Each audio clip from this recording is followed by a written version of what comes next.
In this episode, we're going to begin our new module for phishing analysis by starting with the phishing analysis fundamentals. My name is Hank Hackerson, your trainer for today. And to get more videos like this one, make sure that you like, subscribe, and turn on the notification bell. Phishing analysis fundamentals is going to be the first room in a series of videos for phishing analysis module that is inside of the 2025-2026 version of SOC Level 1 for TryHackMe. So this is going to obviously, as the name implies, cover the fundamentals of analysis in phishing. So phishing, if you don't know already, is the strategy through which hackers can actually hack the human being, because for the most part, all systems can be secured relatively quickly if you keep them up to date, if you make sure you patch them. It's very hard, or I would say it's harder, to hack into a system, an operating system, a machine, anything like that, than it is to hack a human being, to manipulate a human being, unfortunately. So human beings are the weakest link in the cybersecurity chain, and there is an entire series of strategies, like probably hundreds of different strategies. And then with the emergence of AI, it's getting even more complicated and more complex to do this. But there are so many different ways that you can phish someone, where you can hook a human being and get them to either click on something or open an attachment or something like that, or do something for you out in the real world. There are just so many different ways that you can phish and go into the phishing world, in the social engineering world. So this is what we're going to be talking about, and we have probably, I think, 7 videos that are going to be dedicated to phishing and the various tools that are involved in creating phishing campaigns, as well as the tools that are involved in analyzing phishing emails and phishing campaigns. So it's going to be a really, really complex series of videos that we're going to end up doing, and they're going to be probably one of the most useful, or some of the most useful series of videos that you're going to get in SOC Level 1, because the human being is the weakest link in the security chain. So if you can account for the weakness of humanity and get really good at analyzing phishing, then you'll get really, really good at the job of a security analyst. That being said, we have the introduction, the email address, email delivery, email headers, email body, and the types of phishing that can take place. And of course, we have the conclusion. There is a virtual machine that's attached to this, so I'm pretty sure we're going to do some practical exercises as we go along with this whole thing as well. And all of these things are going to be time-stamped in the description below if you want to jump back and forth inside of the video. All of this is available through TryHackMe, but I think for the most part, it's fairly standard and goes across the board when you're talking about phishing, that a lot of these different things are going to be, doesn't matter where you're doing it and where you're doing your studies, you're going to deal with emails and email addresses, email delivery headers, etc., etc., etc. So I think it's going to be a good one. I think there's going to be good information available for you, which will set the stage of everything else that we're going to talk about in the phishing analysis module and pretty much in security operations at large.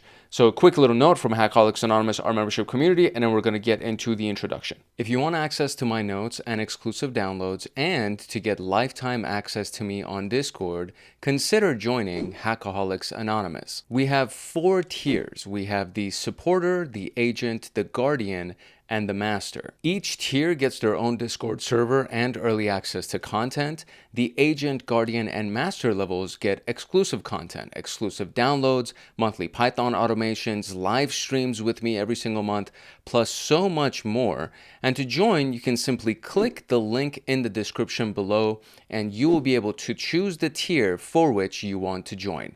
I really hope I see you in the Discord chats. If not, I hope I see you in the comment section. So as I mentioned, social engineering is essentially where a human being is manipulated and hacked, hence the name social, right? The social in social engineering refers to the human being, and then engineering is the science of actually manipulating the human being to doing something for you. Spam emails and phishing emails are very common attacks inside of social engineering. And these can be either a phone call, or it could be a text message or an email. A phone call could be considered vishing, as in voice phishing. Text messages could be smishing, and email would be phishing. And then inside of the email category, there are different types of phishing. And we'll get into kind of some of these later on in this video, and then the rest of them we're going to cover inside of this module. So our focus today is going to be on email as the attack vector. So we should be familiar with what spam is. We should know what email is. These things should not be new terms for you. If they are, then you need to be watching a different video because spam is very commonplace these days. Spam, email spam, call spam, text messages, all of these things should be very common, unfortunately. But you should be familiar with them. Same thing with email. So somehow these things get to your phone or somehow they get to your inbox, and that's what spam really is, right? It's something that you didn't want in the first place, but it's being sent to you anyways. The very first spam email dates back to 1978, and spam in general is thriving to this day in 2025, December of 2025. And in a couple of weeks, I think in less than a week, what's today's date? Today's the 20th. So in 11 days, it's going to be 2026, which is really crazy to think about. Phishing is a serious attack vector because we need to be there. It happens all the time. It happens to this day. It happens to employees that are just starting out at a company, and it happens to executives that are in the C-suite. So phishing is a real concern, and it's something that it's like the most concerning because that is the most guaranteed way that an attacker can actually get into your network is by tricking somebody that works for your company to click on a link. And we will have to defend against this in security operations all the time. It is going to be the most common type of attack that we will have to defend against. So the organization and the team in the security team, being you, right? You can follow all the recommended guidelines to building a layered defensive strategy, but then all it takes is for the new guy or new girl, whatever, to just click on a freaking link inside of an email or download a file or plug in a USB device or something, and then next thing you know, the attacker's inside your network. So you can have the greatest security, literally the best software, everything could be locked airtight, but then some schmuck just clicks on a link and everything else just crashes around you. So that's what this is. So there are a lot of different ways that you can combat spam and phishing, but realistically, these emails can still get through, which means that you need to train your team to not click on things that you don't recognize. And please don't make our job as security analysts harder, but sometimes they don't listen to you and they don't go through all the training and they still click on something that they should. So if that's the case, we need to learn how to analyze these emails to determine whether or not they're malicious or benign and what to do right after the fact. What kind of information you got to gather about the email itself to update your security products to prevent malicious emails from making their way back into the inboxes of your users. And that's what we're going to be talking about today. I've already deployed the virtual machine. It opened up in split screen, but I shrunk it back down because I'm super zoomed in. So once we actually get into answering some questions, I'll go back into the split screen and we'll start looking at it. So the virtual machine is already launched and we're good to go. So let's look at the email address. It's only appropriate for us to give a shout out to the person who invented the concept of the email. It's only right for us to do that. And that, my dear friend, is Ray Tomlinson. The first email address I ever had was at AOL.com. It's a long time. I'm kind of dating myself. So some people don't even know what AOL is.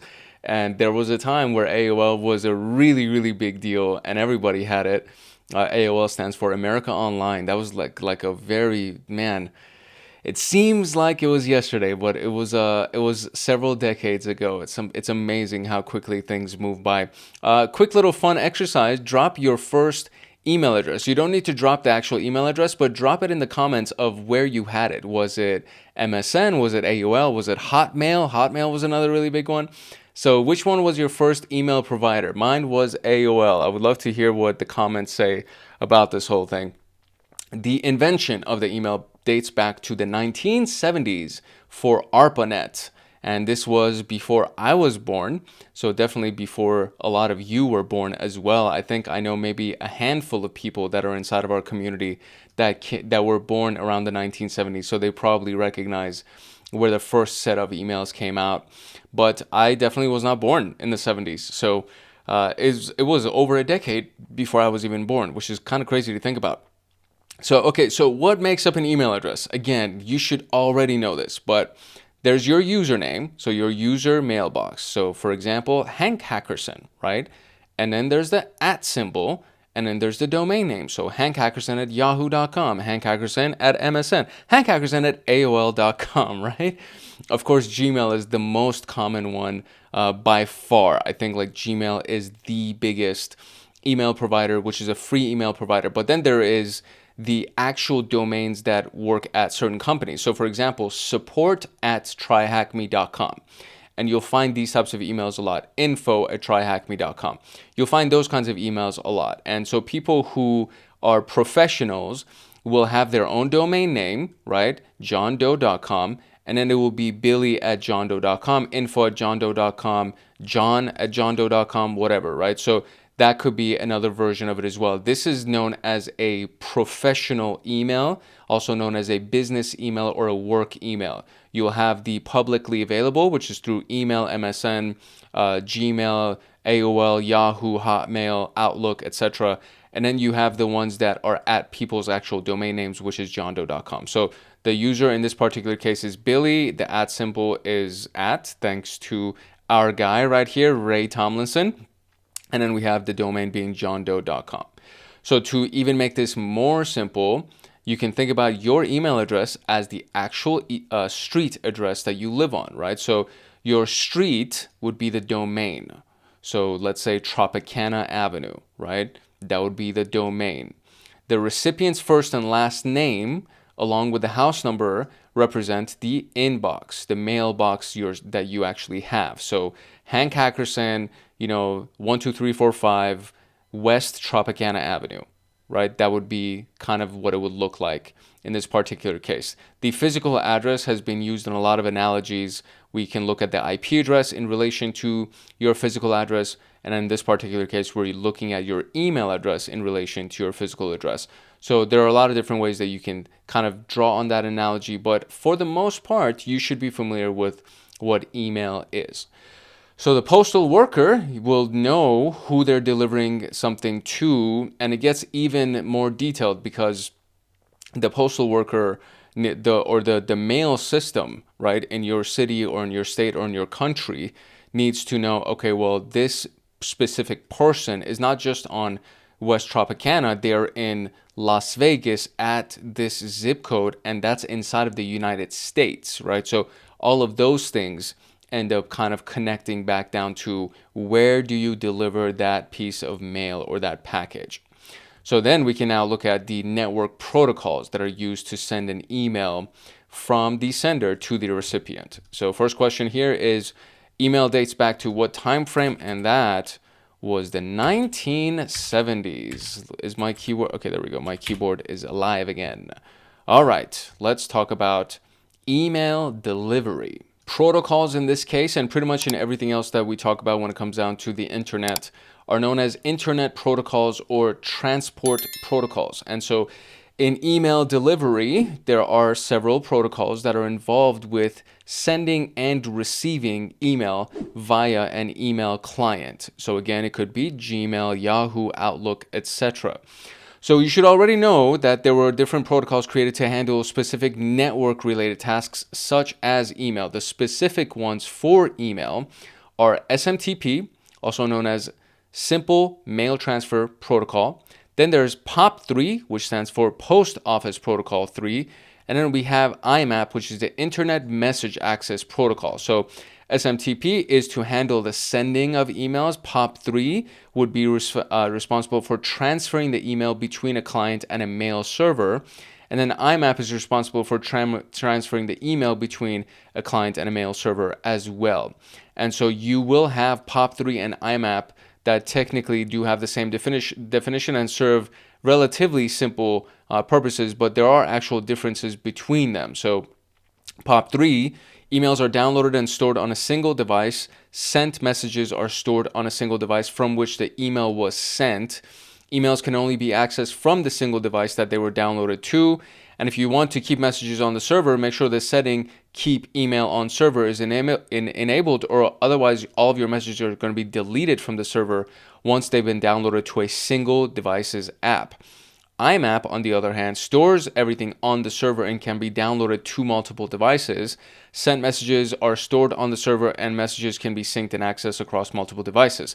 So IMAP, as you can imagine, is the more common version these days, especially because it's much more convenient. You can access your emails from different devices. It gets stored on a central server, so you don't have to worry about them getting deleted from one device and never being accessible from a different device. To best understand this, obviously, we can look at an image, which is the best way for me personally. I love learning through images. I work visually.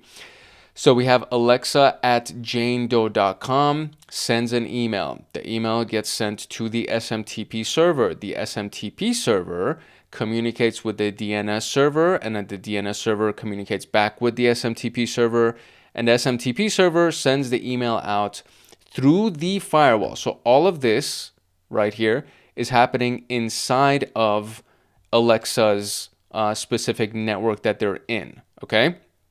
And then once it goes through the firewall, it gets in the internet, the cloud. And then it goes and lands on the other side. And it has to go through the firewall first before it enters Billy's environment. And then so it'll go through the SMTP server. The SMTP server communicates with the POP3 IMAP server. And then that communicates with Billy and his client, which ends up being, let's say, Outlook on his computer or something like that, right? So this is what we can see happening. And I notice how in this particular interaction, the IMAP and POP3 servers don't associate with anything from the sender's perspective, right? We can obviously look at the breakdown as we see right here. So kind of keeping this image in mind, right? Alexa writes the email to Billy, and then after she's done, she hits send. The SMTP server needs to determine where to send Alexa's email, so it queries DNS for information associated with johndoe.com, right? The DNS server obtains the information from John Doe and then sends that back to the SMTP server. The SMTP server sends Alexa's email across the internet. And so in this stage, Alexa's email passes through various SMTP servers and is finally relayed to the destination SMTP server. Alexa's email finally reached that destination and is forwarded and is sitting in the local POP3 IMAP server waiting for Billy. Billy logs into his email client, which then looks at the POP3 IMAP server, and Alexa's email is copied, which is from the IMAP, or downloaded from POP3 to Billy's email client. And that's pretty much it. And each protocol has associated default ports associated with them. So for example, SMTP is port 25, and this has to do with Network Plus and networking information and knowledge. So you don't need to know this.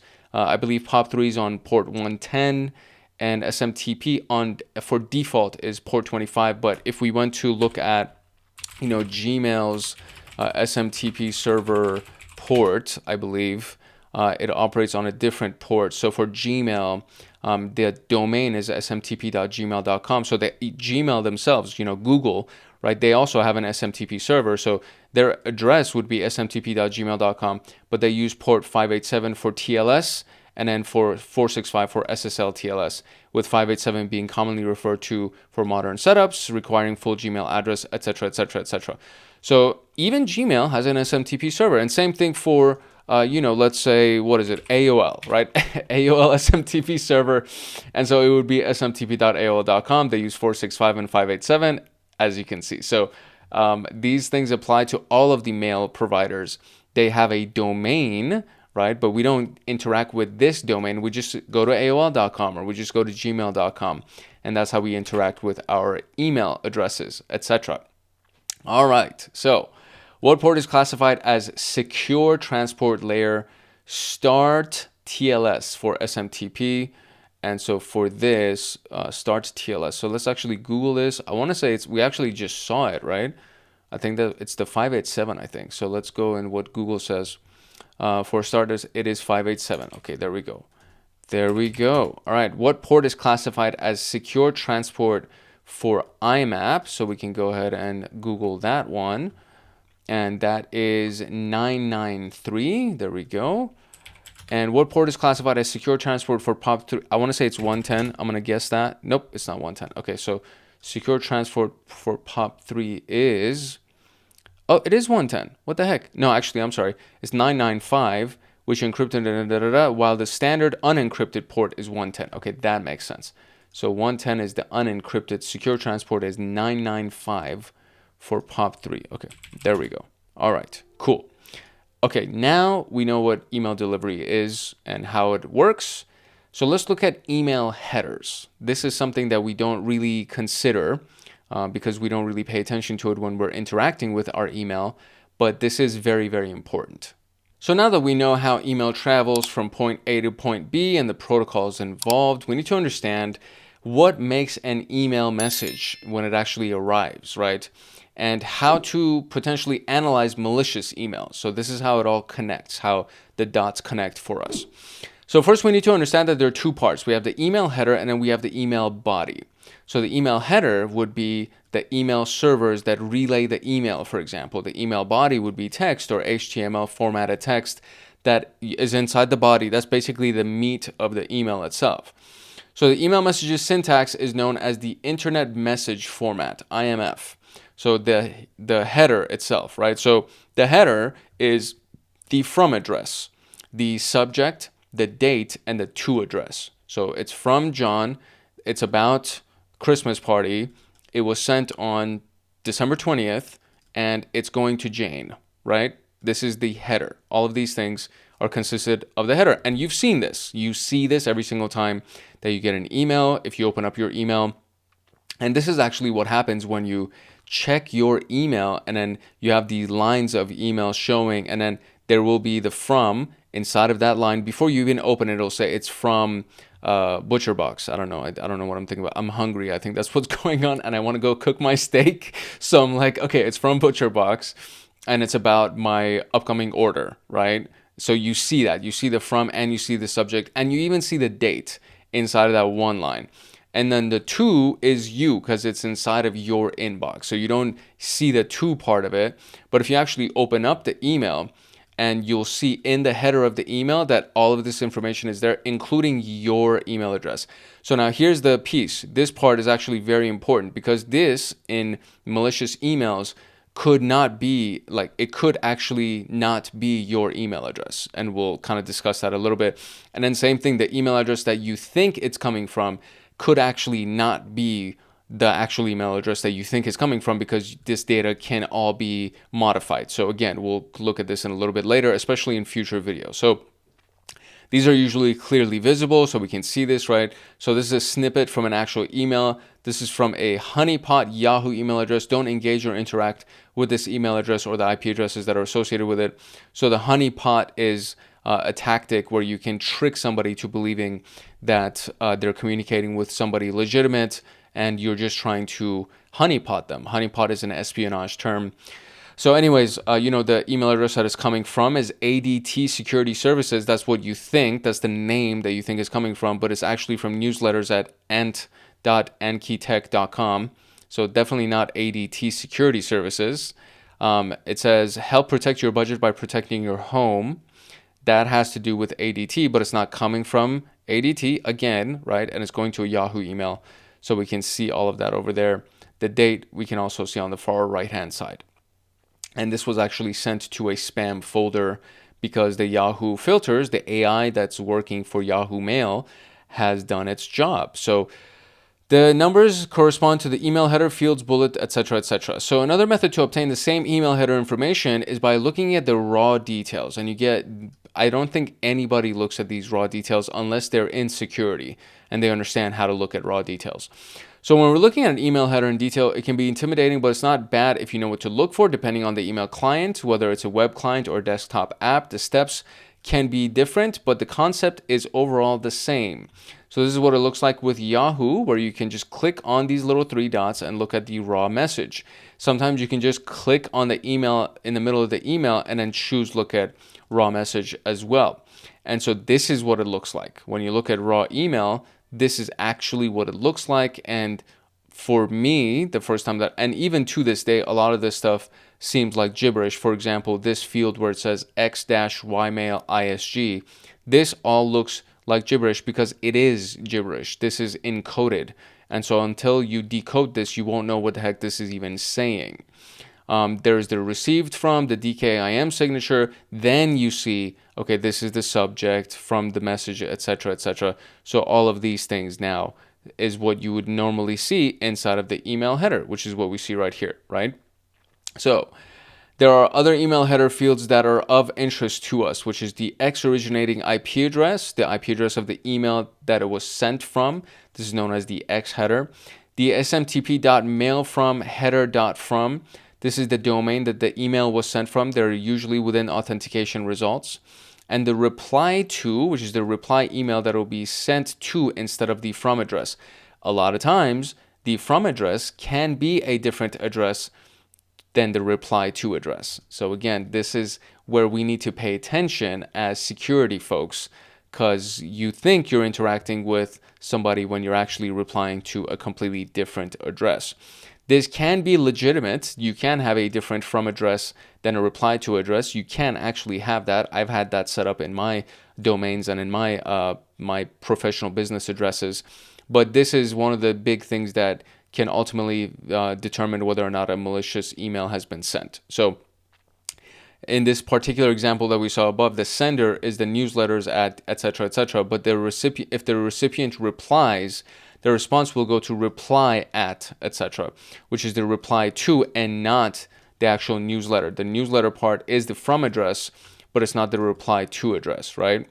So this is an additional resource if you wanted to read into this. This is from Media Template's website on how to analyze email headers. I'm actually going to open this because we might need it for the questions inside of this room.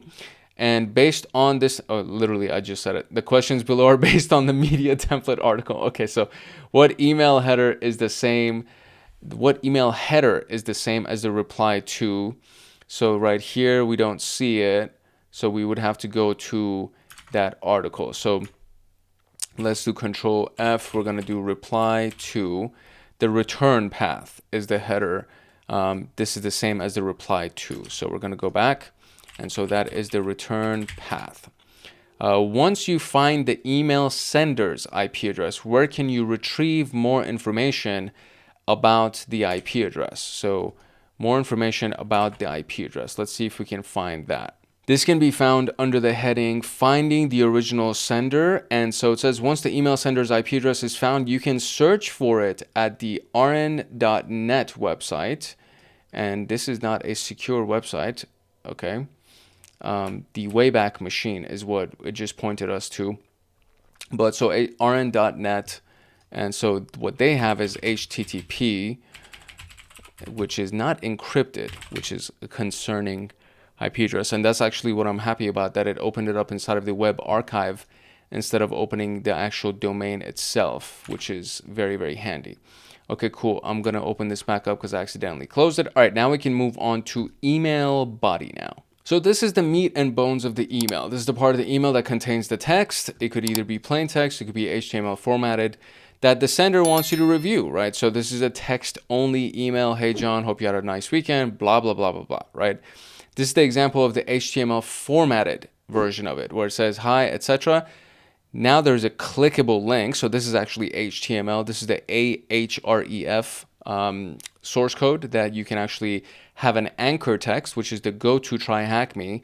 And then when you click on the anchor text, most likely it'll take them to a domain, right? So this is a very, very important piece. And the same thing right here, delete account is the anchor text, but when you click on it, it could be something else.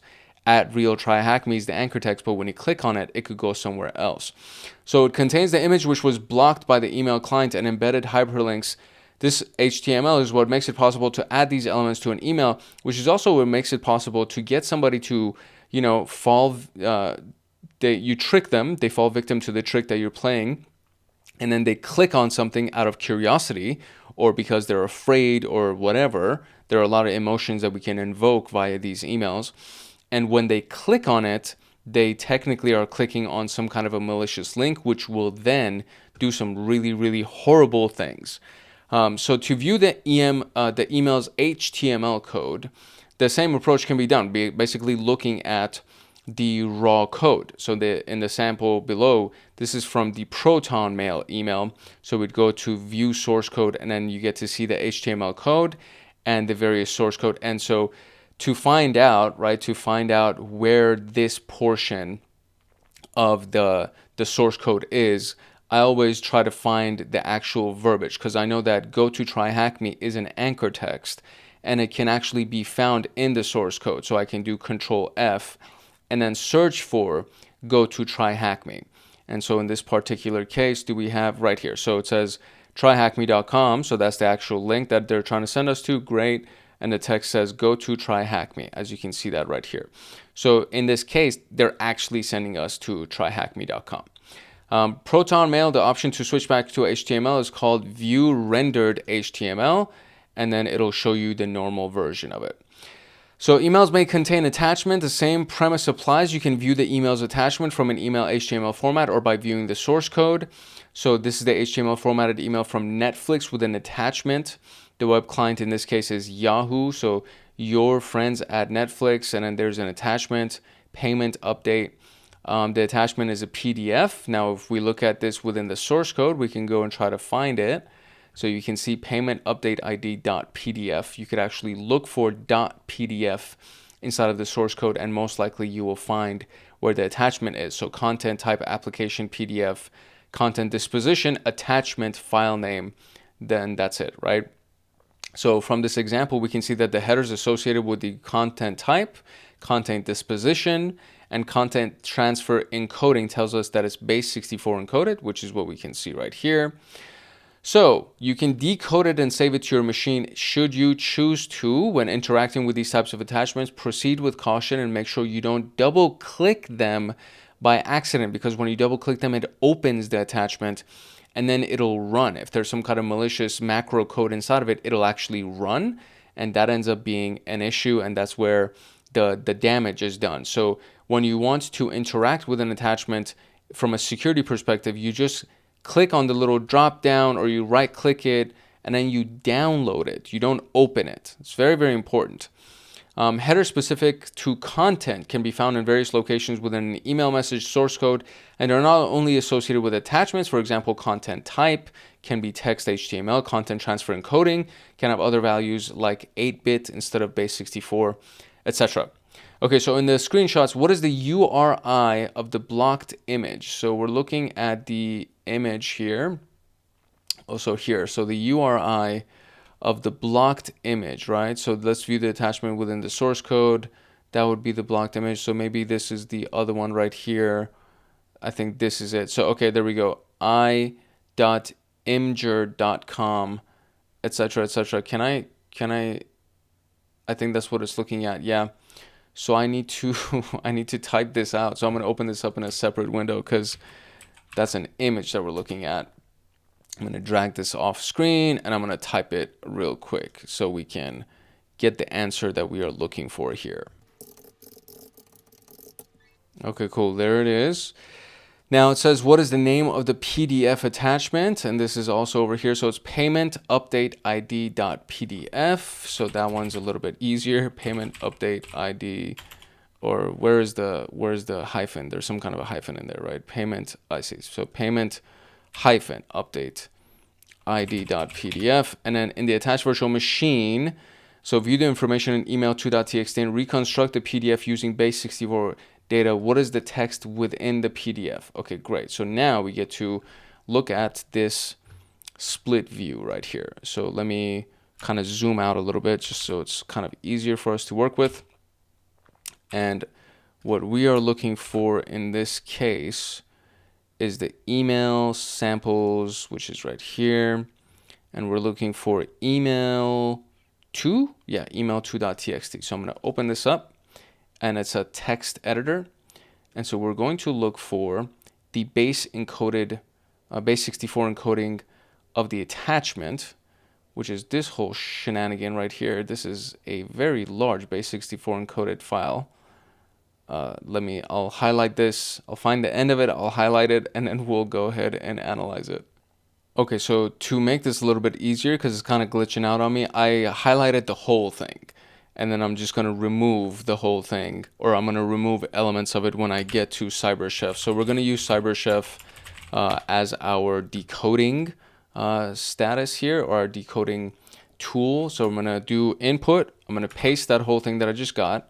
So we need to remove the top portions of it. So it's going to be all of this is going to be removed.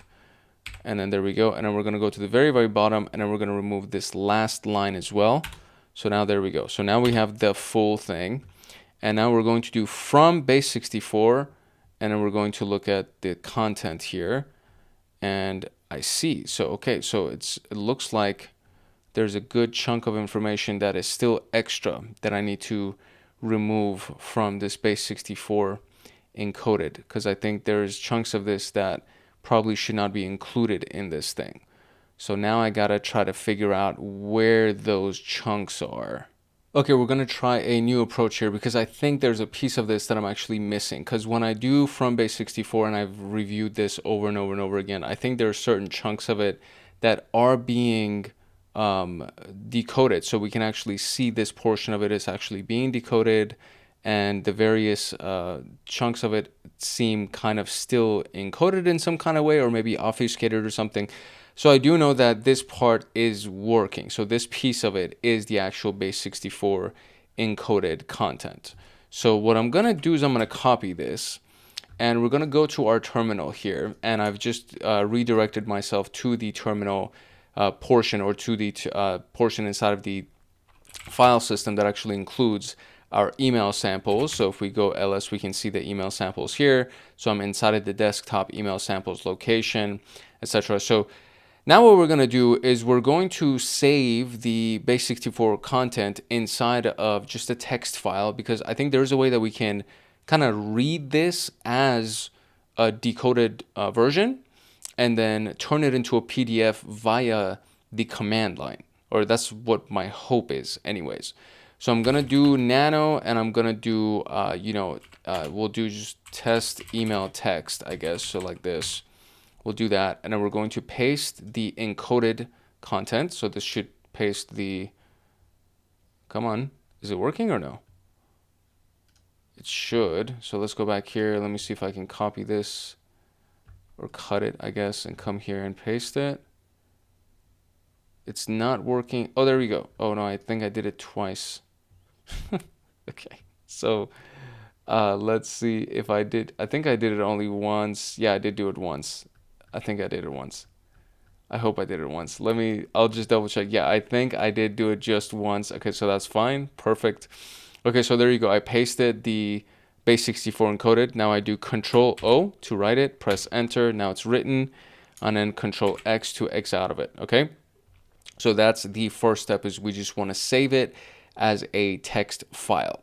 Now the next thing that we want to do is essentially just read the contents of that text file and then transfer it to the base64 decoded version of it. Okay, and take all of that, hopefully it'll work, take the base64 encoding decoded and then transfer it to a PDF file. This is something that I read that we could potentially do, so I'm gonna actually try this, and hopefully it'll work. So we're going to do this. We're going to read the file. So cat is what we use to read it. So we're gonna read the cat email file, and then from there we're going to use base64 with the option of D to decrypt, and then we're gonna use the test email txt file that we just put the base64 encoded portion to, and we're going to forward that into the test email.pdf.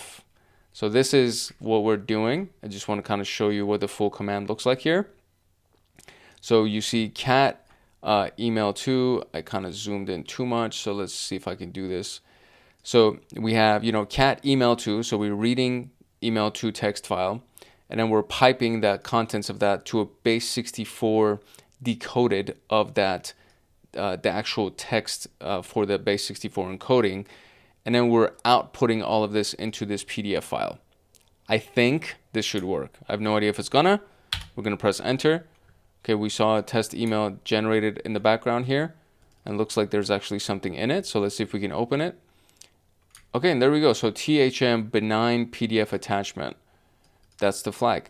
So I had no idea that this is what we were supposed to do. I kind of read up on some documentation, and that was the instruction. So I was on the right path with the base64 decoding, but I had no idea that this is what would end up ultimately being the thing that we would have to do. And I'm actually very curious to see if I just did base 64 with the decoding test email of the txt file, if I just did this to test2.pdf, let's see if this works. If I do test2.pdf, that also works. Okay, so the first portion of it was not necessary.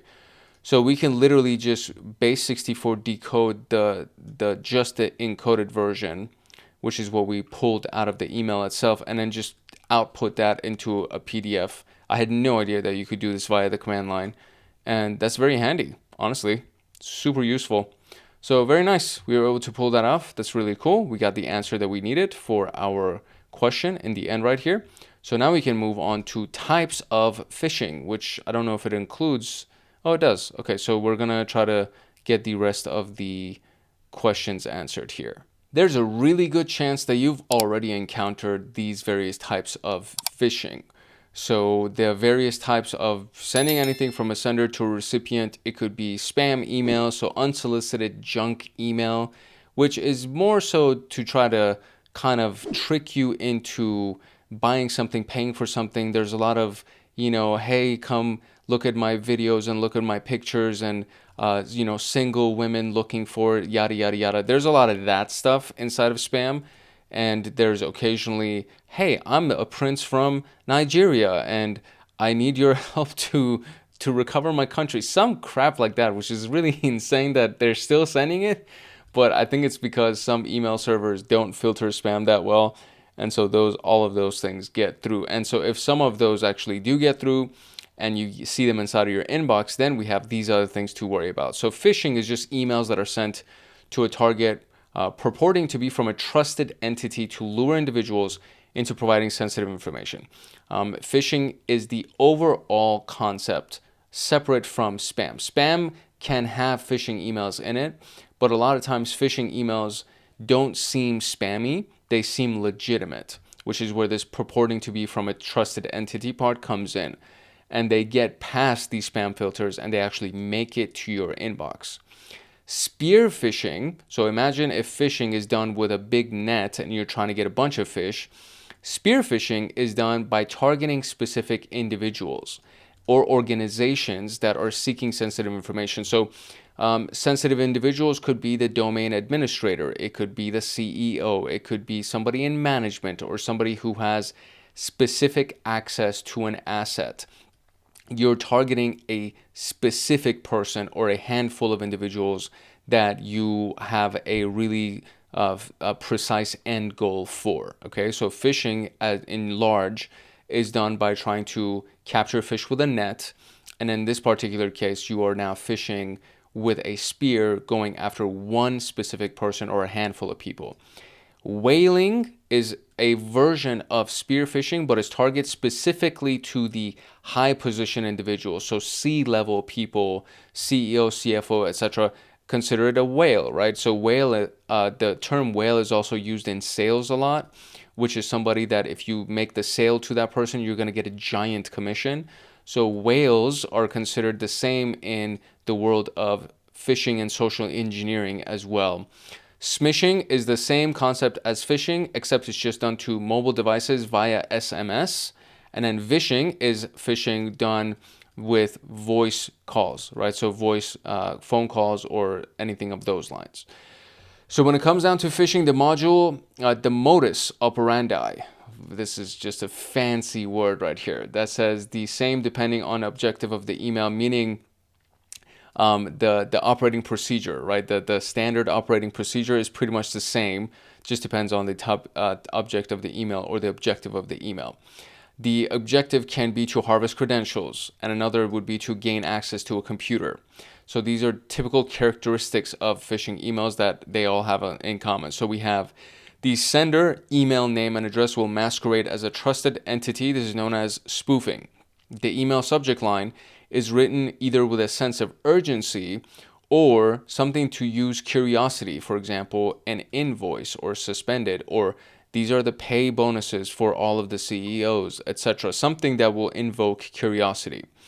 The email body is HTML, and it's designed to match a trusting entity like Amazon. So in HTML, you can put images, you can put links and things like that. It's rarely going to be plain text.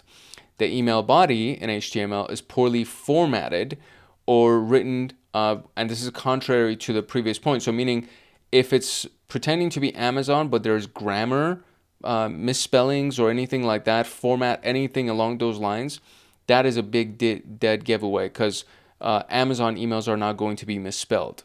You know, there's not going to be bad verbiage or syntax or anything like that from a big company like Amazon. So when you see misspellings coming from Microsoft or Amazon or Apple or whatever it is, that's a really big giveaway. The email body uses generic content like dear sir or madam. That's the that part's always like, hello dear. I get these where it's like, hello dear, you know, your email is, or your account is being suspended. I'm like, why is Amazon calling me dear? Like, that's just not gonna happen. Or they'll do hello and then they move on to the message. All of those are dead giveaways. Hyperlinks, so oftentimes using URL shortening, so bit.ly or short URL or something like that. And a malicious attachment posing as legitimate document that you click on and you open, and now you're in trouble. So we'll look at all of these things in greater detail in the next video, but when dealing with hyperlinks and attachments, you need to be careful not to accidentally click on them. You got to make sure to either do the defanged version of it or just download it. And defanging is a way of making the URL or the domain unclickable by putting things in brackets. So this is what we see right here, where you would have the HXSP instead of HTTP. These portions are in brackets, the dot is in brackets, the dot is in brackets. So that's called defanging. And they'll do the same thing with the @ symbol inside of the email address or anything along those lines. CyberChef is a great tool for doing this. So I do this a lot with CyberChef. So I can just go over here. We'll do, you know, hank@email.com or whatever, and then we'll do www.yourdomain.com. So these will be our inputs, and then we're just going to do defang, right? So if I do defang URL, it'll defang my URLs, as we can see right here, automatically. And then I can even do defang of IP addresses, but I don't have an IP address inside of this, so it won't show it. But if I went over here and actually put an IP address, 10.10.10.10, now we can see that the IP address has also been defanged. So this is also very, very important. Even when you do HTTPS at the front of it and you go down here, you can see that the HTTPS portion is also being defanged. So all of these things are to avoid making this stuff clickable, right? So when you're creating a report that you want to send to your management, it's a very, very important habit. It's a very important process to defang things that are clickable so that they don't accidentally click on them and now your management is hacked. That's a very, very big risk. So we want to make sure that none of that stuff happens. So now to answer these questions at the very, very end right here, we're going to analyze the email 3 EML with virtual machine to answer these questions. And Alexa is the victim and Billy is the analyst assigned to the case. Alexa forwarded the email to Billy for analysis. So that's what we're going to be looking at to answer these questions. So I'm going to go ahead and now open email3.eml, and we're going to use that to answer these questions. Okay, it took a minute for it to load using Thunderbird, which is the email client inside of our virtual machine. Okay, so the first question, what trusted entity in this is this email masquerading as? So this is very easy to just notice from the header right here. So Home Depot, right there. Home Depot is what they're trying to do. The email is support@techb.com. So that's kind of a red flag right there. But they're trying to be Home Depot. Home Depot. All right.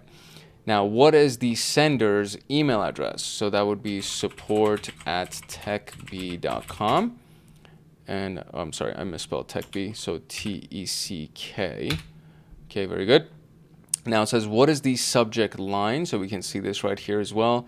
Subject line says order placed. Let me see if I can kind of like highlight this whole thing and just copy it. There we go. And then go here and paste it. Very good. Now, what is the website for the click here URL in a defanged format? So I can right click on this and then let's see, I don't want to open it, right? So we want to analyze this. So instead of doing that, actually, I'm just going to do this. I'm going to, so where's the option to view source? There we go. So view source. Now we got view source right here. And inside of this, I'm just going to find, right? So I'm going to do edit, find, and then I'm looking for click here. There it is. So there's the location of this. And so what we're looking for is now href. So you see that the closing tag right here, the bracket /A. So we're looking at the start of this, which ends up being somewhere earlier in this portion. So there we go, href right there. And then we have this whole thing right here, and then that closes. So all of this code right here turns into click here, that big button that we see. So it has the ahref, which will give us the actual domain itself. And then from there, they put style, 3D color, white font size, etc. to actually create the button for us. So that way we can see. And then there's the image, the 3D image right here. Actually, so it might even be further up, I think. So the click here, this is just for the click here phrase.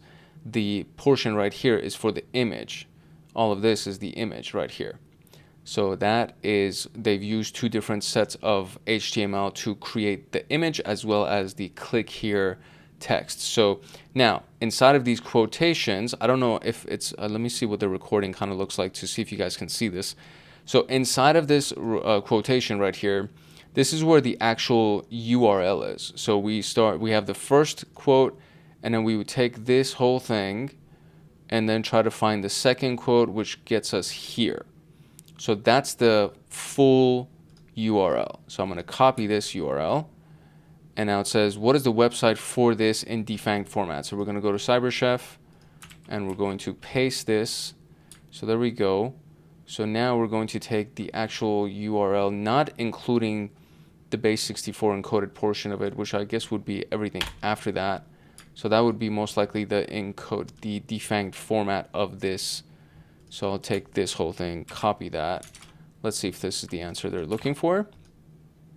That is. Okay, great. So it's actually everything right after the .com, or where is it? Right here. So all of this, everything after that, this is the full answer that they're looking for, which we can see right over here. So a lot of the answers right here, these answers we could actually see just from looking at the Thunderbird email client. But the last piece to be able to find this thing, usually when you right click on it, it'll actually give you an answer saying, oh, copy link location. There you go. That's another one too. That's actually probably the easier way.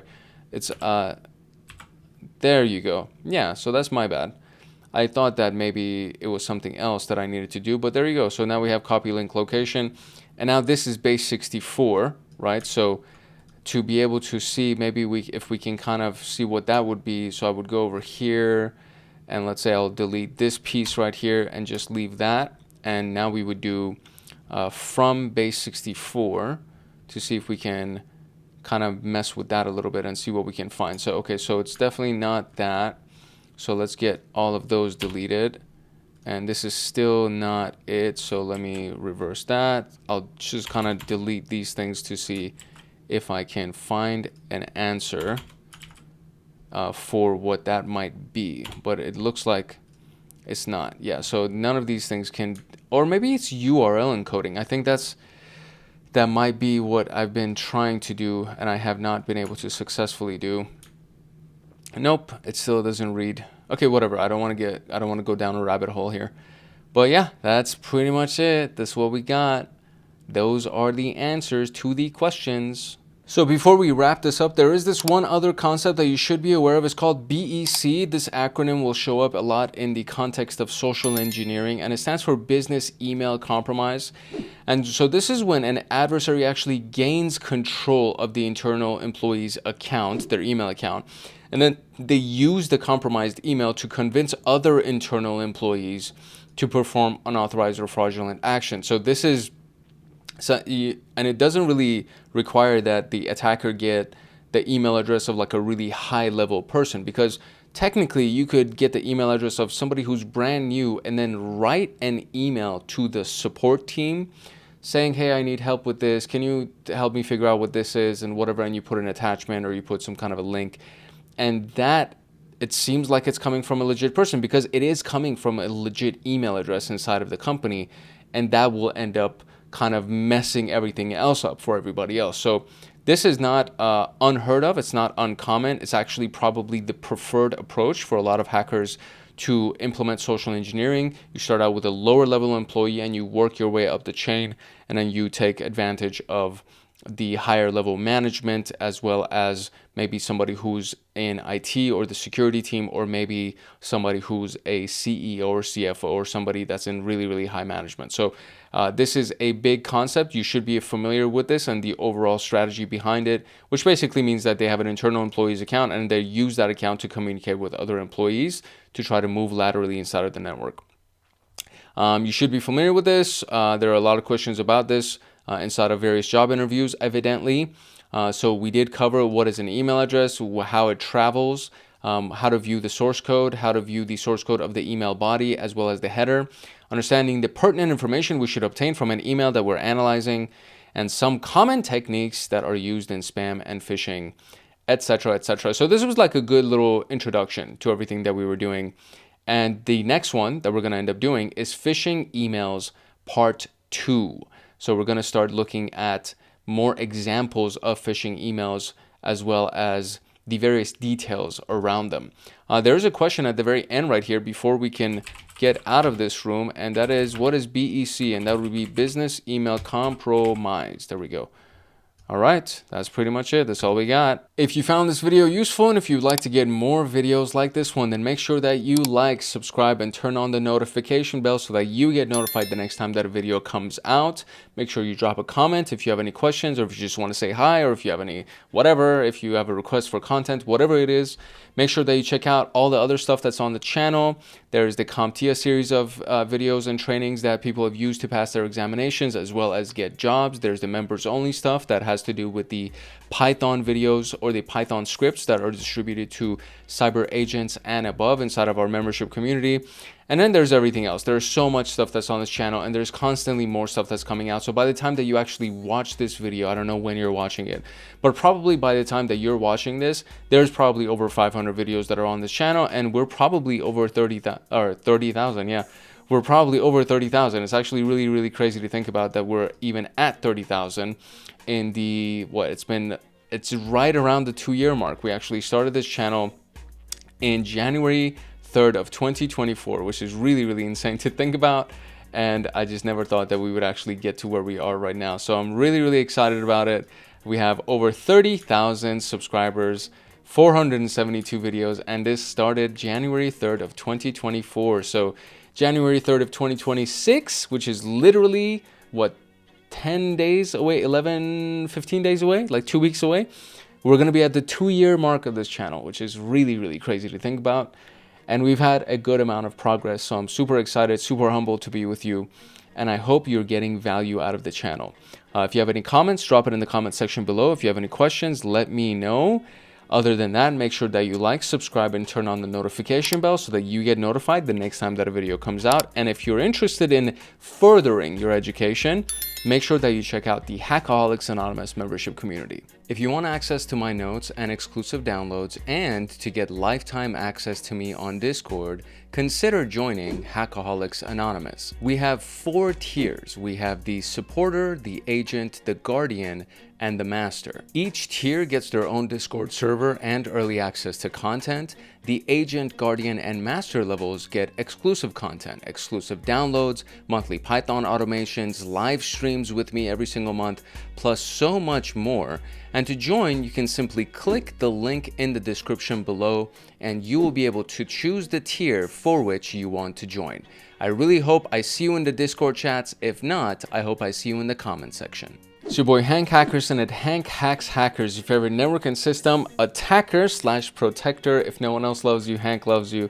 Love, peace, and chicken grease, and I will see you in the next video later. Today, we're going to analyze real phishing emails that were used in real social engineering campaigns. My name is Hank Hackerson, your trainer for today. And to get more videos like this one, make sure that you like, subscribe, and turn on the notification bell. This video is a part of the Phishing Analysis Module that is a part of the SOC Level 1 pathway of TryHackMe, and this is the new SOC Level 1 pathway for 2026.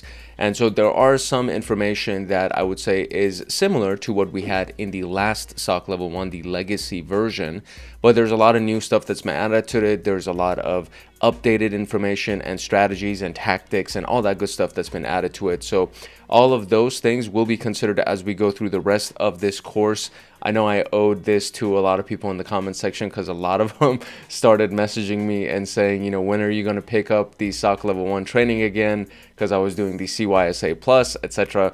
So we are back in SOC Level 1, and I'm going to try to finish this as quickly as I possibly can so that we can move on to finishing CompTIA Pentest Plus Labs and all that stuff. I am limited on recording time because I do have a full-time job, so it makes it a little bit challenging to do all of those things in a reasonable amount of time. So I appreciate your patience in advance. Thank you so much for sticking with me as we go through all of this stuff. And so yeah, so today we're going to be talking about actual phishing emails. So there's going to be the introduction, and then these are literal emails that have been used in various social engineering campaigns. So, you know, there's the cancel your PayPal order, track your package, select your email provider to view document, please update your payment details, your recent purchase, DHL Express courier shipping notice.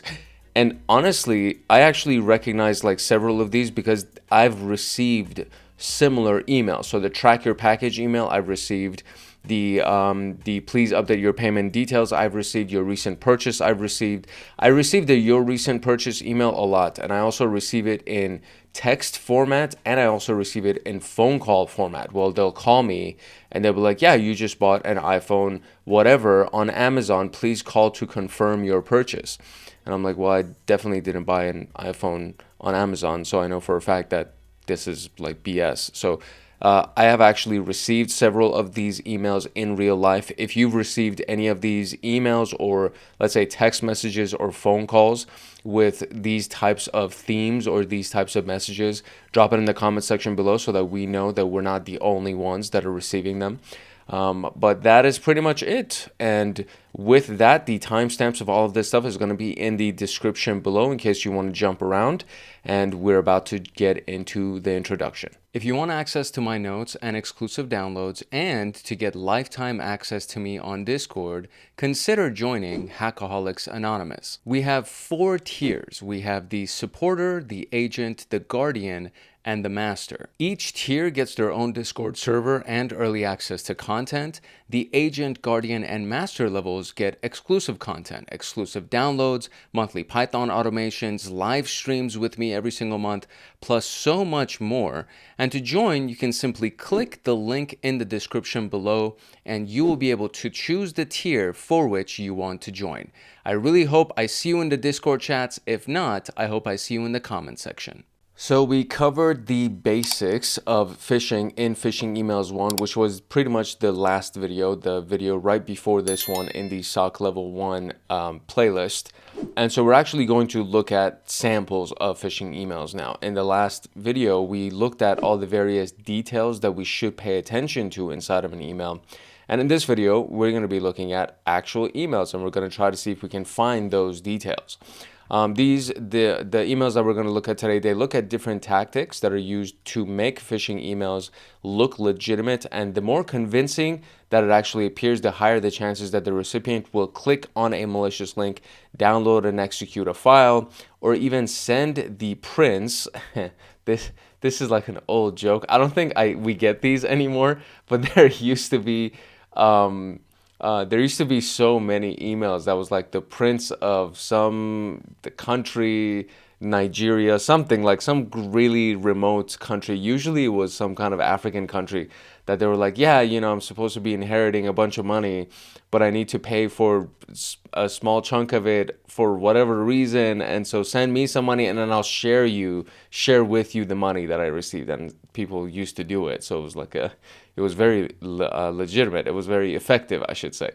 So the samples throughout this room contain information from actual spam and or phishing emails. Proceed with caution if you try to interact with any of the IP addresses, domain names, or attachments. Just keep that in mind. Please, if you are using TryHackMe to go through this, or if you're like, hey, I wonder what that domain actually looks like, please proceed with caution. My recommendation is don't go to the domain. Don't try to open the email or the attachment itself. Don't download it on your computer. Don't do any of that stuff. These are actual sample emails from phishing campaigns. So please just be careful. And yeah, that's pretty much it. So we don't need any kind of answer for this. So we're going to move into the next one. Okay, so the first one is the cancel your PayPal order email. So the sample in this task is going to highlight a spoofed email address, URL shortening services, HTML to impersonate a legitimate brand. So a lot of emails that you will receive will have HTML inside of the email because HTML is what's used to create, or not create, but like embed buttons that instead of just links, or to embed images or a variety of different things instead of just seeing plain text inside of your email. So some of the quick observations: it's an unusual email recipient address. It's not the email address that's associated with the actual Yahoo account. So there, again, the reply to email could actually be very different from the email that you're seeing as the sender's email.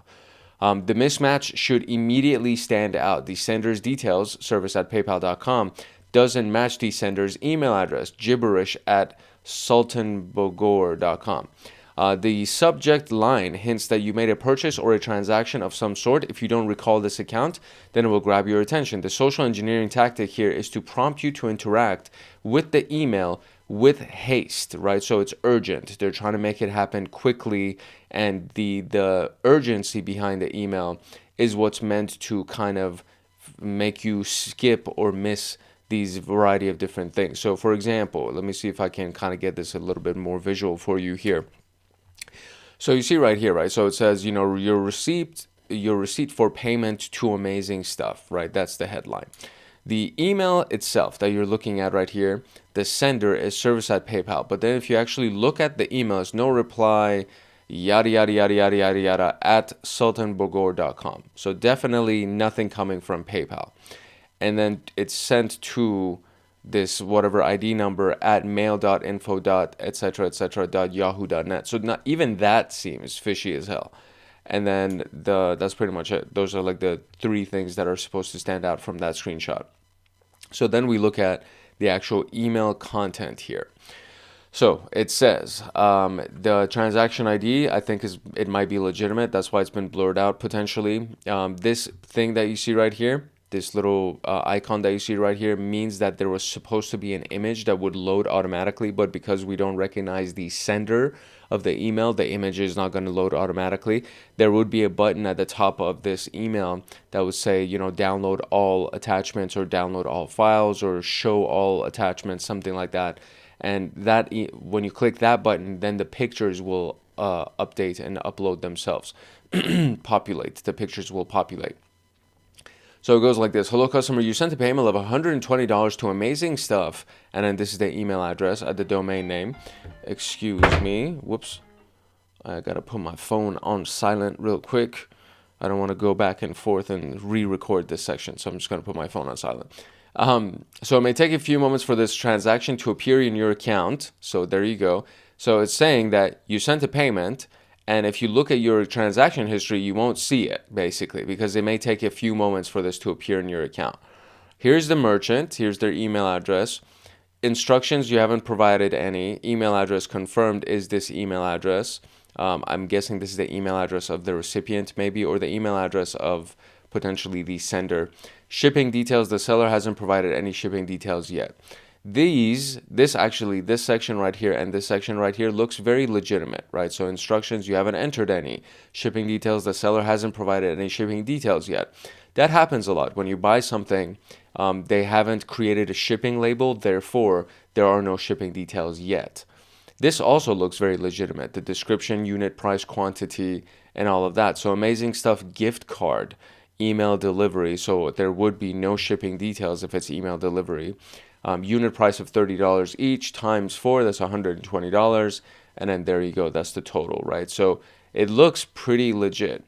The second half of the same email body text, which is part 2, so the charge will appear on your credit card statement as PayPal World Gift, payment sent to this email address, and the credit card was used to fund it.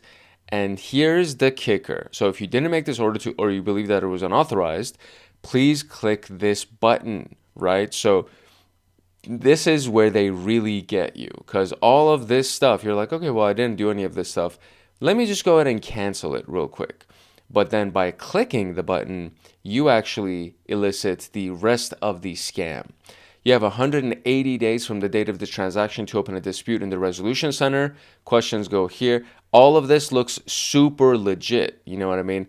And I would say that probably this My Settings link right here may also lead to something malicious. The help link right here may also lead to something malicious. If you call the 888 phone number, it could be a spoofed phone number that actually says, you know, you've called PayPal Help Center, etc.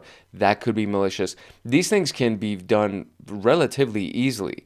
And so when you get phishing phone calls, meaning they call you and they're trying to socially engineer you, and they leave a voicemail and they say, yeah, call us back for this malicious whatever, and you call them back, it'll actually be somebody from a call center that'll answer, that will pretend like they are a person from Amazon or whatever, and then they'll still get your credit card information and all that. And that's where it gets really scary, because these companies that are dedicated to doing phishing scams and social engineering scams, they don't just do email. They do text messages, they do phone calls. And then recently, the text messages, you know, so if you have an iPhone and you receive a text message from somebody who is not an iPhone user, it'll be in a green text, right? But then recently, I've been getting text messages from iPhones, so it shows up as a blue text, or from iCloud accounts, so it shows up as a blue text. But then I look at the sender's email and I'm like, oh, you're totally not whoever this person is pretending to be, because the sender email is some bullshit iCloud email, etc. So they can make it look very legit, is what I'm trying to say. So the email body complements the sender information and subject line. The email was designed as a legitimate email from PayPal. There aren't any attachments associated with this. The only interactive element is the cancel the order button. Let's investigate that by looking at the raw HTML. So this is if you want to actually analyze emails that you receive and you want to see whether or not they're malicious or something. I usually don't go this far. When I know something that is malicious, I just immediately block them. I send them as a phishing email, or report them, all of that.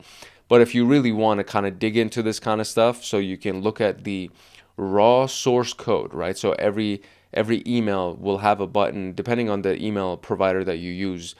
There will be some kind of an option at the very top where it will say view source code.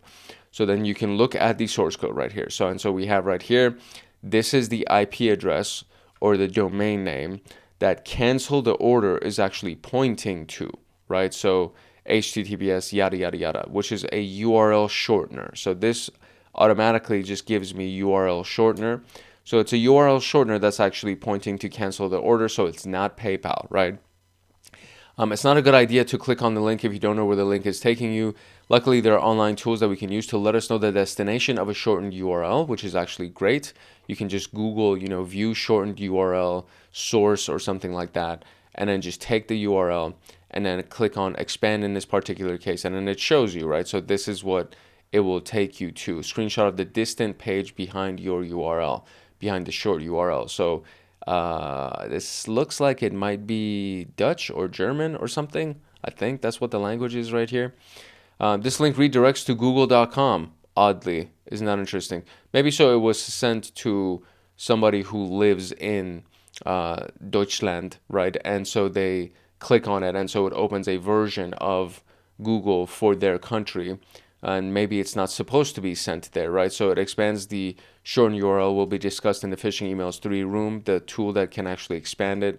But there are a lot of different ways that you can literally find tools like that will be like expand shortened URL. Literally search that into Google and you'll be able to find a bunch of different tools that will allow you to do it. But oddly enough, this particular one doesn't go to PayPal. It doesn't go to any kind of a website that supposedly sent us that email. It goes directly to Google. So here's the question. What phrase does the gibberish sender email start with? The gibberish sender email. What phrase does it start with? So what does the thing start? It says, hello, customer. Is that what they're looking at? Merchant, service at PayPal. Service? I would say service at PayPal. Yeah, right? The phrase that starts with, it would probably be that. I think that's what they're looking for.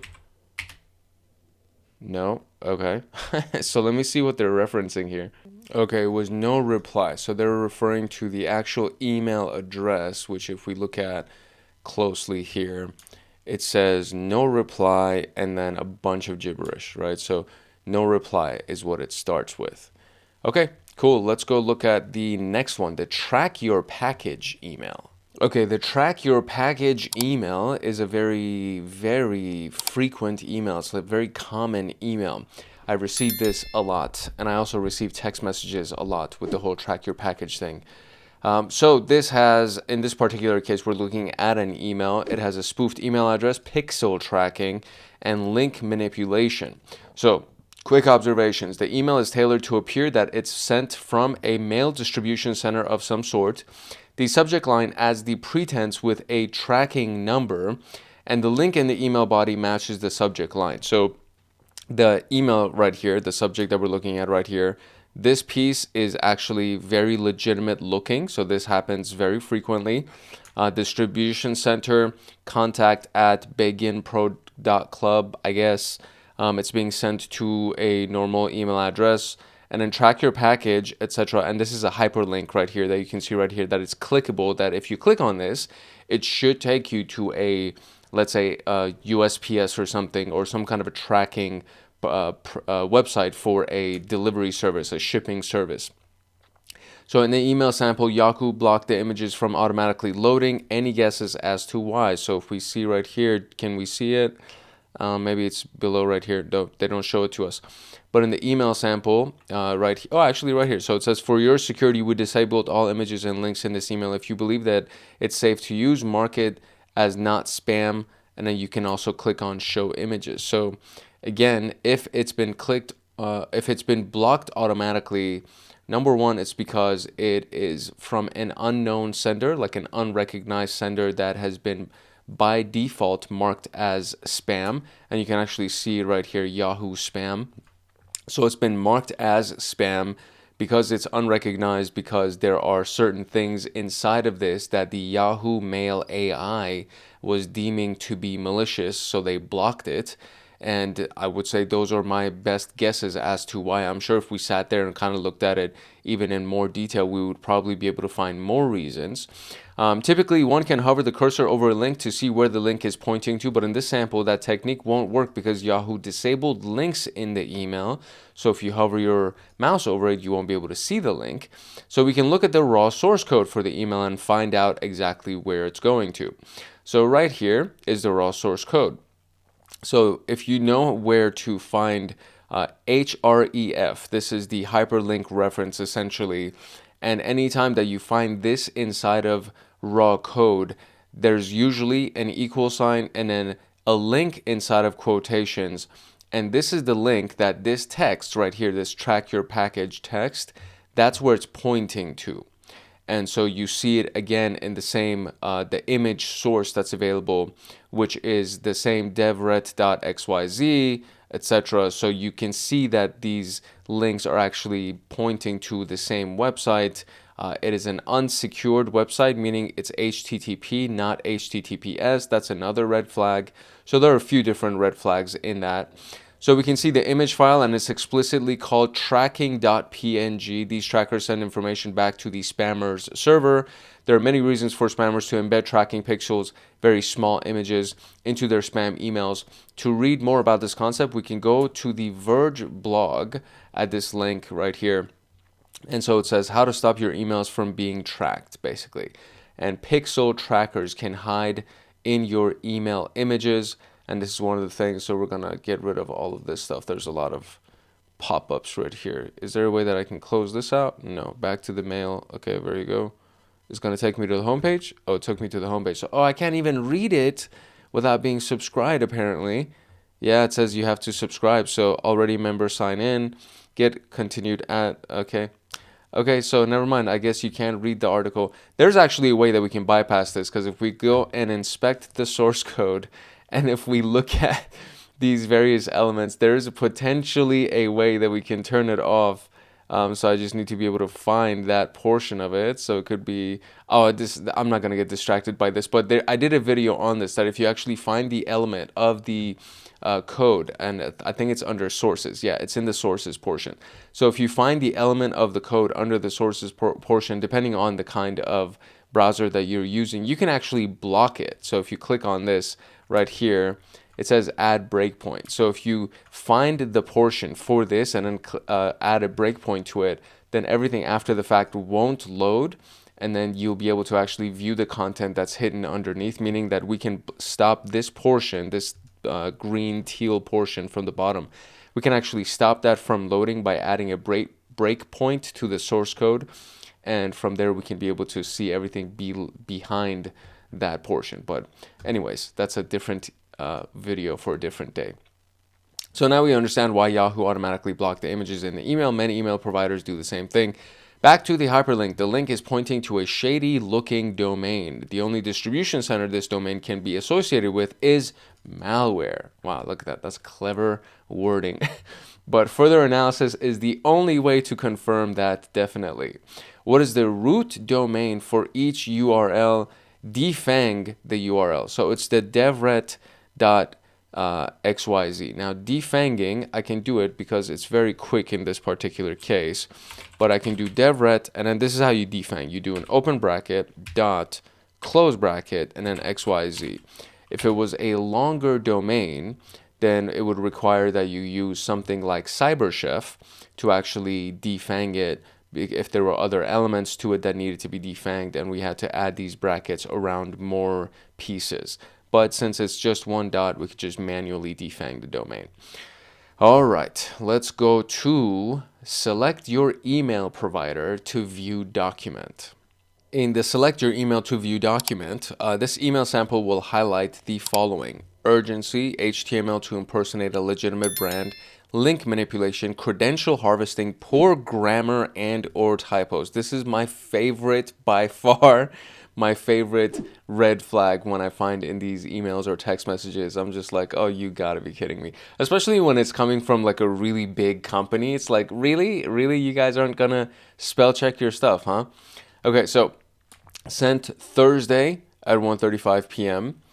Expires July 15th, 2021. So sent on one day, expires on the same day, so super urgent, right? And then download the document here, Citrix attachments.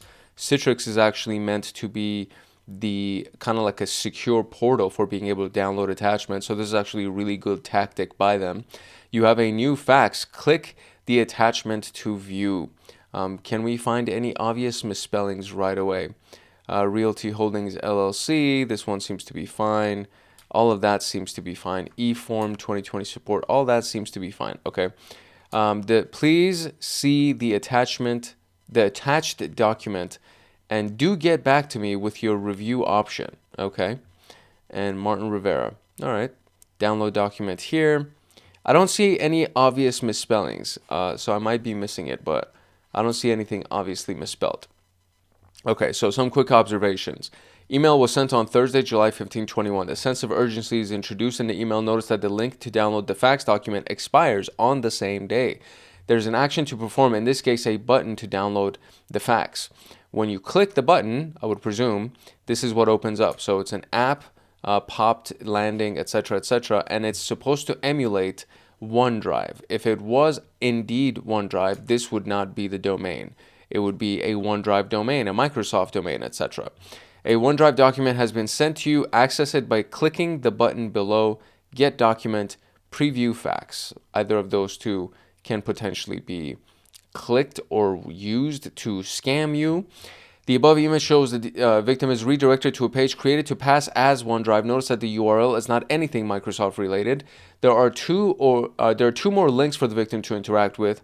The victim has to click either the button to obtain the fax document or the fax document that is set to expire. So if they click on that again, right, it shows bdkmotorsport.com, SharePoint Online. So SharePoint Online, again, it has Adobe to be able to link to it. And now here's where the scam is fully completed. So if you click on this and it loads these things, the big piece is right here. Sign in with any of these resources right here. So once you click on that, you would then enter your email address and your password, and that is where they capture your credentials. So you get redirected to another site crafted to resemble Adobe. Again, the URL doesn't look like anything related to Adobe. We also noticed that there's a page and tab called SharePoint Online, which is a Microsoft product. There are a couple of grammatical errors as well.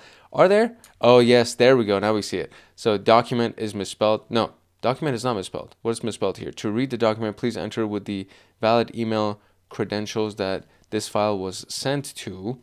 Where is the misspelling? What am I want to see the misspellings. I want the misspellings. SharePoint Online. What am I missing with the misspellings? Adobe Document Cloud. Am I missing it? Am I like completely blind to this right now? There's supposed to be the misspelling. I want to find the misspellings. Maybe the grammatical error is what they're referencing. So to read the document, please enter with the valid email credentials that this file was sent to. Maybe that's because that does seem like a grammatically incorrect phrase. So maybe that might be it. That's probably it, because I was looking for obvious misspellings, but I think they're talking about grammatical errors specifically. The victim has the option to sign in with the email provider of their choice, and then you can click on it, and then it actually says email and password, and this information is going to get captured, and they're going to be able to see your email and password on the other side. Our victim chose to log in with Outlook because per the instructions to read the document, please enter with the valid email credentials that the file was sent to. The email was viewed in Outlook, and so you enter it, and it says invalid credentials. That we can tell that the fake credentials we entered, even if the victim would have entered valid credentials, the error message would be the same. This scenario happens because the victim is not really authenticating to an email provider. Instead, the credentials that were entered now reside on the criminal's server. The criminal's objective to harvest credentials has been met. Notice more grammatical errors. With all the network they put into it, you would think, where are the rest of the grammatical errors? Invalid credentials, okay, I guess. So the V right there. That part, okay, fine, fair. Will never share your email with anyone else. Sure you won't, you bastard. This email sample was obtained from any run. If you wish to interact with the email and see the full analysis, refer to the link below. So we can actually go to the any run website, which is a really powerful website to analyze links and go through a variety of different processes for different types of malware in this kind of a sandbox type of an environment. So this is what any run actually looks like. And you can, as you can see, as I move my mouse around, different pieces are highlighted. So you can see kind of this bar at the bottom, you see how like I can hover even over these chunks and it'll show me the different portions of it, right? So as you go through the process, it'll actually show you what the next step looks like and the next step looks like. So it actually shows you the whole thing, or you can start from the very, very top and then go through the email, click the download document button, that'll take you somewhere else, etc., etc. So as I move my mouse forward, you see, as I move my mouse forward, it loads different parts of the page. But there are actual breakdowns of what would be clicked on and what you can see right at the bottom right here as well, the various response codes from the web page. All of that stuff. So it all shows you what it would look like had you gone through this entire process and clicked on the individual elements of it for it to actually load different pieces. So AnyRun is a really, really cool website and a great service for simulating various types of attacks and anything like this in a sandbox type of an environment. So the email sample used to name a few major companies, their products and logos such as OneDrive and Adobe. What other company name was used in this phishing email? So let's go and look at this again. So we have Outlook, that's one name, but that's kind of my Microsoft product. So technically that could be Microsoft. Office 365 is also a Microsoft product. Adobe, they already mentioned. OneDrive, they already mentioned. What else do we have here? Citrix. Citrix is one that they mentioned here as well. So I would say Citrix is probably the only one that doesn't fall under Adobe or Microsoft. So let's see if that works. That is indeed the name, Citrix. Okay, wonderful. Now, next one. Please update your payment details. Please update your payment details includes spoofed email address, urgency, HTML to impersonate a legitimate brand, poor grammar and or typos, and attachments. I think this is the first one that actually has attachments. So quick observations is made to appear that it's from Netflix billing, but the sender address is this schmuck right here. Here's the element of urgency. The account was suspended, so the victim must act quickly if they don't want their Netflix to be suspended and they want to watch all their movies and binge watch their shows. There's more of this sense of urgency in the email body itself. So Netflix ID suspended. And it looks like, so, okay, right here. Netflix right here is misspelled completely, obviously. So Netflix is misspelled. Netflix right here, obviously misspelled. So what else do we have right here? It's pointing to an email address that is definitely not Netflix. Your account is on hold, of course. Sent from Yahoo. All of this stuff is solid. It doesn't look like it was sent directly to spam. Okay. Different misspellings of the word Netflix. Not sure what was the purpose of that. Yeah, why did they do that on purpose? Like, that looks like that because it was done twice. So Netflix right here and then NetLLX. I don't know why they would do that. Typically, you'll see this technique when it comes to typo squatting, but that wasn't the case here. And typo squatting is basically when they want to look legit to the naked eye, but they didn't use the same character. So for example, like the easiest way to do it, let's see if we can find a good example here. So these might be some good examples. Common spelling of the target domain. So if it's CS online versus CSO online, right? So that's a common misspelling. And at first glance, this kind of looks fine, right? If at first glance it looks okay. Using .uk rather than .co.uk. CSO online-cybersecurity.com. So related words to the domain, but it's not any of the domains that actually belong to CSO Online, right? And then CSO.online.com could be another one. And then using similar looking letters to hide the false domain. So this is technically not an English letter. This is technically not an English letter. This is technically not an English letter. But at first glance, again, it looks fine. And then there's another version of this where it's like they would do CS and then instead of O, they would do the number 0. So CS0NLINE. And that could actually look like, oh, at first glance, it looks like it's an O, so fine, it's fine, right? So this is all various examples of typo squatting to make the domain look legit so that it can bypass you and go, you can still click on it and interact with it. But in this particular case, it's not typo squatting. It's not anything that we would click on. It's literally like the headline or the subject line that's misspelled. So it's like, why the hell would you misspell the subject line? That doesn't seem useful in any way. So this little screenshot right here, again, we can see that Netflix is misspelled, and then they also have it right here that's misspelled. This is in the source code. So here's the meat and potatoes. Apparently, the victim needs to open the attachment to update their Netflix account, which again sounds retarded. Excuse my French. I'm so sorry. I know that we're not supposed to use that word, and it's not politically correct. My bad, right? I meant no offense by anybody. If you have any challenged family members, this is just something that we use to say that it is stupid and it's very silly. Please update your payment details. This is not something that would be done in real life. Netflix would not send you a PDF attachment for you to fill out to update your payment details. You just go to their online portal and you update your payment details. Another piece right here, the phone number, if you have any questions, this is clearly not a US phone number, which is where Netflix is based out of. So therefore, they would not, that's just a really big red flag right there. Netflix wouldn't provide that phone number. And then, of course, they would not provide a PDF file for you to fill out to go ahead and do that. If you open the PDF file, this is what you would end up seeing, okay? So update payment account misspelled. There's a space between these two. So that is misspelled. If you did not ask to reset your password, you may want to review your recent account access for any unusual activity. I'm sure this is going to also lead to some kind of a login page that's malicious. We're here to help if you need it. Visit the Help Center for more information or contact us, your friends at Netflix. Of course, I'm sure you are. So the attachment contains an embedded link titled Update Payment Account with a space between the two C's right here. We'll look at this email attachment in closer detail in the phishing email 3 room. What should users do if they receive a suspicious email or text message claiming to be from Netflix?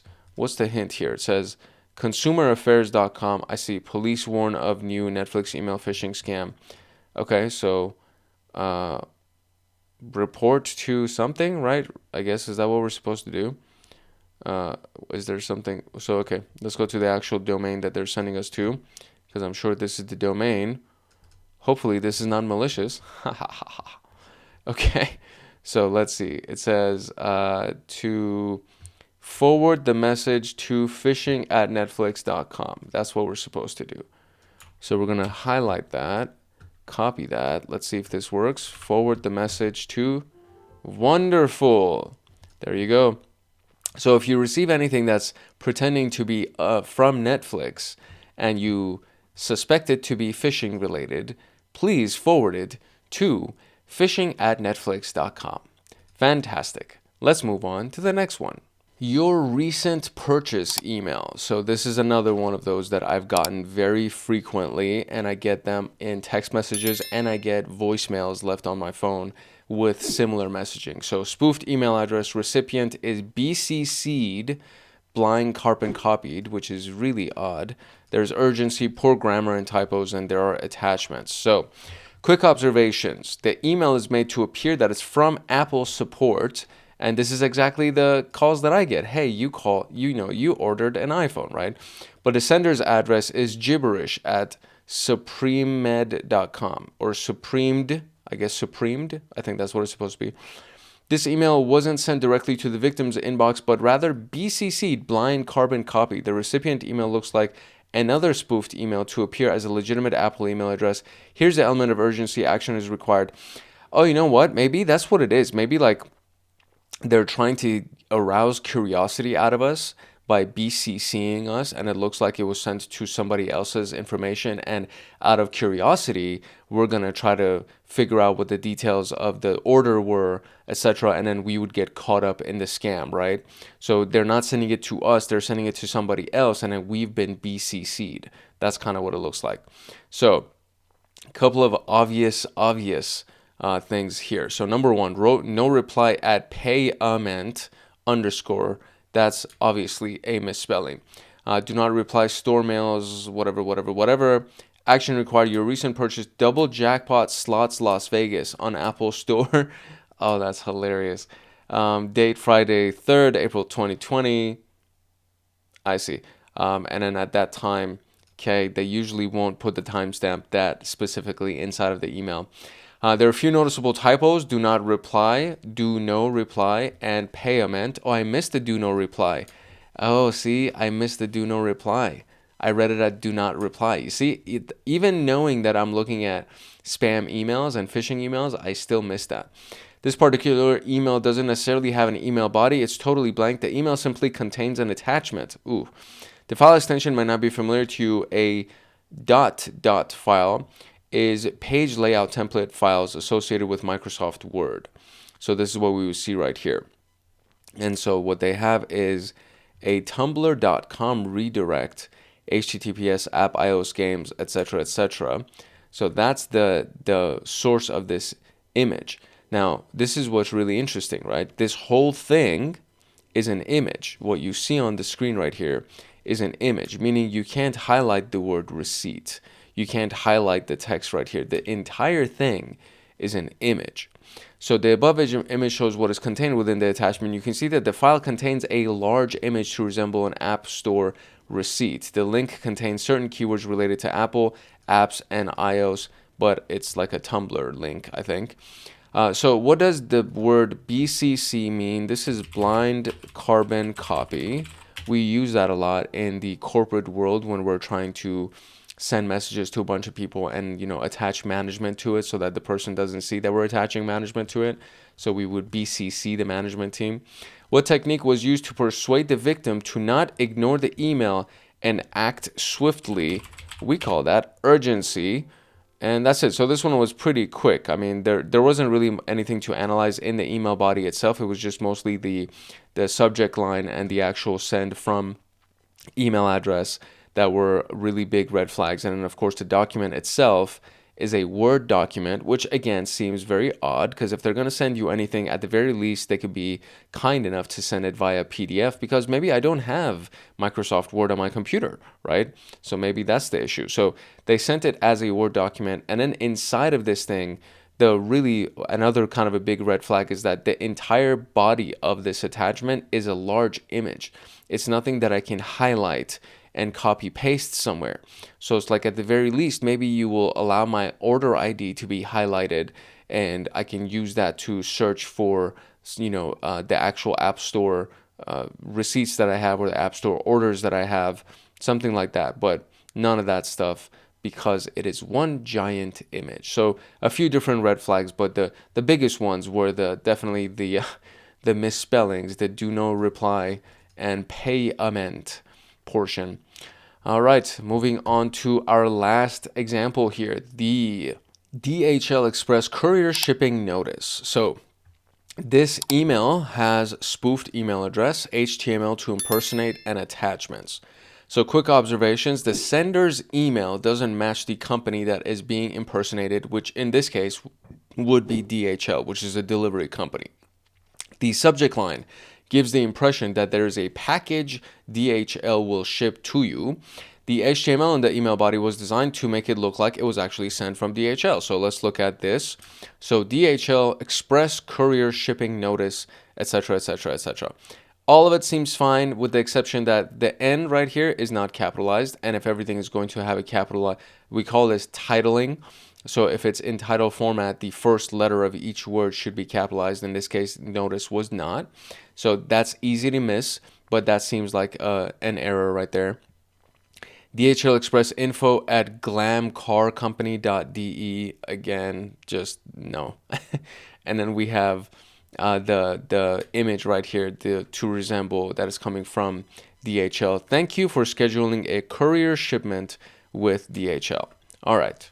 So looking at the source code for the email, the link to view the email as a web page doesn't contain an actual destination URL. So to view this email, etc., etc., it doesn't even include anything that is clickable. So there's the issue. That's one issue right there. The only element the victim can interact with is the email attachment, which in this case is an Excel document. Again, just very odd format to choose. It should be universal, right? If there is going to be an attachment, it should be universal, which is PDF documents, because Excel is a Microsoft thing. What if I don't have Microsoft Excel on my computer, right? Let's see if we can find any other misspellings here. So thank you for scheduling. See attached for confirmation. Reception. Important. Ensure your packages are packed and labeled correctly to avoid damage or delays. Follow DHL's packaging advice. Interesting. Okay. Should you need to make changes to your pickup, visit My DHL Plus and go to My Pickups. Okay. That's interesting. That's like a piece that maybe if you have a DHL account, you can just go to DHL and see if you have My Pickups in there, and then that would be something that you could potentially find as a discrepancy, right? The image below shows what is contained within the attachment. So to translate language, kindly click Enable Editing above. Okay, that's all right. And then so we have something that seems to be no idea what language this is. I am not going to even pretend to guess, but it's obviously one of the Asian languages, and I don't know what it is. So the attachment runs a payload that throws an error, and the error says it's trying to launch some kind of an executable, has encountered an illegal instruction, choose close to terminate the application.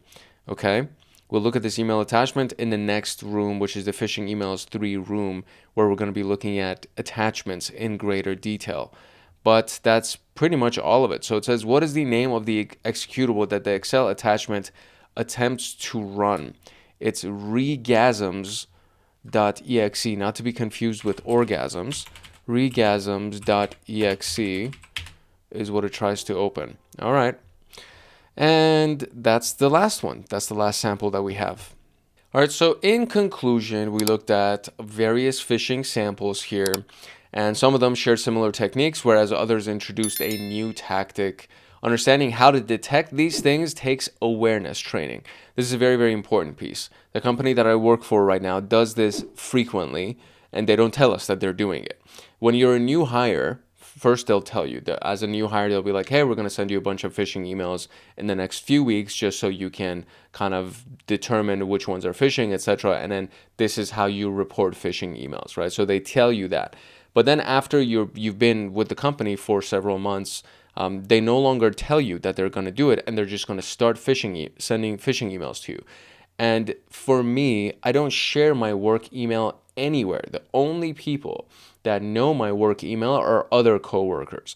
So anytime that I see anything that is not from my coworkers or from anybody that is on our internal servers, our mail servers, immediately I'm like, oh, this is spam. Because I don't use my work email for anything other than work communication. And that's my recommendation to you as well. If you actually have a work email, don't use it to sign up for anything. Don't do any of that stuff, right? So that makes it just easier to be like, oh, this is spam, this is phishing, this is spam, this is... So just to kind of make your own life easier, that's what my recommendation to you would be. Phishing awareness training is a really, really important concept. There's a website called GoPhish, and Phish is spelled P-H-I-S-H.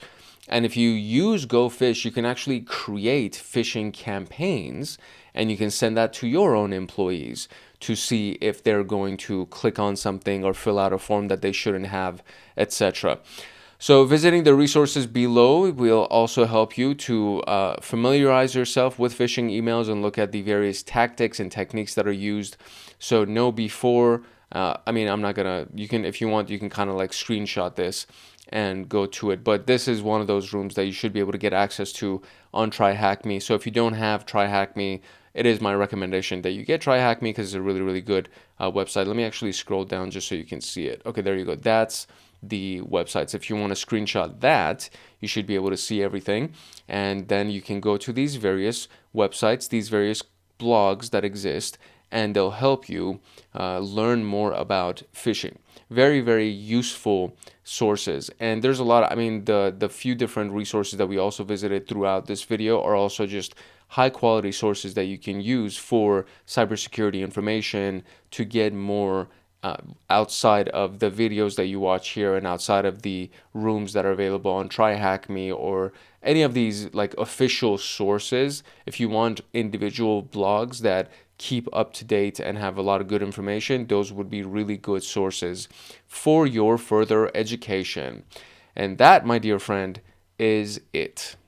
If you got value in this video, and if you like to get more videos like this one, then I encourage you to like, subscribe, and turn on the notification bell so that you get notified the next time that a video comes out on this channel. Currently, we're going to be wrapping up SOC Level 1, the new version, the 2026 version, and then we're going to get into the pen test labs, and then we're going to finish the AI for cybersecurity. I think I was a little bit too ambitious when I launched all the courses at the same time, and I noticed that I couldn't finish enough courses in time for everybody. So the current focus is going to be to finish SOC Level 1 2026. And then after we're done with that, we're going to finish CompTIA Pentest Plus, and then we're going to go into the AI for cybersecurity stuff. And I've been working on a lot of personal AI projects, AI integration projects, so I'm learning a lot about it, and I'm really excited to actually get to that phase to really show you some really, really advanced stuff with AI training and emulation and things like that. All of that stuff is going to be amazing, and it's going to be very different from anything else that's available on YouTube right now, because I know that there are a lot of AI courses on YouTube, but they don't show the integration part behind the scenes, the source code part, which is what's very important for people who are in cybersecurity and engineering. It's not that you want to go to, make.com and make these types of bots that you can point and click. You need to know the source code behind the scenes.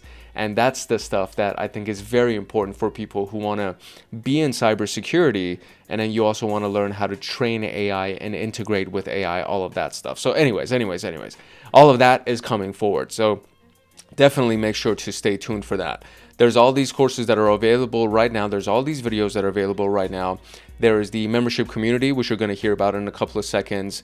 And I mean, there's everything else. So if you have any questions about any of the stuff that we talked about today, leave them in the comment section below. If you want to, participate in the video content and answer some of the questions that I went through, leave them in the comment section below. And if you just want to say hi, leave it in the comment section below. I love hearing from the community. I have been a little bit out of touch from all of the comments, so I have to go and respond to all the comments that came in over the last week. I was on vacation, so there's a lot of stuff that I've missed that I need to go ahead and respond to. And I just look forward to it. So to make sure that you receive all of the information and all of the videos and everything else that's going to be coming out in the upcoming weeks and months, make sure that you like, subscribe, and turn on the notification bell. And of course, drop a comment in the comment section below. And then there is Hackaholics Anonymous. If you want access to my notes and exclusive downloads and to get lifetime access to me on Discord, consider joining Hackaholics Anonymous. We have 4 tiers. We have the supporter, the agent, the guardian, and the master. Each tier gets their own Discord server and early access to content. The agent, guardian, and master levels get exclusive content, exclusive downloads, monthly Python automations, live streams with me every single month, plus so much more. And to join, you can simply click the link in the description below and you will be able to choose the tier for which you want to join. I really hope I see you in the Discord chats. If not, I hope I see you in the comment section. It's your boy Hank Hackerson at Hank Hacks Hackers, your favorite network and system attacker/protector. If no one else loves you, Hank loves you. Love, peace, and chicken grease. And I will see you in the next video later. Today we're going to start using phishing analysis tools to complete our trifecta of phishing analysis so that we can actually find all of the various red flags that would be inside of a phishing email using automated tools. My name is Hank Hackerson, your trainer for today, and to get more videos like this one, make sure that you like, subscribe, and turn on the notification bell. Alright, like many other things that exist in cybersecurity, we want to know the core skills to be able to do something, but then once you understand the foundations and the fundamentals, you want to leverage tools to make your life easier and to do things faster. And phishing is no different. So in the last 2 videos, we looked at the various elements of a phishing email. We looked at the red flags that we want to keep an eye out for to be able to find things. But then once you've learned all of those things, and hopefully you've reviewed those videos and you really understand the core fundamentals, once you've learned those things, the next thing that we want to do is use the tools that will make our life easier, because there will be thousands of phishing emails that will be presented to you, especially when you're in an enterprise environment. So you want to know what tools that you can use to make your life easier and to do things faster. And so today we're going to be talking about those tools. And so all of these things will be time-stamped in the description below. But of course, we have the intro, the information that we need to collect, the email header analysis, email body analysis. There's something called a Malware Sandbox, the PhishTool, then there's case studies, so phishing case 1, 2, and 3, and of course we'll have our conclusion. So we're going to be leveraging the TryHackMe platform for this, and inside of TryHackMe, this is one of the premium rooms, so it does require that you have a paid subscription to be able to launch the virtual machines that are attached to it, as well as the attack box that's attached to it. But really, honestly, you can download Kali Linux. There's a video, so we have the Linux Plus training series. In video 1 of that training series, in section 2, I think, section 2 or 3 of video 1, I go through the details of how to download and install Kali Linux. And inside of Kali Linux, there's a bunch of different tools that come pre-installed with it that you can use to go ahead and do analysis similar to what we're going to be doing today. So the only thing that you would need at that point is to actually find some phishing sample emails or create some phishing sample emails so that you can go ahead and run the analysis. Apart from that, if you actually have a membership with TryHackMe, it costs I think $12 a month or like $14 a month, something like that. And they always have discounts that are happening every single year. For, multiple times in the year, they'll have a bunch of different discounts. So you can use that. Get yourself a membership. It's not expensive, and through that membership you get access to all of the various rooms and all of the various tools and all the premium rooms and all of that good stuff that's available. And I've seen job postings now refer to TryHackMe as one of the sources of education that they're approving And I think that's a really, really amazing thing. So if you actually want to go into cybersecurity jobs, if you have memberships with TryHackMe, and then if you get certifications of completions, because each path that you complete, you get this full certificate of completion that you have now completed this path. So if you finish the SOC Level 1 path, the 2026 version, the most recent version of the SOC Level 1 path of TryHackMe, you get a certificate of completion, and then you can present that to your employer as a part of your portfolio, and that ends up being a really awesome thing for you to demonstrate your skill set. So anyways, all of that being said, we're gonna now dive into the intro. So a quick little note from Hackaholics Anonymous, and we'll dive into the intro. If you want access to my notes and exclusive downloads, and to get lifetime access to me on Discord, consider joining Hackaholics Anonymous. We have 4 tiers. We have the supporter, the agent, the guardian, and the master. Each tier gets their own Discord server and early access to content. The agent, guardian, and master levels get exclusive content, exclusive downloads, monthly Python automations, live streams with me every single month, plus so much more. And to join, you can simply click the link in the description below, and you will be able to choose the tier for which you want to join. I really hope I see you in the Discord chats. If not, I hope I see you in the comment section. So in the Phishing Room 1 video, we talked about how to manually sift through the email raw source code to extract information. And then in the second video, in the video right before this one, we looked at a bunch of different email samples, actual email samples that were used in phishing campaigns, and then we looked for the red flags in those videos. Now in this video, we're going to look at the various tools that will aid us in analyzing phishing emails. For example, tools that will aid us in examining email header information, techniques to obtain hyperlinks in emails, expand the URLs if they're URL shortened, look into tools that give us information about potentially malicious links without directly interacting with a link, and cover techniques to obtain malicious attachments from phishing emails, and use malware sandboxes to detonate the attachments to understand further what the attachment was designed to do.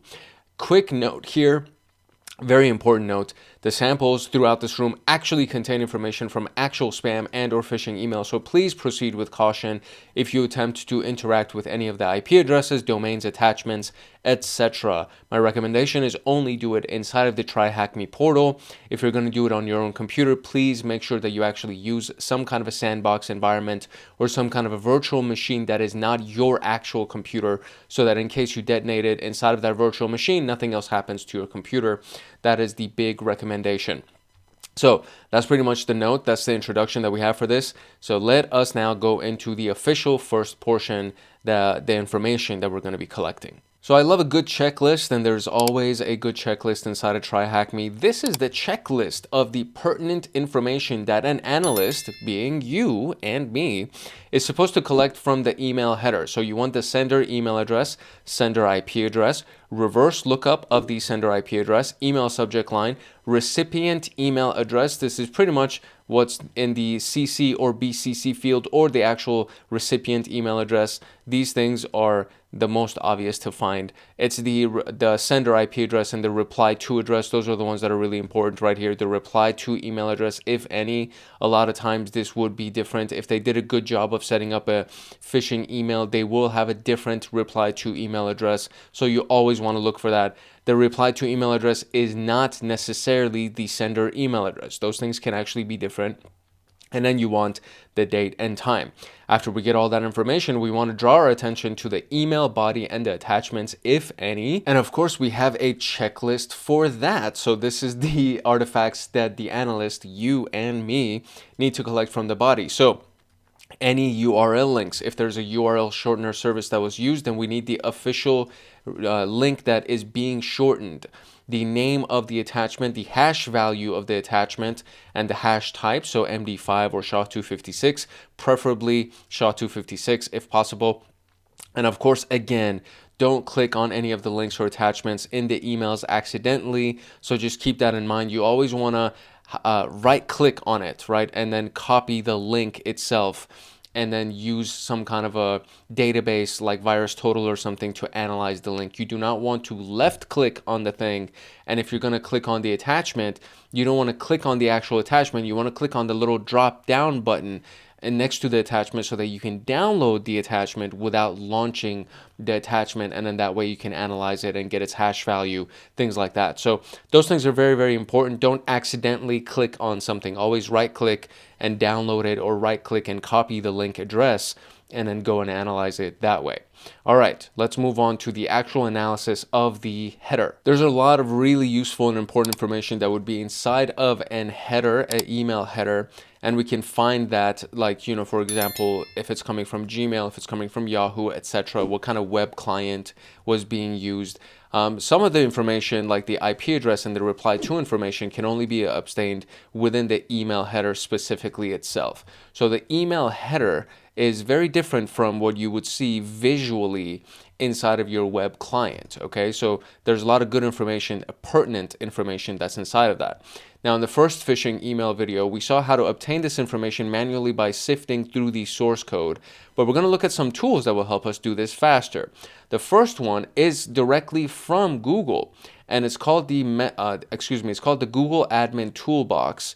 And it is the message header analysis, or analyzing the message header inside of the Google Admin Toolbox.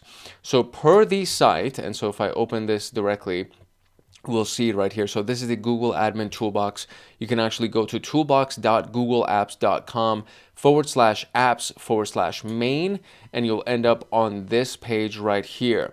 And then you can go ahead and start analyzing a variety of different information. For example, in the portion right here where it says investigate mail issues message header, analyzes the email header. So we have it right here. It says it analyzes SMTP message headers, which help identify the root cause of delivery delays. You can detect misconfigured servers and mail routing problems, and also you can find malicious stuff. So the copy and paste of the entire email header is what we need to do, and then we can then run it inside of the analysis tool. So this is the direct link that we just viewed right there. And so this is what you see right here when you actually copy paste the entire email header. This is the kind of analysis that you'll see, right? So if we kind of zoom in a little bit, this is the message ID. Then we have created on a date, from a specific location to a specific person, the subject line, the SPF, not the what's on side of the suntan block, or what is it, sunblock, not that kind of SPF, DKIM, and then the DMARC. All of these things have been passed, so this is not a bad thing necessarily. And then there's a lot of other information that's available over there as well. We'll talk about what those acronyms actually stand for. Another tool that we have is the Message Header Analyzer, and this is available from directly mha.azurewebsites.net, and this is the Message Header Analyzer. And I think the usage is actually very similar. You would copy and paste the message header inside of it, and then you would go through Analyze Header, and then it would actually give you the information that you would need. You can also use the mailheader.org website, so let's go visit that. And the content is blocked. Oh, nice. So mailheader.org has expired. If you're the owner of this domain, then please let them know. So you cannot use mailheader.org because that website is officially dead. So we're going to just skip past this. So even though it's not covered in the previous phishing rooms, a message transfer agent, also known as an MTA, is software that transfers emails between sender and recipient. We can read more about this on this article. Let's see if that article actually works. So there we go. Okay, cool. So this is from NIST. Nice. I would hope that the NIST domain does not die on us.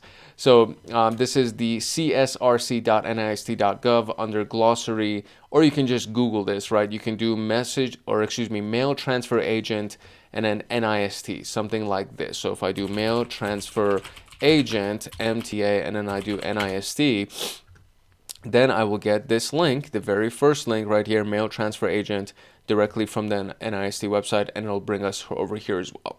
And then you can read more about the mail transfer agent on the NIST website. So since we're on the subject, we can also read about the mail user agent that's available, and I'm guessing that's also on the NIST website. That is also true. A client application used by an end user to access a mail on a load. We did talk about this in extensive detail when we're actually going through the basics of cybersecurity. So mail user agents, mail transfer agents, all these things are also available. And I think we also went through great detail with them inside of the very first video on phishing analysis in this series as well. So there's a lot of good information that you can find on those videos, or you can just go to the NIST website and read up on those. All of that stuff is available for independent study. Now, note here, the option on which tool to use rests ultimately on you. It is good to have multiple resources to refer to, as each tool might reveal information that another tool may not reveal, or the tool itself might be dead, like the mailheader.org website that was very disappointing. So that's why you want to have multiple.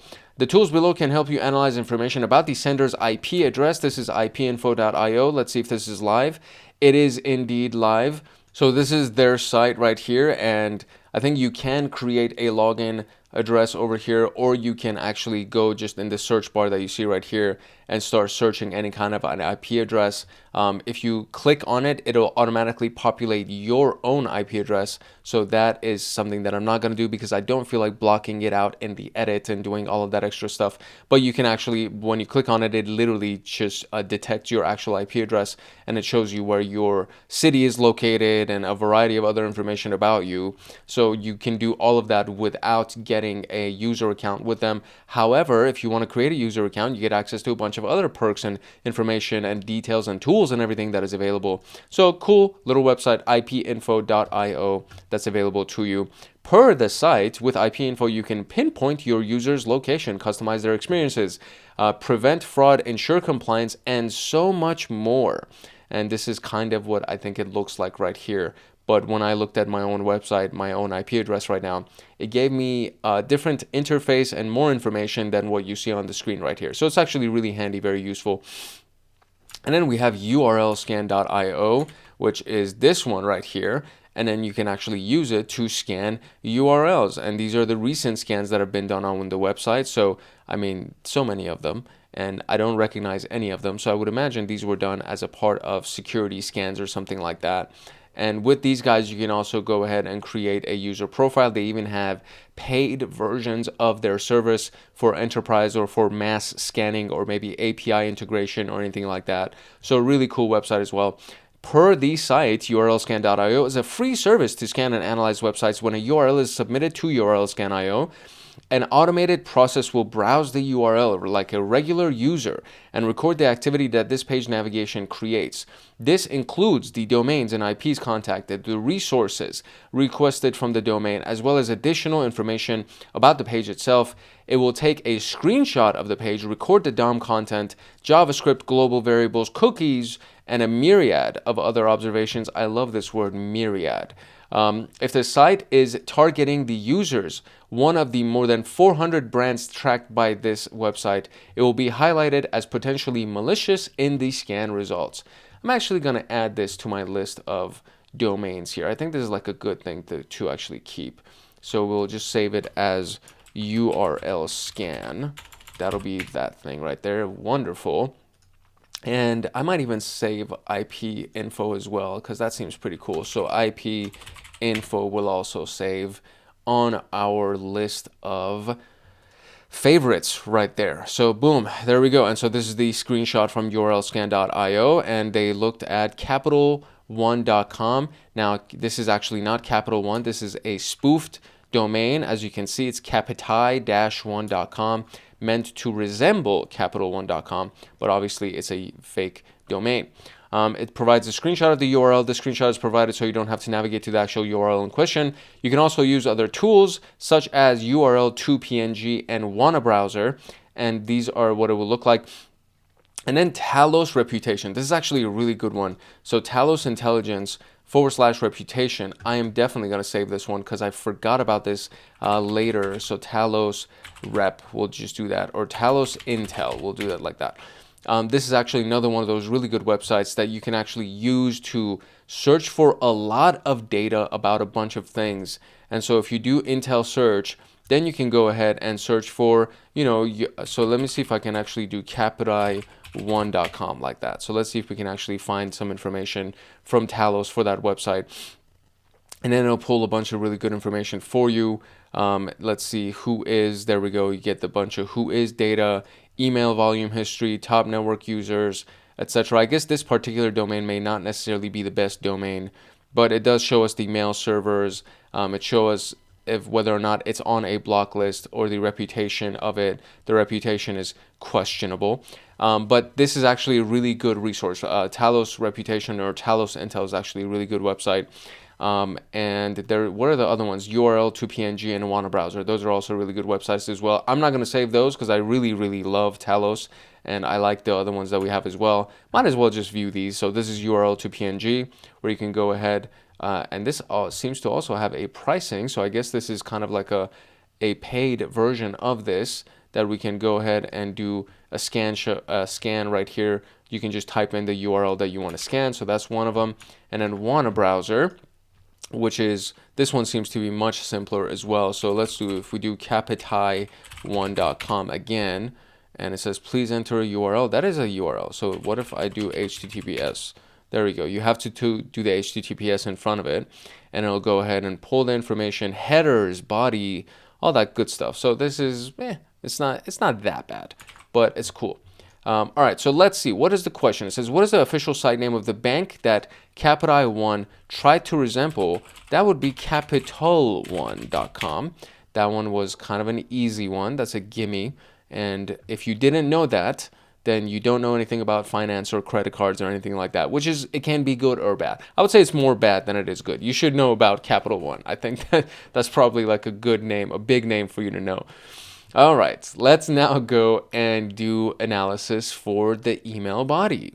All right, for our email body analysis, this is where the malicious payload may be delivered to the recipient either as a link or an attachment. So the attachment is considered to be a part of the email body.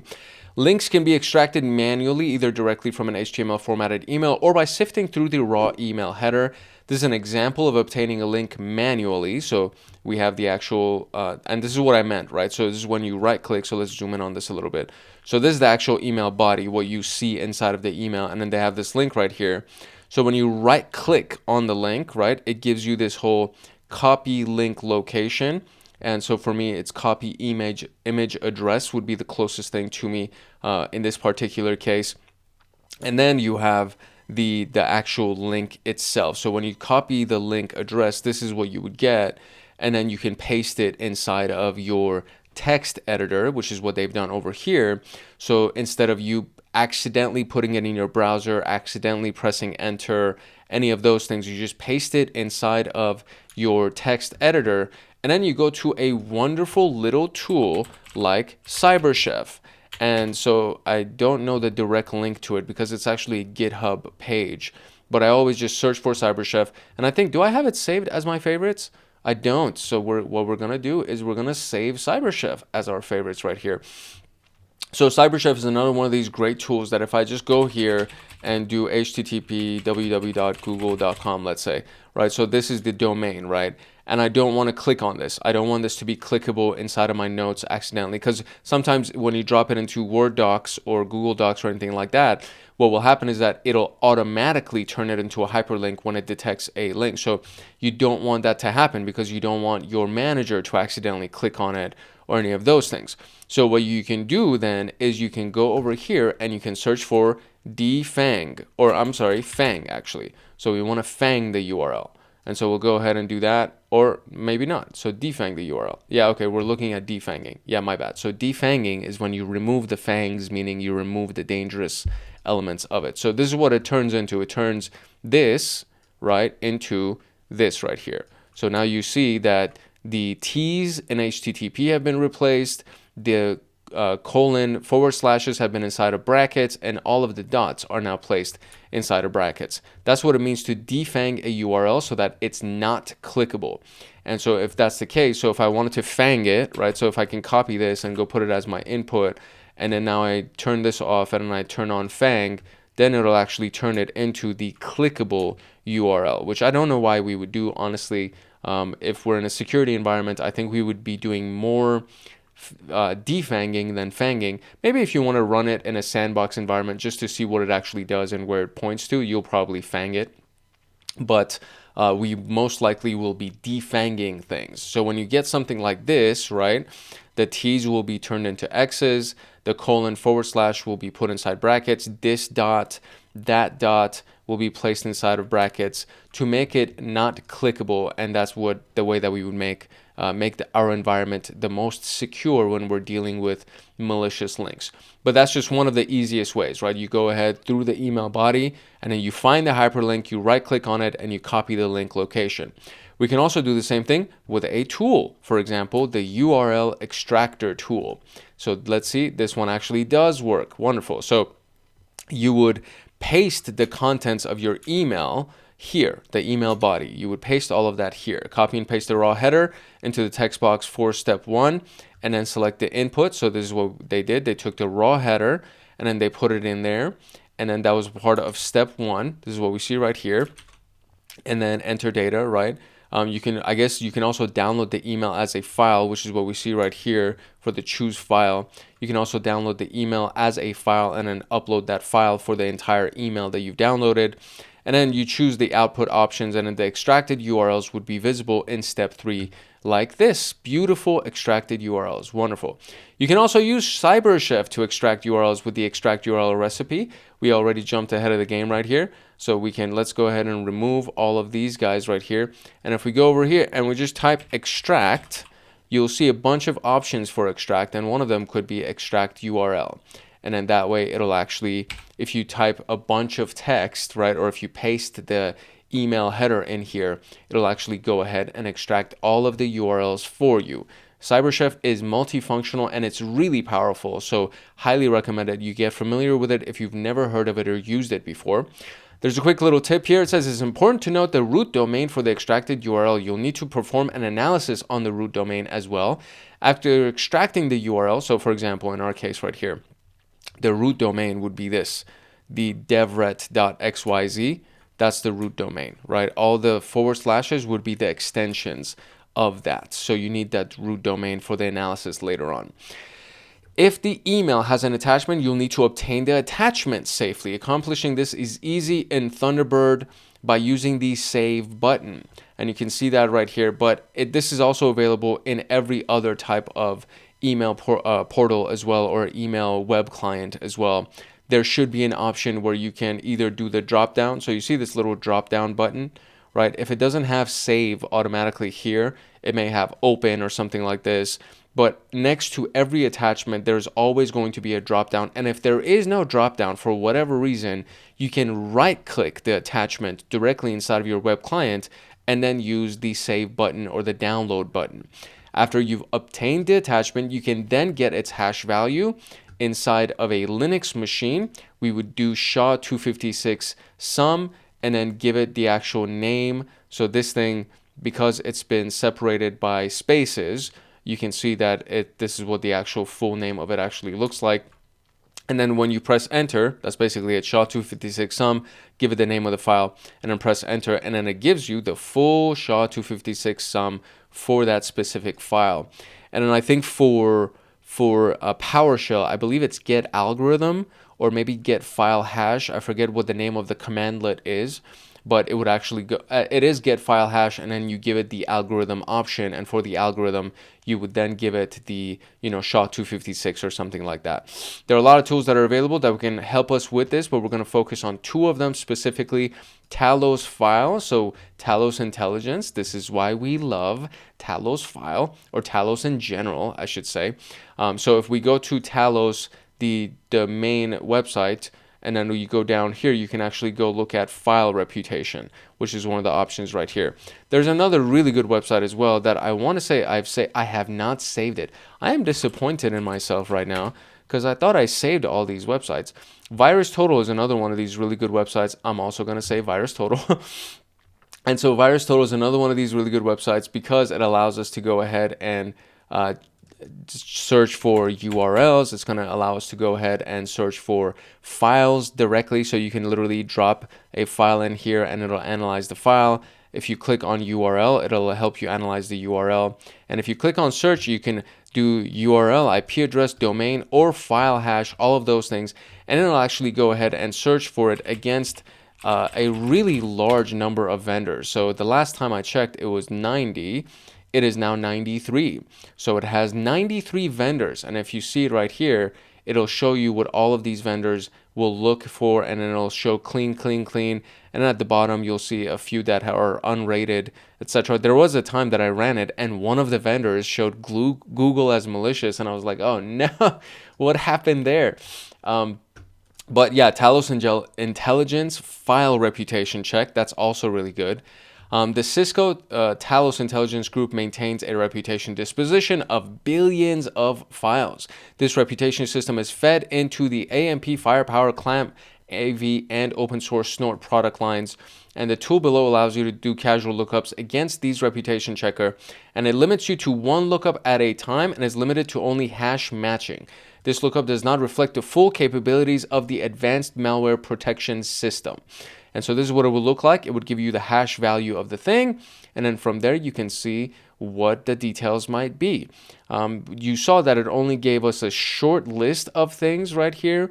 Whereas for VirusTotal, we saw that there was a much larger list of vendors that are used. So I typically default to VirusTotal. Look at that right here. Amazing. So VirusTotal is included here. And VirusTotal actually has an API that you can use for coding if you want to create scripts to do analysis checks and things like that as well. So really, really cool website. I love this website. I use this website all the time.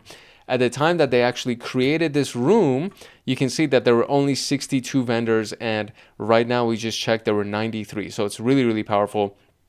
And then a couple of honorable mentions here is Reversing Labs and the file reputation service of Reversing Labs. Let's see if we can check this for free trial stuff, da. Okay, so it looks like we need a login. And I mean, it's gotten to the point that it says request a demo. So I don't think you can even create something without having like a full-on membership with Reversing Labs. But if you work for a company and if you have a budget and you want to do something like this, then you can definitely check out Reversing Labs. Okay, question. How can you manually get the location of a hyperlink? So the location of a hyperlink. And we have a bunch of different tools, but I think it was like the first one that we actually looked at, which was the copy link location. There we go. Copy link location would be the location of the hyperlink. I'm wondering if that's the answer that they want us to type in here. Copy link location. Look at that. Just like that, we got the answer. Wonderful. Okay, so let's look at Malware Sandbox. Thankfully, there are a lot of different tools that we can use as sandbox environments, and one of them happens to be Malware Sandbox. This would be an online tool where you can launch malicious files and analyze them to better understand what the malware was programmed to do. These are very handy. So of course, as you can imagine, we're going to be favoriting this. We're going to add this to our bookmarks. So for instance, we can upload an attachment we obtained from a potentially malicious email and see what URLs it attempts to communicate with, what additional payloads are downloaded to the endpoint, persistence mechanisms, indicators of compromise, etc. And any run is actually one of them. And this is the one that we used in the last video. So app.any.run. Very, very handy. And of course, boom, we're going to add it. So I'm going to do any run, and then I'll do sandbox just so I know what's up. So any run sandbox right there. Per the site, you can analyze a network, file, module, and the registry activity, interact with the operating system directly from a browser, see the feedback from your actions immediately. So very, very handy tool. We love this tool. And so hybrid analysis is another one that we have. This is a free malware analysis service for the community that detects and analyzes unknown threats using a unique hybrid analysis technology. This is what it looks like. So let's go see if it's a live website. Free automated malware analysis. Amazing. So beautiful. So again, we're going to go ahead and do hybrid analysis. Voila. Beautiful. And there we go. That's the screenshot. And so again, file or URL, file collection, all these things you can just drag and drop, easy to use. Joe's Security, or I guess Joe Security. So Joe Sandbox empowers analysts with a large spectrum of product features, among them live interaction, URL analysis, and AI-based phishing detection, Yara and Sigma rules, MITRE attack matrix, AI-based. This is amazing. So I wonder if this is a free website. I think it might not be a free website. it looks like it is a free website.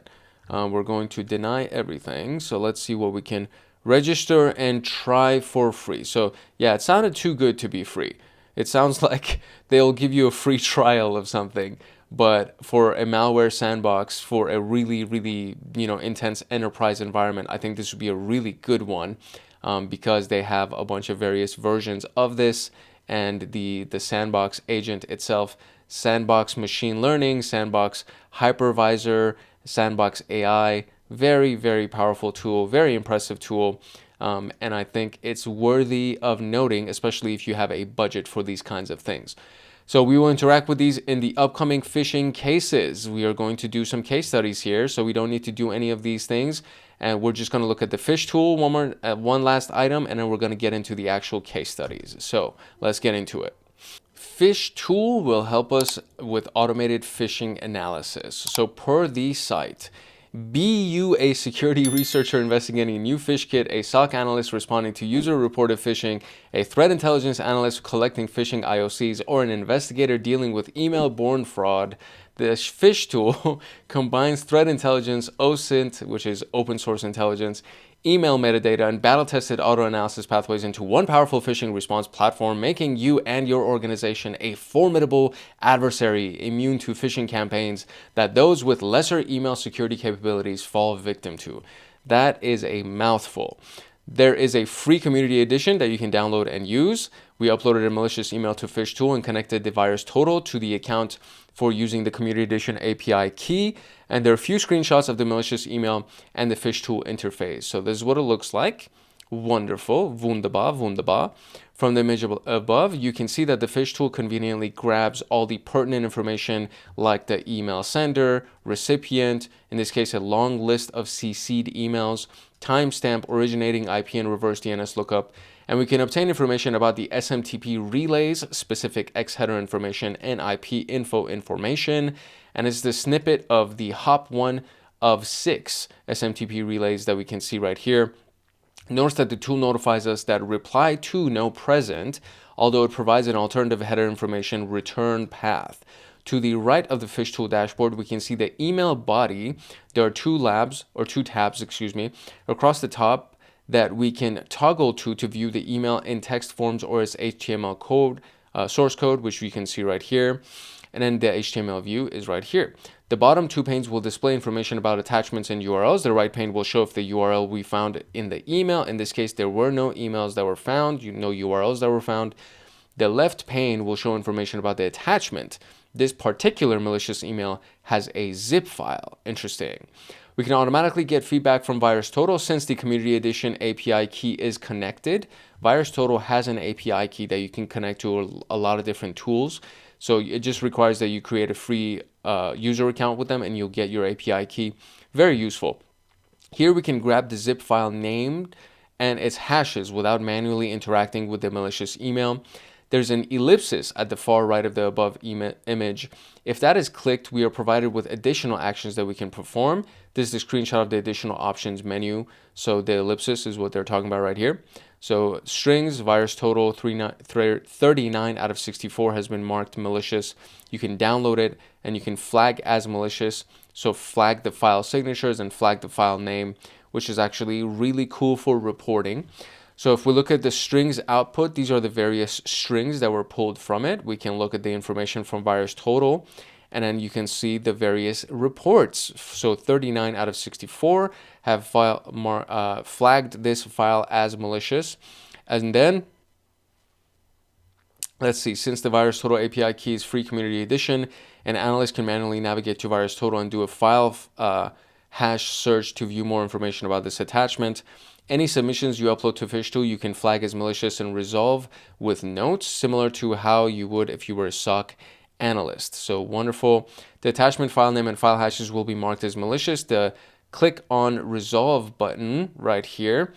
And this new screen, the analyst will mark the email based on drop-down selections refer to the GIF that we see right here. So if we click on resolve, we can email disposition would be malicious, the artifacts that we want to attach, all of these things, and then of course the classification codes, if we wanted to choose all of those, would be available as well. So it was definitely malicious. We have the attachment file name attached to it, and then malicious attachment, I guess. There you go. They did that. And then you click resolve. So starting from the top, we filed it as malicious or non-malicious. The artifacts themselves, we took the attachment file name, attachment file signature. You can also do a variety of other artifacts about the email, and then of course do classification codes. So there's a note that they didn't perform further analysis on the domain name or the IP address. Neither did they perform any research regarding the root domain or the email originated. The attachment can further be analyzed by uploading it to a Malware Sandbox to see what exactly it's doing, which they did not do. Hence the reason why additional flag artifacts were not selected for this malicious email. Smiley face. To expand on classification codes briefly, not all phishing emails can be categorized as the same. A classification code allows us to tag a case with a specific code, such as whaling, which is phishing after a high-value target.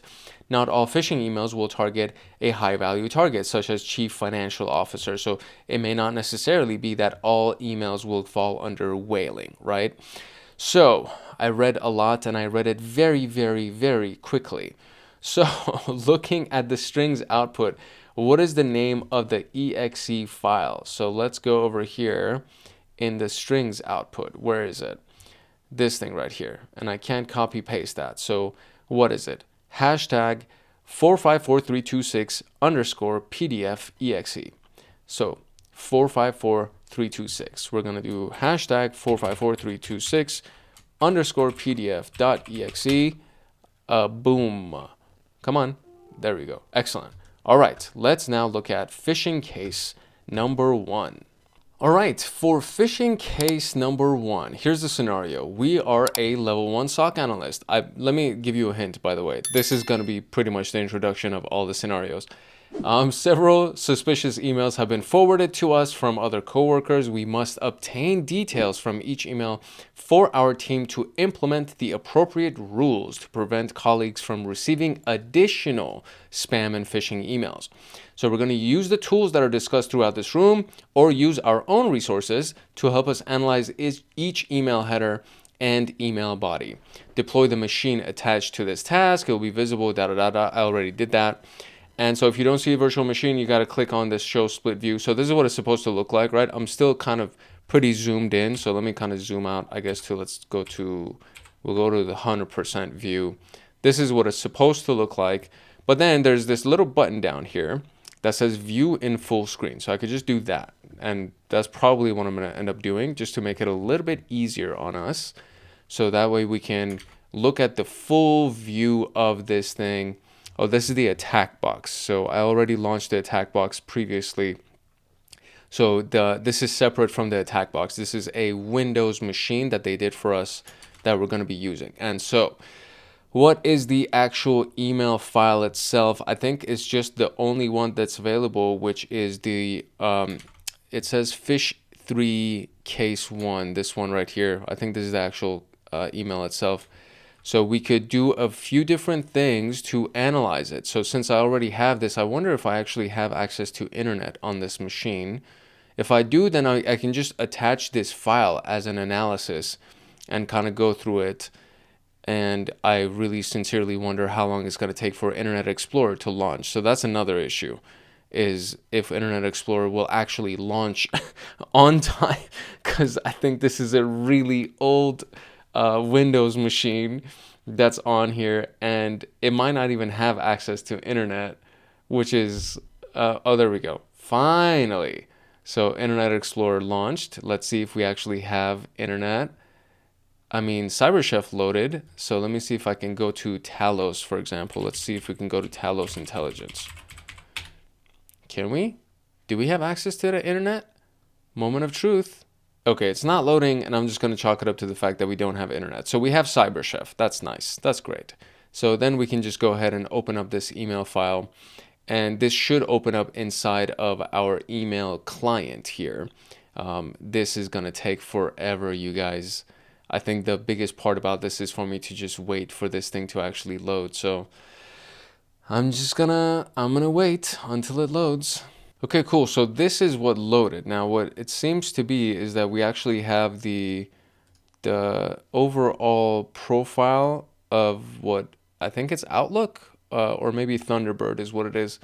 So we're just going to close that out. Where I'm more interested in this. I'm interested in this compared to everything else. So first question says, what brand was this email tailored to impersonate? And you can tell immediately that it's Netflix. So that's the first one. The next one. So let's see if we can go ahead, and it says, to protect your privacy, Thunderbird has blocked remote content on this message. So we don't need any of that stuff. If I click on more, I can do view source. So we'll go ahead and do that. And it should open this whole thing right here. And then we can just get our full email header that's available on this thing and try to hopefully analyze it from this. But again, I don't have access to internet on here. So here's what I'm going to do. I'm going to see if I can control all this whole thing. Select all. There we go. And then copy. And we already have CyberChef. So let's paste it. There we go. Okay, cool. So now we can do a few things here. We can do extract, for example. And let's see if I can extract any URLs here. There's a bunch of URLs that's extracted. Amazing. Let's see what else we can extract. Can we extract files from this? 0 files found. Okay, so we can just delete this one. Or how do I delete this? Whatever, who cares? Extract files. So there are no files. Let's see if we can extract domains, which is pretty much the same thing. So 22 domains that were found, which is similar to having the extract URL function. So I can just turn that off and I'll still have the URLs. Yeah, fonts dot. Yeah, so all of that stays the same. So we can leave that. File paths, domains, IP addresses. Let's see if we can extract any IP addresses. Let's pause that and let's pause that. We have the IP addresses. No, this is extract domains. Can I turn this off? Can I turn this off? Can I have any IP addresses? There we go. IPv4 addresses. Beautiful. So we do have IPv4 addresses and MAC addresses, email addresses. Let's see if we can also extract email addresses. I need to be able to delete these individual pieces right here. How can I delete these pieces? I want to just delete this one. Can I delete this one? Okay, let's just maximize the screen. Forget it. Whatever. All right. Okay, so let's actually go through the question. So it says, what is the from email address? So let's go here and we should be able to see extract email addresses here. So let me go ahead and extract the email addresses and I'll pause this guy. Okay, so here are our email addresses that we see redacted at Yahoo, Postmaster. We have this guy right here and then we have this guy right here, but we don't know which one the from email address is. So redacted at Yahoo is apparently 2. Header from is Google Cloud right here. So maybe it's the Google Cloud one. That might be the one that we'd be most interested in. Let's see what else we can find right here. Received from etc. by this specific person. Return path originating IP. SPF none. Authenticating results none. Apparently 2. Ymail. Yahoo Mail. So let's see, received from, again, google.com, received by mail, google.com, the DKIM signature, where is, it's like received from, there's actually there's a website that really gives us really good information on what we're looking for email headers to try to find various informations from email headers. So from, this is the thing right here. So from, etc. at Google Cloud. So this is the one right here. Now what you can see right here, this is all encoding. So what you see right there is not the actual information, and it's gogolecloud.com. So it would have to be something down here that is gogolecloud.com. So this would be the from email address. So we're going to copy that and let's go here. Check that. Great. Okay, what is the originating IP address? Defang the IP address. So if we go up here, we can see received from this IP address. So we need to defang the IP address. And I just did something where I zoomed into the screen. So now how do I zoom out of the screen? Zoom, let's go out. There we go. Okay, great. So what we're going to do now is we're going to pause this so we get to see the whole thing. We're going to extract IP addresses. We're going to turn that on. And it's the 1010 or 1097.37. So now what we need to do is we need to defang the IP address. So I'm going to go over here and we're going to search for defang. You can actually have multiple things working at the same time. So I'm just going to drop defang IP addresses. There we go. Now all the IP addresses are defanged, and I'm looking for the from IP address, which is this guy right here. So we're going to copy that guy, go over here, paste that. Oh, it has now put extra brackets in here. That's so annoying. Like, you told me to defang it, and I defanged it, but now you're also putting extra. That's so annoying. Okay, fine. So we're going to take this whole thing, copy that, go over here, paste it, and now I have to manually put these things right here. I don't even need to put the dot, apparently. What is happening? This is so annoying. Dot, that. This is so obnoxious, yo. 10. Why are there multiple dots? There should not be multiple dots. There should only be a, there we go, 1 dot. Okay, great. Okay, this is really annoying. This is actually very frustrating because it's not pasting these things correctly. So maybe it's not the right one. So maybe that might be the issue, because it says that this could potentially be the right address, but it's not. So it could be this one maybe. So it's the 209.85 potentially. So maybe it's that one. So I'll just turn the defang back on, and we'll take the 209.85 226. That could be it. Okay, there we go. I think that's it. Yeah, all right. So my bad. I was frustrating myself for no reason. I chose the wrong one, and it needs to be the originating IP address. That's what we're looking for here. And I zoomed in again. I don't know how I zoom in, but I can't zoom out with control. Like, anyways. Okay, from what you can gather, what do you think will be a domain of interest? Defang the domain. Okay, so let's now go ahead and look at the extracted domains. Show me the extracted domains. What do we think would be a domain of interest? There's a lot of domains here. So from what we can gather, what would be a domain of interest? Let's see. Okay, so after looking at the entire list, there were a few that kind of stand out. So the nflxext.com, potentially that could be it. There was also one that showed up a few times towards the top, which is the etechno, right here, etechno.xyz. That seems to be interesting. And then I just saw another one actually as I was going through it, gstatic.com, although I feel like that might not be a bad email. So since we don't have VirusTotal on this virtual machine, I had to load it on my own computer, and I looked up etechno already. Now it says 0 out of 95, but at the top right here, Alpha Mountain says that it could be suspicious, and then Force Point Threat Seeker could also be suspicious. So etechno potentially could be suspicious. And then we have the, what was the other one that we had? gstatic.com could potentially be suspicious. And then we also had the nflxext.com. So let's see if I can search for gstatic.com.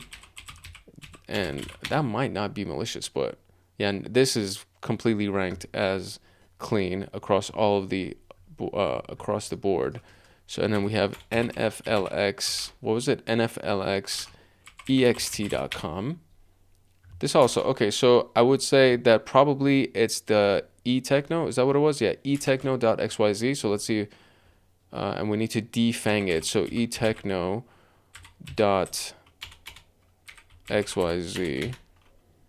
Okay, cool. That is the one. Now, what is the shortened URL? Defang the URL. So what is the shortened URL? Defang the URL. So now we're looking for a URL that is obviously a shortened URL, and we need to defang the URL. So that's another issue, is that we need to first find a shortened URL, and then we need to defang the shortened URL. So let me see if I can find it real quick. Okay, to be able to find the shortened URL, we actually had to turn off extract domains, and now we had to extract URLs, because it actually gives us the full URLs instead of just the shortened version. And so the shortened URL were, when we were looking at domains, it was t.co, but now we actually have the full URL here, right? So then we can copy this thing right here and then go and pull the, so now it says, what is this shortened URL? Defang the URL. So I wonder if they want me to actually pull the, I'll defang the URL just in case that's what they're looking for. I wonder if this is what they're looking for, if they want us to actually go find the source, like the original link itself. It seems like they're looking, yeah, so they're looking for the actual shortened URL, not where it's pointing to. And so there it is. So we got the defanged shortened URL as well. we pulled. I mean, it shouldn't be that complicated, right? So it's like as long as you have the full email header, then you can go ahead and extract all the necessary information. And then with the use of our friendly CyberChef tool, we were able to pull all the information that we needed. So very, very cool, very handy, good stuff. Now we can move on to phishing case number 2. Okay, for phishing case number 2, we're actually going to be using the AnyRun sandbox. So I don't think we need this anymore. I'm just going to close that out. We'll leave VirusTotal open just in case. And now I can kind of zoom in on this a little bit more just to make our lives a little bit easier for you to be able to read this easier. Fancy, fantastic. Okay, wonderful. Scenario, you're a level 1 SOC analyst. Several suspicious emails have been forwarded. You must obtain details, etc. Malicious attachment from the email inspected in the previous phishing room was uploaded to AnyRun for analysis. So we are now going to go to AnyRun to analyze this thing. And so if this is actually on AnyRun, I think you can find it directly yourself as well. This seems very similar to what we previously had looked at before. So there are no, oh, there we go. So one by one. So I think I have to kind of give it a minute for it to load. So it says, Netflix, please update your payment details. This is what it will look like if you clicked on that. And then next one right here, share to files. Okay. The document itself. Okay, there we go. Now we have the link that we can click on. And the next one over would be what happens if we open the link. Next one over is the actual page. It's the Google 403 error. And what else do we have? If we move one over, we can now open. So they maximized the screen. They went back, clicked on another one, which ended up being another 403 error. Went back, clicked on another one, and that was the contact us from Netflix, which opened up the Netflix website. So this actually looks like the Netflix website itself. And then finally, is there anything else at the end? Yeah, the end is basically it. So it was just a bunch of links that seemed to, some of them did not work at all. So if we go over here and click, let's see the one that they clicked on, which is the first one. It was lihi1.com. So let me see if I can kind of, when I move my mouse, it changes everything. So I have to kind of be zoomed in right here. So you can't really see it. Hopefully, well, actually there should be a list right here on the right hand side and on the bottom right here that would show us what they're trying to load.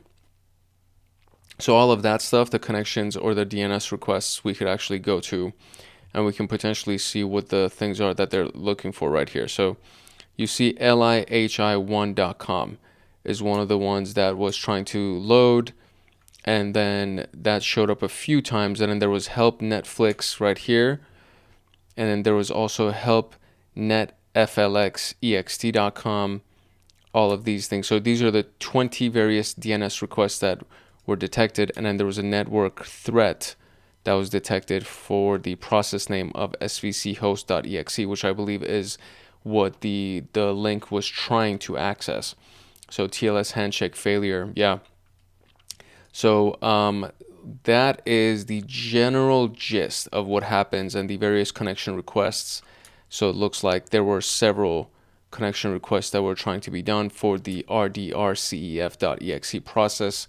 That was from the Adobe website, adobe.com, adobe.io, and Windows Update, etc., etc. So these are the various tabs that we can look at the bottom right here just to see the types of requests that were made, and then the various detections that were done. And then on the right-hand side right here, we can also see more information about it as well. So acro rd32.exe, which is what is the exe that was supposed to launch. So if I kind of crash that, it shows me that everything was inside of this one exe file. So underneath it, we can see the variety of other exes that were attempting to execute and the various details with those executions.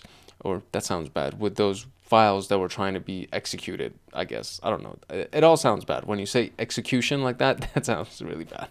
Okay, so, all right, what does AnyRun classify this email as? So let's go ahead and start from the very, very top. So what is it being classified as, and it would be towards the very top, I want to say. If not, let's see if network threats, potentially bad traffic, HTTP requests. What else can we find right here? Okay, there's a handy little button right here for report. So you can actually click on that and it'll actually generate a nice report for you. So then what we can do is we can actually just go to the very top right here and just look at it. So verdict is it's being classified as suspicious activity, and there's really nothing else specifically under here that we can use technically as a classification. So I would say it's probably suspicious activity would be the classification, because then it starts going to like all the various details of this. So let's try that. So we'll try suspicious activity. What is the name of the PDF file? So we can now go over here. I think there was actually right here. So payment update id.pdf. So that would be the name of the file. So payment update id.pdf. Very good. What is the SHA-256 of the PDF file? Which is also, well, it's not, that's the MD5. So we're going to go over here and we're going to find the SHA-256. I want to say this is the SHA-256 of the PDF file, because it should, yeah, it also has it right here. So this is the payment file, or the file name itself. And then we have the SHA-256. So we can just copy that like that. Wonderful. Go here. Kablow. What two IP addresses are classified as malicious? Defang the IP address, comma, IP address. Okay. So what two IP addresses are classified as malicious? So behavior activities, no malicious behavior activities here. If we go to network, we should be able to see it. So video and screenshots, I don't need that. Let me go, whoa, oh, that's cool. That kind of zooms in and out. All right, so let me zoom out of this like this so I can scroll down like this. Process information, no. We want to go to network connections. Network connection, let's find it. Okay, it's literally, I think, the last couple of pages. So it's under network activity, and then we have the HTTP requests, and then under that we have connections.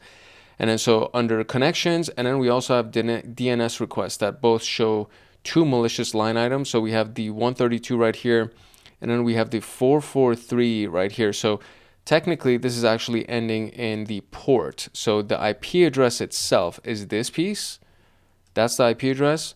And if we go down right here, for the one that was malicious is the 132 right here. So the one ending in, let me see. Yeah, I think that's the only ones. Those are the only two IP addresses. So we have this right here that ends in 24. So we're going to copy that. We're going to go to our handy dandy CyberChef tool. So let's just pull up CyberChef. And we're going to drop it here. And then let me actually remove that semicolon at the end, or colon, I should say. And then we're going to take the next one, which is this guy right here. And we're going to drop that. Right. Whoops. Enter. Boom. Okay, so cool. Now we're going to defang the IP. So just like that. Kablow. Now we have the defanged IPs. So here's what I'm going to do. I'm going to do this. Let's see if this works. If I put a comma and I do delete. Okay, that works. So there you go. Now I have the formatted answer just like that. Cool. Then go here. Boom. Okay, answer is incorrect. IP address. Please ensure the following answer format. Pretty sure those are the IP addresses, buddy. So let's go and let's look at the IP addresses. It is the first one. That's definitely right. So what is the issue here, my dude? Let's see. Ah, I see. Okay, so here's what happened. So there's actually two pages right here that I can click on that I did not know. So you can click on that and you'll see another list of IP addresses. So the first one I think is right. It's this one right here ending in 24. And then we have another one here that ends in 83. So let's go ahead and copy this one. Let's see if this one is the one that we need to account for. So we're going to paste that. So now we have the full defanged version of everything. So now we're going to take the full defanged version of everything. Let's try this one. Let's see if this is the one. There you go. All right, cool. So that was the one. That's interesting. I didn't know that you could actually, I didn't pay attention to this. There's actually multiple lists or multiple pages of each of these individual sections. You see that? and I did not realize that that was something that we need to do. Okay, so what Windows process was flagged as potentially bad traffic? And so if we go down here, I believe this is it. So SVC host flagged as potentially bad traffic. But then you can also go ahead and just search for this, right? So if I search for processes, there we go. So processes, oh my God, this part freaks me out. Okay, so processes flagged as potentially bad traffic. I can also just search for that, potentially bad traffic. There we go, boom, right there. So svc host.exe is what I can search for, and boom, just like that, we got the answer. Okay, phishing case number 3, URA's level 1 SOC analyst. Several emails have been forwarded, you must obtain details, etc., malicious attachment, etc. So now it's going to be on any run again. So I've already clicked on this. It loads this page right here, interestingly. Okay, so this is an Excel file. So if we just kind of go through the motions, if you move your mouse to the right, you see at the bottom, you see this thing right here, basically. You see these like blue bars right here. So if I move my mouse to the right, it goes to the next step, and it goes to the next step, etc. Right? So that's what I'm doing basically. So when you open it, it opens up this document right here, and it is in a foreign language, and it tries to open up regasms.exe. So let's see if I can kind of zoom in on this so you can see it.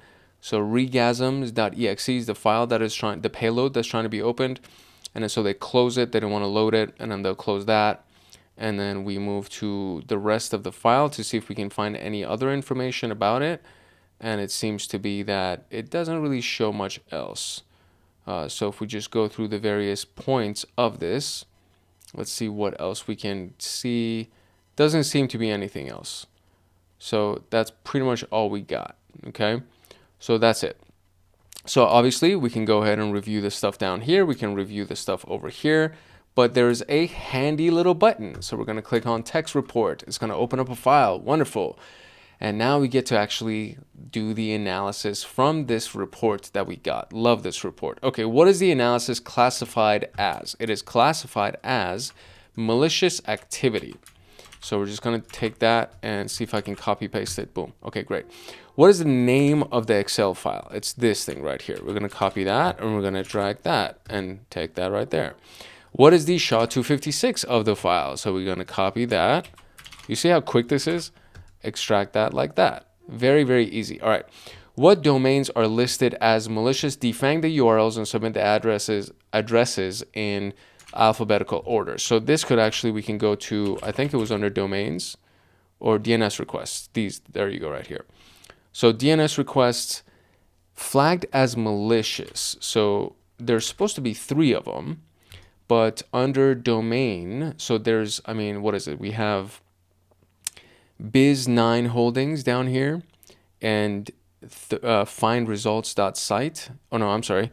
Yeah, findresults.site, biz9 holdings were both flagged as malicious. And then up here we have biz9 holdings, and then w38 findresults.site. So I'm going to say all those 3, right? Because there's nothing else, really. There's no second or third page that we can go to.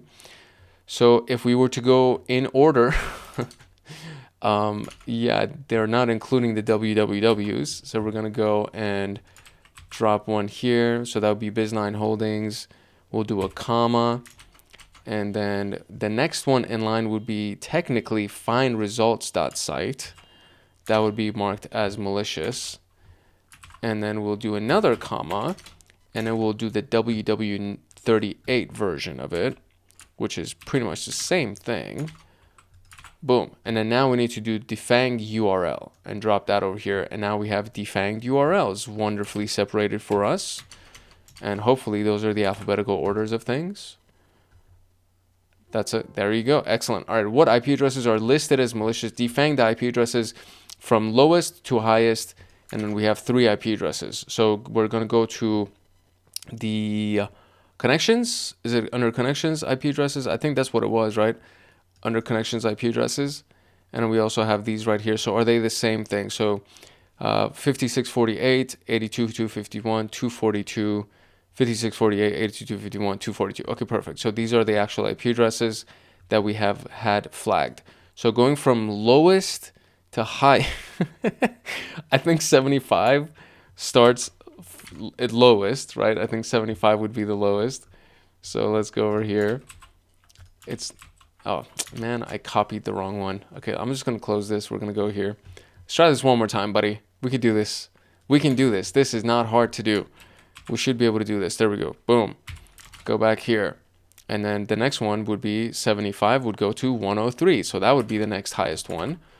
And then the last one would start from 204. So that would be the next highest one. I'm hoping that this is the order that they're asking for. Otherwise, I am in trouble, buddy. Come on. There we go. Okay, cool. So now we're going to click on, there we go. Defang IP address is already here. Perfect. All right. Let's hope that that was the right order, because that would be embarrassing. Let's see. Excellent. All right. What vulnerability does this malicious attachment attempt to exploit? Okay, good question. That's an interesting one. So what vulnerability does it attempt to exploit? Let's go to the top. Let's see what we can find. The hint actually says to provide the CVE number, and this entire time I was trying to find an actual like phrase or name. But if we're looking for the CVE number, that should be pretty easy to find. And it should be like right on the screen. So here's what we're going to do. We're just doing Control F CVE dash. Oh, boom. There we go. Right there. Right on the screen. Right on the screen right here, buddy. That's the CVE number that they're trying to exploit. So we're going to do that.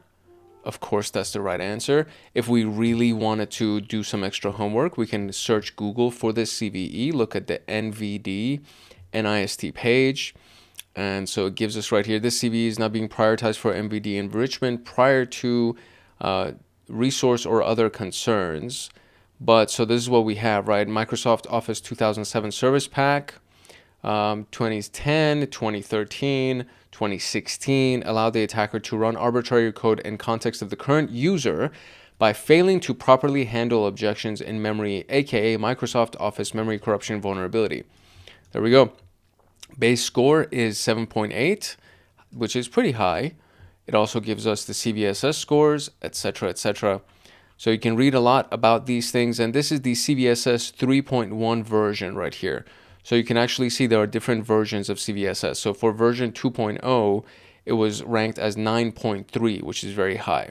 Version 3.1, it was ranked at 7.8, and version 4.0, it doesn't even have a ranking, because I think after this, it stopped being ranked for version 4.0, which is the most recent version of the common vulnerability scoring system. But that's pretty much it. That's officially the last exercise. All right. So in conclusion, we covered just a handful of tools that are very, very handy in analyzing phishing emails. You'll probably come up with your own resources. I have my own preferred resources that I use because I'm just so familiar with them and I think they're very handy. But as you saw me go through this, I added a bunch of stuff to my favorites tab as well. And there's things like the MX Toolbox, Fish Tank, Spam House, and Ninoseki, which is the email analyzer, which is available on GitHub as well. And all of these things can also be found MX Toolbox, very easy to use, it looks like. So you can look at the domain name and then it will look up the MX records, I would say. Yeah, the MX records for email, or for a domain, I should say. Fish Tank is suspect emails, track the status of submissions, or submit suspected phishes. That's what it means. Submit suspected phishes. I don't know why that's hard to say. Track the status of the submission, verify other users' submissions, develop software. I definitely am going to save this because I like reporting. I like reporting scammers. I really do. And so that's definitely going to be on here as well. What else do we got? Spamhouse.org. So Spamhouse, 7.5 million IPs analyzed every 24 hours, 3 million domains processed. What else do we have? 4.5 billion protected user mailboxes. Very, very cool. Okay, this seems cool. A bunch of free data sets, reputation data, resources, DNS block lists, search IPs and domains to see if there are any problems with them. So do you need to check to see if an IP address or domain name is on the block list? You can definitely check that as well. This is pretty cool. And then what do we got? Spamhouse we already did. And then GitHub. I'm hiccuping. I'm so sorry. The email analyzer via GitHub is another tool that's available. This is a command line tool, it seems, and you can use it for a variety of things. It's an application to analyze the EML file, which can analyze headers, bodies, and attachments. Very cool. This is very, very handy, very, very useful. I love the cybersecurity community. I love the fact that people are creating free tools and just posting them on GitHub, and if you use them, you'll actually have like a really cool resource available to you. So I think it's very cool. It's a very cool community. Everybody's trying to help each other and help each other secure their environments and their companies, and I think it's just amazing. So I know that there are a lot of hackers out there, but I'm also very confident to be in this world because I know that there are a lot of really good security folks, white hat hackers that are out there that will do things like this to help us all become more secure. That being said, we're officially done with this room. So I'm going to click this button and we're going to get our congratulations note. I can't talk today. Cool, we are officially done, and here it goes. This is my username on TryHackMe, so if you want to friend request me, please send me a friend request. I do get notified sometimes. I don't get notified all the time by TryHackMe. I think they just add my friends. I've never had to accept somebody as a friend, but I do know that we can be friends on TryHackMe. I just know that for a fact. So look me up. That's me. Hephaestus is the god of tool creation in Greek mythology, which is why I have that. They had the version with the E's taken already. Somebody else is named Hephaestus, but I'm the best version of Hephaestus on TryHackMe. Just saying. That's just what it is. But we're officially done. If you found value in this video and if you would like to get more videos like this one, then I encourage you to like, subscribe, and turn on the notification bell so that you get notified the next time that a video comes out on this channel. And of course, there is the current SOC Level 1 playlist. There is the CompTIA Pentest Plus labs that are still, the Pentest Plus lectures are done, but there are more labs that are going to be coming out. And then we have the AI for cybersecurity, and then there's a bunch of other stuff that's going to be coming out in the future as well. There's more CompTIA courses that I'm developing, and as a little bit of a secret, I am working with CompTIA to get accreditation from them because we've had so many students that we've taken our courses and have passed their examination. So now what I'm trying to do is I'm trying to get discounts for the actual examinations for you guys, because when we become an accredited instructor on CompTIA, you get discounts on the certification vouchers, on the certification exam vouchers. So really excited about that. I am hoping that will go through sooner than later so that more people can use our instructions and use our vouchers to get discounts on their exams and of course become CompTIA certified. So there's a lot of really good stuff that's coming out on this channel. I'm super excited about all of it, and I hope that you will stick around with us and go through this whole process with us. So drop a comment if you have any questions about what we talked about today, or if you just want to say hi, or if you have recommendations or anything else. And of course, make sure that you like, subscribe, and turn on the notification bell so that you get notified the next time that a video comes out on this channel. I hit the microphone. And then of course, there's the note of the Hackaholics Anonymous. If you want access to my notes and exclusive downloads and to get lifetime access to me on Discord, consider joining Hackaholics Anonymous. We have 4 tiers. We have the supporter, the agent, the guardian, and the master. Each tier gets their own Discord server and early access to content. The agent, guardian, and master levels get exclusive content, exclusive downloads, monthly Python automations, live streams with me every single month, plus so much more. And to join, you can simply click the link in the description below and you will be able to choose the tier for which you want to join. I really hope I see you in the Discord chats. If not, I hope I see you in the comment section. It's your boy Hank Hackerson at Hank Hacks Hackers, your favorite network and system attacker / protector. If no one else loves you, Hank loves you. Love, peace, and chicken grease, and I will see you in the next video later. Today we're going to be talking about phishing prevention. Up until this point, we've been analyzing phishing emails, we've been looking at red flags, we've even used tools to go ahead and detect those phishing emails, but now we want to prevent them from happening in the first place. My name is Hank Hackerson, your trainer for today, and to get more videos like this one, make sure that you like, subscribe, and turn on the notification bell. So we're going to be going along with the phishing emails section of the TryHackMe pathway for SOC Level 1. This is the new SOC Level 1 pathway for 2026. And we're going to be talking about phishing prevention today. And so there are things like the Sender Policy Framework, SPF, Domain Keys Identified Mail, DKIM, Domain-Based Message Authentication, Reporting, and Conformance, also known as DMARC, Secure Multipurpose Internet Mail Extensions, Analyzing SMTP Responses, Inspecting Emails and Attachments, and how organizations stop phishing, and how you can make sure your organization stops phishing as well. All of this stuff is going to be time-stamped in the description below in case you want to jump around to it. And that's pretty much it. It should be a fairly straightforward video. So, a quick little note from Hackaholics Anonymous, and then we will dive into the introduction. If you want access to my notes and exclusive downloads and to get lifetime access to me on Discord, consider joining Hackaholics Anonymous. We have 4 tiers. We have the supporter, the agent, the guardian, and the master. Each tier gets their own Discord server and early access to content. The agent, guardian, and master levels get exclusive content, exclusive downloads, monthly Python automations, live streams with me every single month, plus so much more.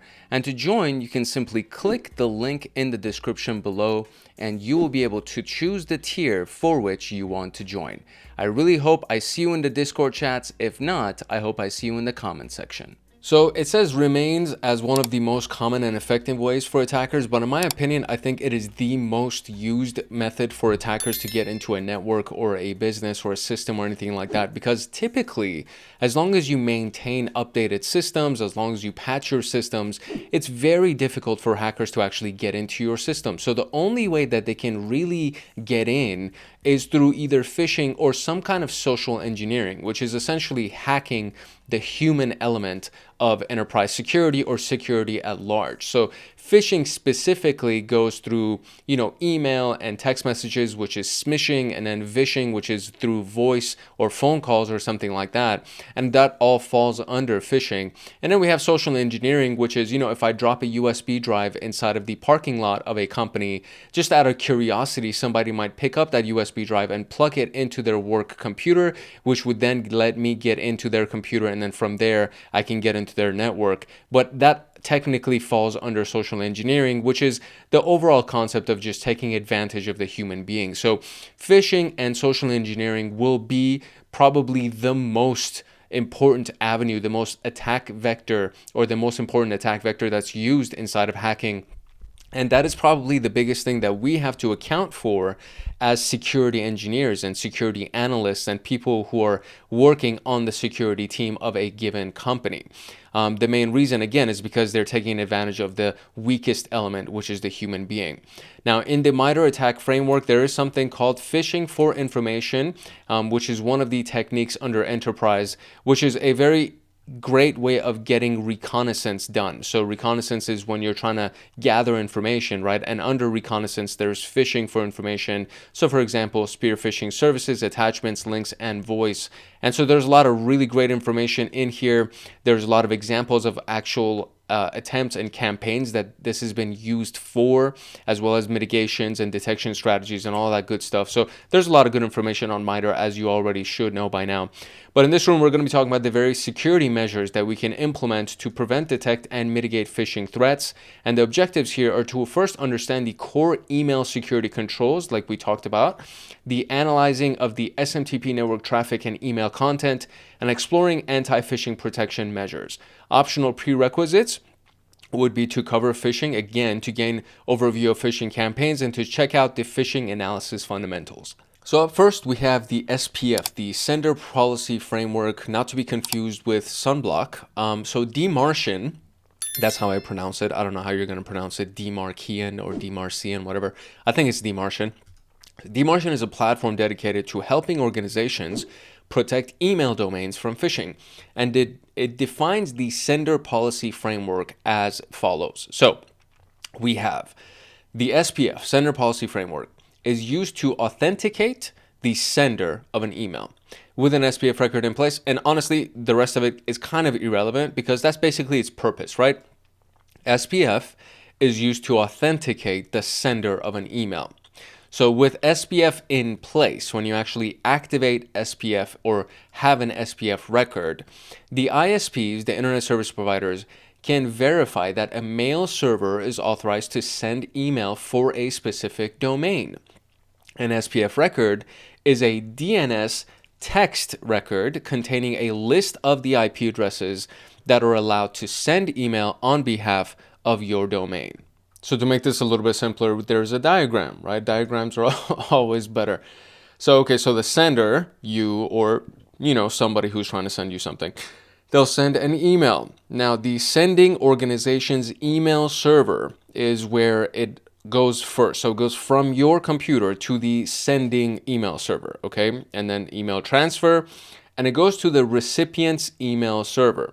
Now, at this point is when you can look at the SIDF, right? The sender's ID framework or SPF record lookup. This is when it happens, and it goes through the sending organization's DNS server, which is all published SPF records. Okay, so at this point is basically when the sending person's record, their SPF record, is verified.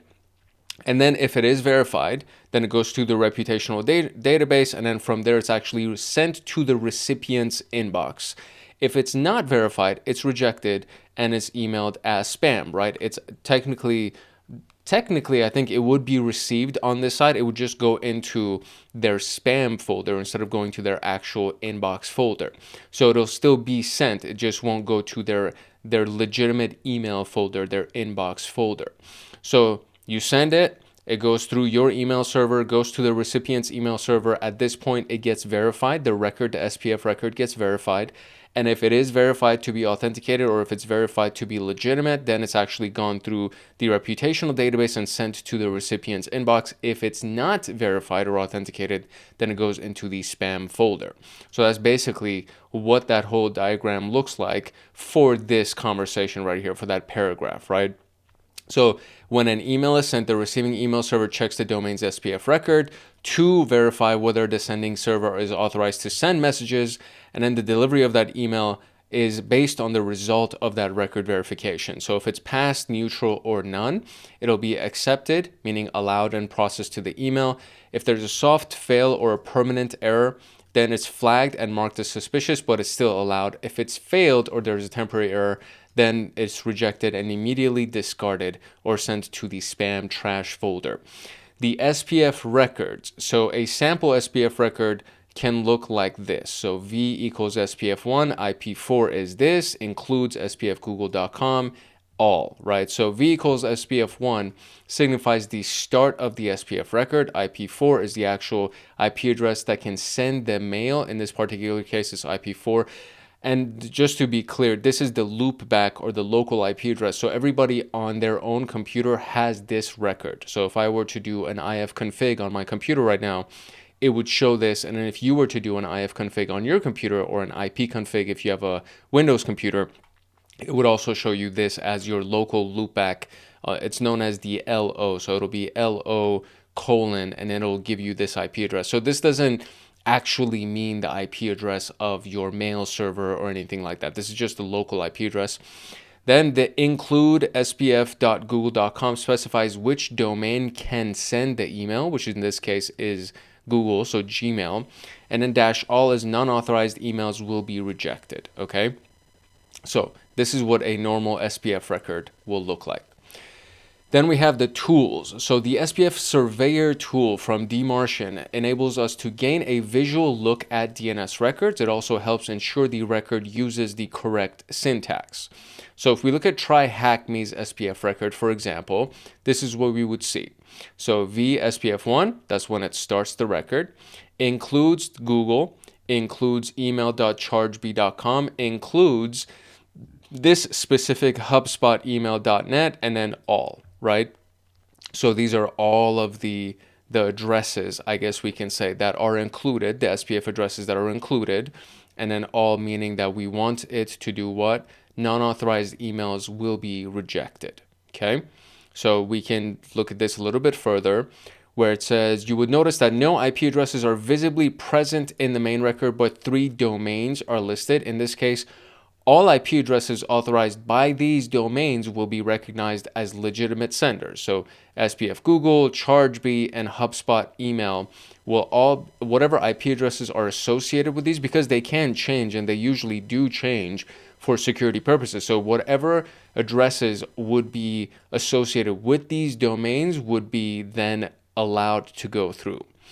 And we looked at this in a previous video, which is the message header tool from Google Admin Toolbox. So if we were to open this, I've already saved this, I think. Did I save this? I thought I did, but I guess I didn't. So I will go ahead and save it again, or save it for the first time. So we'll do Google Admin and then message header. That's what this is going to be saved as, if I could type to save my life. So this is where you paste the email header in here, or you can drag and drop an .eml file into here, and it'll start analyzing for you, and it'll give you a nice output of everything inside of that. So this allows you to analyze delivery details using an email's full header, allows for various record results, including the SPF. So the example below, which allows the SPF record as soft fail with IP unknown, which means that the sending mail server is not listed as an authorized sender, but the receiving server will still accept the email and flag it as suspicious. In this case, the sending IP address could not be verified. So this is what you see right here.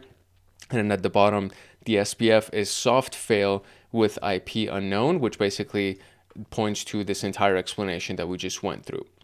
And that's pretty much it. That's all we got for the SPF portion of this. So to kind of give you the full thing in one line is this piece right here. It's used to authenticate the sender of an email.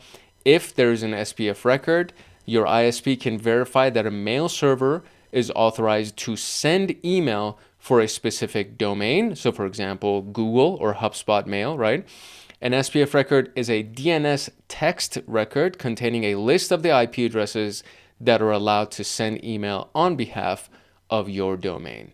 So for example, a list of IP addresses that are allowed to send email on behalf of Google or on behalf of ChargeBee or HubSpot email, right? All right. Based on TryHackMe's SPF record above, how many domains are authorized to send an email on its behalf? And so we have 3. What is the intended action of an email that returns a soft fail verification result? So this intended means that the sending mail server is not listed as, but the receiving server will accept the email and flag it. So I guess flag would be the answer in this case, right? So intended action is flag. Yeah, there we go. So you want to flag it. Okay, easy enough, simple enough. There we go. All right, let's move on to the next one. Okay, domain keys identified mail, DKIM, is defined as so it stands for this, and it's used for the authentication of an email that's being sent. So in the previous one, in SPF, we were authenticating the actual sender. Now we're trying to authenticate the email that's being sent. So like SPF, DKIM is an open standard for email authentication that is used for DMARC alignment. And DMARC is domain-based message authentication reporting conformance. And we're going to be talking about that in a little bit as well.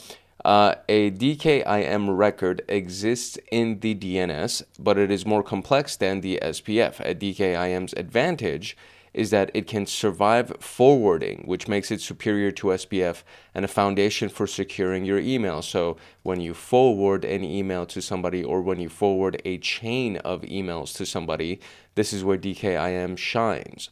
Having a look at the workflow diagram for DKIM. So where do we start? So this is the recipient's inbox.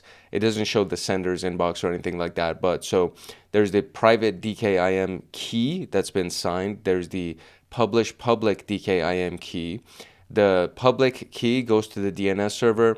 The private key goes to the email server, and then from the DNS server, the public key is sent to the email server. So you can see it right here. Obviously, I don't need to go crazy into the explanations. And so from there, the private public key match is sent to the recipient's inbox, and that would be under the assumption that the email has now been verified, right? The email itself has been validated, and we have verified the authentication of that email that is being sent. So when an email is sent, the sending mail server uses a private key to add a digital signature. The receiving server retrieves the public key from the domain's DKIM record to verify that the message truly came from the domain. So the domain in this particular case could be Gmail, right? It could be Google, right? That would be the domain's public key, and then the private key would be from the sending mail server. And then from there, it would be combined, and if the signature matches, the email is authentic. Otherwise, it may be flagged or rejected. DKIM records look like this. So it starts with the very similar V equals portion. So V equals DKIM1 specifies the version of DKIM that's being used. K equals RSA would be the key type. So we're very familiar with RSA, or at least we should be, right? So we've seen RSA in a lot of different contexts, in SSH logins and so on and so forth. So the key, the K equals RSA would be the key equaling the RSA encryption algorithm. And P equals right here, P equals public key would end up being the public key that will be matched to the private key to verify the DKIM signature. We do have a note here that says the DKIM record formats vary and may include other tags depending on the mail provider or implementation. DMARC has some great resources if you wish to learn further about them. So let's go open this up and see what this looks like here. So this is the DMARC website. It has DKIM selectors. How does DKIM work? What are the selectors? How do I find my selector? And some screenshots here. Third-party providers and DKIM signing, TXT versus CNAME records. This is actually really solid. This is like a very, very comprehensive article that has been provided by DMARC, and you can find it by just going to dmarcian.com/DKIM-selectors, and you should be able to find that article. And then there's also another one, the checker. So there's a DKIM checker now that we can actually see. So let's see if we do gmail.com. What does it show? Selector. I think I need to put a selector in here. So what would be the selector in my case? What is it? So the version, the key type, public key that will be matched. What would be my selector? I say. All right, well, I closed the wrong one. Gosh darn it. Okay, I have to go back and open the header from the Google admin tools.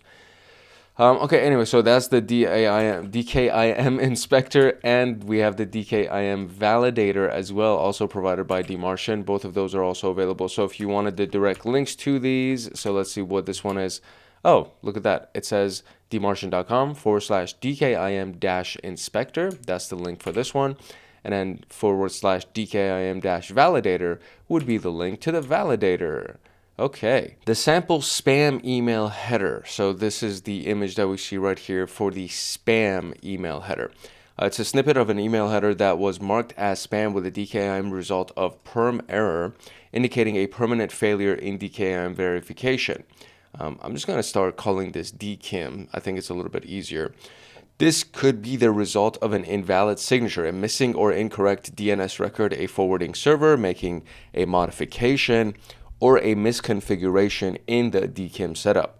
So this is what it looks like. So we received from This piece right here is the one that we're most interested in for authentication results, mx.traininglab.com. DKIM equals perm error, no key for signature. And so this is what ended up in the spam folder of the email, basically, because that specific piece was missing. So if you really want to actually test this out, you can always just go to your own email, and from there, go into your spam box, open up one of the spam emails, just make sure you don't click on anything accidentally.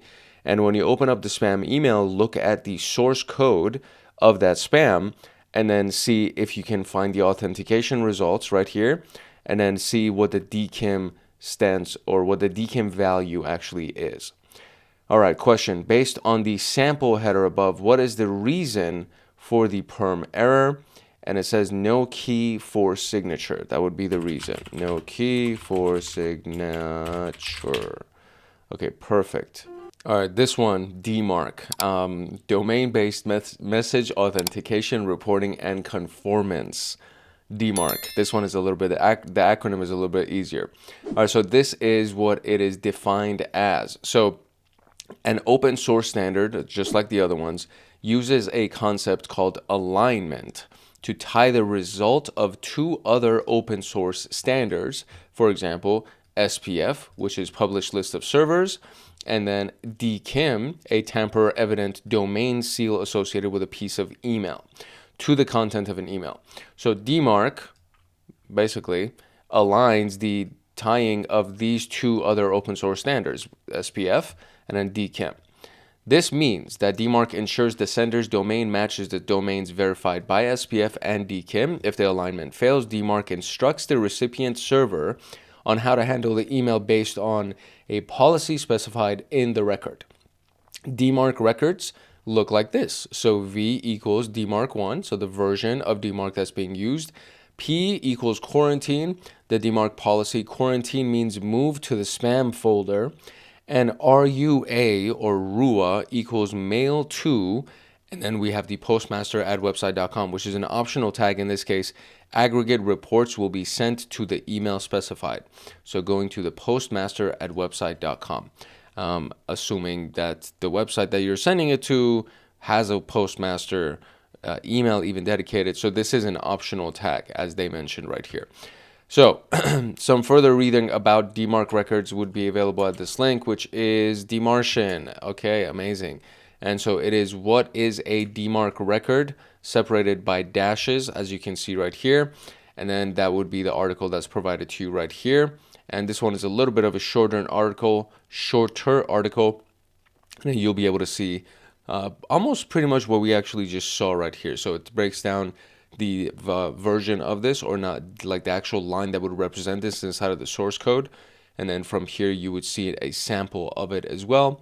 So fairly similar to what we just went through. So should be pretty easy. Excuse me. Another great tool by DMARCian that inspects DMARC checker, or domain checker, this one. So domain checker by DMARCian. It inspects the DMARC, SPF, and DKIM records to identify any issues. Let's try it out on Microsoft.com so you can see. So let's actually do it, right? Instead of reading the screenshots, let's just go over here and do Microsoft.com and check the domain and see what we find. Okay, so the DMARC, well done. You have a valid DMARC record that provides, etc. Okay, great. So right here, we have the DMARC record. Let's zoom in. Details is, boom. Okay, perfect. Look at that. It actually pulled everything for us exactly. So the version of DMARC, the P would be to reject. The PCT is 100%, I guess. The mail to itex-rua@microsoft.com. So they actually have their version of the postmaster email.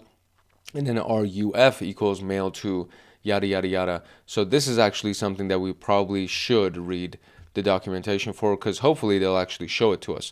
No, they haven't they really haven't explained it, excuse me. So you can see that Microsoft.com passed all the checks. Clicking the details will allow you to as shown in the record below. All emails that failed the DMARC check will be rejected based on the P equals reject. So the other one that we saw was P equals quarantine. Quarantine means move them to the spam folder. This one, I'm guessing that reject means that don't even move them to the spam folder. Just completely reject them altogether. So there we go. That's the sample of the DMARC record for Microsoft. Question: which DMARC policy provides the greatest amount of protection by blocking emails that fail the DMARC check? I'm guessing it would be reject, and that is not true. So which DMARC policy provides the greatest amount of protection by blocking emails that, maybe it is P equals reject? That might be it. Is that it? Oh, so it was reject. We just had to put the P equals part in front of it. All right, moving along. Secure blah, blah, blah, blah. SMIME, also known as Secure Multipurpose Internet Mail Extensions, is a standard protocol for sending digitally signed and encrypted messages. It is based on public key cryptography, where the private key is never shared and the public key can be distributed openly. The two main components and security features of SMIME are the digital signature, and then we also have the encryption. So digital signature. The sender signs the message with their private key. The recipient verifies the sender's identity using the sender's public key. The security feature provides authentication, non-repudiation, and data integrity. These are very, very common themes or common features that exist in key structures for cybersecurity in general. You want to have a set of public and private keys that will provide authentication, confirming the sender identity, non-repudiation, meaning that the sender cannot deny that they sent it, and then data integrity detects any changes to the message after it's signed to make sure that the data itself, the email and everything that's being sent, is actually with the original integrity. It hasn't been tampered with. Then we have encryption. The sender encrypts the message using the recipient's public key, allowing the only recipient to decrypt it with their private key, and the security feature provides confidentiality. So again, this is very common stuff. So the SMIME example. Bob wishes to securely send the email with SMIME to Mary. Bob creates a digital certificate to generate the digital signature. Bob signs the email message with his private key, which is the digital signature. By the way, I don't believe that these two steps are actually actively manually being done. It's just that when Bob is using his Gmail or his Yahoo to send the email, these things are done by Yahoo or Gmail. Bob openly shares his public key with Mary, which is the digital signature again. Bob also asks the public key of Mary to encrypt the email for encryption. Then Mary receives. So on the Mary side, Mary verifies Bob's message with Bob's public key, the digital signature, which is again provided by Yahoo or Gmail. Mary decrypts the received message with her private key encryption. Now in this particular case, this could be Mary just logging in with her username and password into her email. To send a reply email, Mary performs the same procedure from the start. Both Bob and Mary will now have each other's certificates for future correspondence, assuming that the first time it was verified, everything was all good. Now, as they email back and forth, this process will not be as detail-oriented because they both have provided their signatures as well as their keys. So, check out the graphic for a visual representation. So here's what the graphic looks like. So Bob sends an email in plain text. Mary's public keys included. Through the ciphertext mechanism, it gets encrypted. Mary's private key decrypts it or unlocks it and receives the plain text version on here. So Bob sends the email. Mary's public key would be to, we're sending it to mary@yahoo.com. So the public key would be through yahoo.com. It gets encrypted along the way. Her private key, being her password, for example, is what helps to unlock and decrypt the email, and then she reads it in plain text. And now they have communicated via email. So which SMIME component ensures that only the intended recipient can read the contents of an email message? And that would be, in my guess, that would be confidentiality right here. So we're just going to copy that bad boy right there. Oh, well, so if it's confidentiality, then we are looking at the encryption part. There we go. That's what we're looking at. Boom. Okay. Wonderful. Now let's talk about analyzing the SMTP responses. So we're going to analyze a PCAP file with SMTP traffic. PCAP is known for packet capture. This is something that would be generated using a tool like Wireshark, for example, which is a network sniffer, traffic sniffer. So if you don't know how to use Wireshark or how to read the results of a PCAP file, you may have a little bit of a challenge with this, and I do encourage you to go find the very many videos of Wireshark that exist on this channel and get yourself familiar with Wireshark. And you do need to know a little bit about the SMTP Wireshark filters as well as the status code. So we're going to deploy the machine that's attached to this, and it will open up, and then we're going to open up the traffic PCAP file and do some analysis. So we're going to click Start Machine. I'm super zoomed in, so it's asking me if I want to do this, and I'm going to say yes. And I'm going to zoom out a little bit just so we can actually see this better. And I will go ahead and make it max. I will maximize the window once it's completely done loading so that we can just get the full window and then go ahead and analyze our PCAP file, which is called traffic.pcap. All right. Okay, here we go. We're going to go ahead and click on full screen here to open this virtual machine up in full screen mode. It is a Windows virtual machine that has been assigned to us, and I'm pretty sure this is an ancient machine, so this might take a minute. Or I think it's Ubuntu actually. I think it's an Ubuntu machine, but I think it's a Windows machine because the E is Windows Explorer, and that just hints to me that this is a Windows machine. And then we also have Thunderbird Mail, which also hints to me that this is a Windows machine. And then the icons and the logos, just in general, this gives me a lot of Windows vibes without having to run the actual host commands and try to find out exactly what it is. It kind of gives me that kind of a vibe. I may be completely wrong, but it gives me that kind of a vibe. Okay, so here we go. So Wireshark Network Analyzer is now loading. I double-clicked this PCAP file right here to be able to open it, and it automatically opened inside of Wireshark for us. This is what Wireshark looks like. So we have the actual individual packets right here, and then we have the contents within them at a high glance overview. And then we have this is the hexadecimal and the ASCII versions of all the stuff that's here. So when you click on something right here, for example, you can see that it highlights the whole thing. If I click on the next thing, it highlights a piece, etc. So it gives us the full piece. And all of this information is for this line, this very first line that's highlighted at the top. So if I highlight this one, then information changes, etc. In total, we have 1,637 packets that have been captured, and because we haven't used any of our filters, we have displayed 1,637 packets.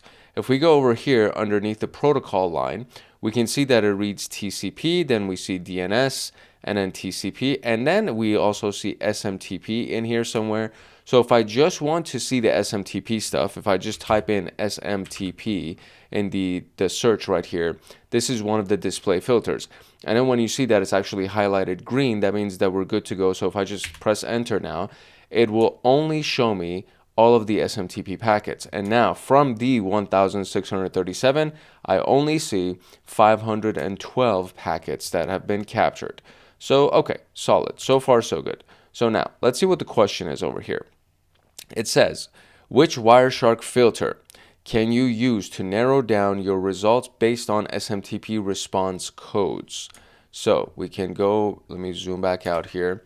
And there are actually some really nifty things with this. So if I do SMTP dot, and then you'll see a bunch of other stuff that shows up, right? And so from here, let's kind of zoom in just so you can see these things. So if I go and do dot, I'll see all this stuff. So auth password, and basically what we're looking for is something along the lines of response codes. So look, SMTP response, well, it went away, but if I just type it in, so SMTP response, there we go, code, press enter. Now I can see basically SMTP, it'll be the same. Actually, no, it's not even that. We actually have now down displayed only 108. It went from 500 and change to 108. So now we can go over here and say it is SMTP.response, come on, code. Wonderful. So that's the filter. So now it says how many packets in the capture contain SMTP response code 220, which is service ready. So if we want to do that now, what we're going to do here is we're going to put an equal sign. Wonderful. And then I think we need to put double equals to for it to be exactly that. So equals 220, press enter. And so now we see 19 displayed. Okay, so let's go and do that. So boom, let's go 19, enter. Great. One SMTP response indicates that an email was blocked by spamhouse.org. What response code did the server return? So we're looking for the one that has been blocked by Spamhouse. So if I go here in the info section, I might be able to even just see which one has been blocked by Spamhouse. So spam blocker right here. Sudo.ws, that might be the one. Let's see if we can find anything else that has been blocked by Spamhouse. I want to say that's the one right here. So, okay, so let's go look at some details here. Simple mail transfer protocol, SMTP IP spam blocker, okay. What else can I find? Let me zoom out so I can read this better, and then I'll tell you if that's the one. Okay, so the issue is we're actually using the wrong code. So the 220, as it says right here, is that the service is ready. And so what we're looking for is an email that was blocked, right? So what we need to do then is we need to find the codes for blocked emails. So if we could do a simple little Google search which says which SMTP response code is for an email being blocked, and so we get a couple here. So there is 550 requested action not taken, that could be blocked. 554 transaction failed. 450 or 51 would be temporary errors, and then specific subcode messages, etc. for failures. So we'll start from the top. We'll do 550, response code 550, which is the main one in the top paragraph as well. So let's see what that shows us here. Okay, there is nothing on here in these 4 packets that have been displayed that gives me the thing that has been blocked by Spamhaus. So this is what I'm going to do just to make our life a little bit easier. So we have a find option right here. So find packet, Control F, which is very similar to everything else. And then when that loads, you can then go here and do things like, you know, based on the display filter, hex value, string, or regular expression. So I'm going to do string. And here I want to look for Spamhaus. So I'm going to do that, and I'm going to find something, and it doesn't exist. So unless this is the one that we're actually on, and this is the, so if, I'm going to click on this one, and then I'm going to click find, and it doesn't show me. Okay, so it's not in here. I don't think it's inside of this thing showing us anything for an email that was blocked by Spamhaus. So then we're going to go look at the next code. So 550 didn't work. We have 554, and then we have 450 and 451. So let's go to 554 real quick and search for it. We have much more stuff. Okay, blocked. Okay, this is good. This is good stuff. So, okay, now from here, let's go see if we can find anything. So if I start from the very top right here, let's go from the top, click find for Spamhaus. Doesn't look like there's anything. Okay, I'm going to manually search because there's only 12 of them anyways. I'm going to manually search through these and see which ones potentially might show anything about Spamhaus. Okay, nothing stood out, obviously. So we're going to try 450. And there's nothing with 450. And I'll even cancel this part out. Let's see if anything for 450. Nope. 451. Nope. Oh, 451. There we go. Temporary failure. Is this by Spamhaus? Any of these guys right here? Let's sift and sort. Nope, none of those. What else do we got? 550, 571, and then 554. So, I mean, it has to be in any of these codes. So the challenge now is that I probably need to look at this a little bit more granularly, as they say, to see which one it is. And what's the question even asking me? So it says email was blocked. What was the response code? Oh, man, all I needed to do was find the response code, bro. So 550. Okay, so not 550. We'll do 554. No. 450. No. 451. It says I'm going too fast. What response code did the server return if the email was blocked by spamhaus.org? So why don't we do this? So we're going to delete this whole thing, right? And then we're going to go do the Control F option, and then we'll search for Spamhaus. Let's see if anything shows up. So show me all the emails. There we go. And now search for Spamhaus.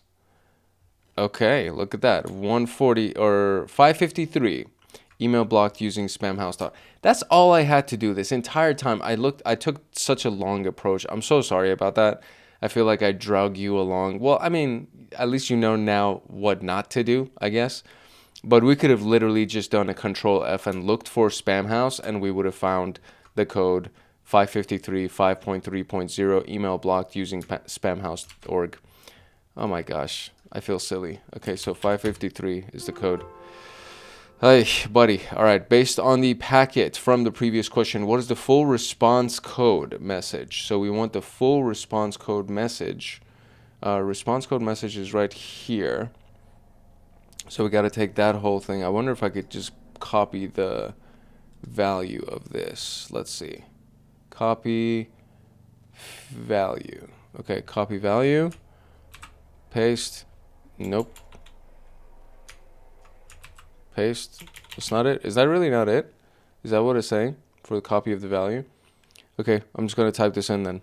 Because if that's the case, we're going to do requested action not taken, colon, and then what's the next of it? Mailbox name not allowed. And then we do have 553 inside of that. Okay, there we go. Search for response code 552. How many messages blocked represented? So I'm just going to cancel this boy out right here. We're going to do smtp.response code equals 552. And we have total 6 being displayed at the bottom. There we go. All right. I made that way more complicated than it had to be, and I'm seriously sorry about that. We should have just done some basic searches, and we would have been very easily, quickly done with that entire exercise. So that's my bad, but now you know what not to do, I guess. So we're going to move on to the next one. I wonder if we're going to use the same virtual machine, so I'm not going to crash it. I'm going to keep it up and see what else we can do here. Okay, so inspecting emails and attachments, we're actually going to be using the same traffic capture from the last task, so it's good I didn't crash it. We're going to be using the internet message format, IMF, to examine the inner details of emails, such as sender and recipient fields, content type, and attachments. So how many SMTP packets are available for analysis? So perfect. Let's actually zoom out and see if we could just kind of do this in this window. So if I do SMTP at large, right? So we're going to delete all this and we're just going to do SMTP just by itself, press enter. And it says that we have, well, I do need to go into this field. It says that we have 512 available for analysis. So let's go ahead and do 512. What is the name of the attachment in packet 270? Okay, so here's an easy little thing. This is the reason why I need to actually close this out, because it messes with the sizing of this window. So we're going to do full screen one more time, and then we're going to close that out. Actually, let's do this again. Okay, there we go. Perfect. So this is another cool little thing. So there's a button right here called Go. So we click on Go and we go to packet. Okay. And then now we can actually choose a packet number. So it's asking for packet 270. So we're going to go to packet 270, assuming that it lets me type, which it doesn't let me type. Why isn't it letting me type? Okay. Let's see if I just manually go to 270. It should technically, that should have let me type, because that was very annoying that it didn't let me do it. But so it says, what's the name of the attachment in packet 270? So there are a few ways that we can do this. We can actually read through this ASCII portion at the bottom right here, or we can actually just export the attachment from that file. So at the bottom, it says content disposition attachment file is document.zip, I guess. File name equals document.zip. You can kind of see that right here. So that would be it. But there's also a way that you can even download the file, like download it outside, like from this packet. You can actually extract the file is what I'm trying to say. So document.zip.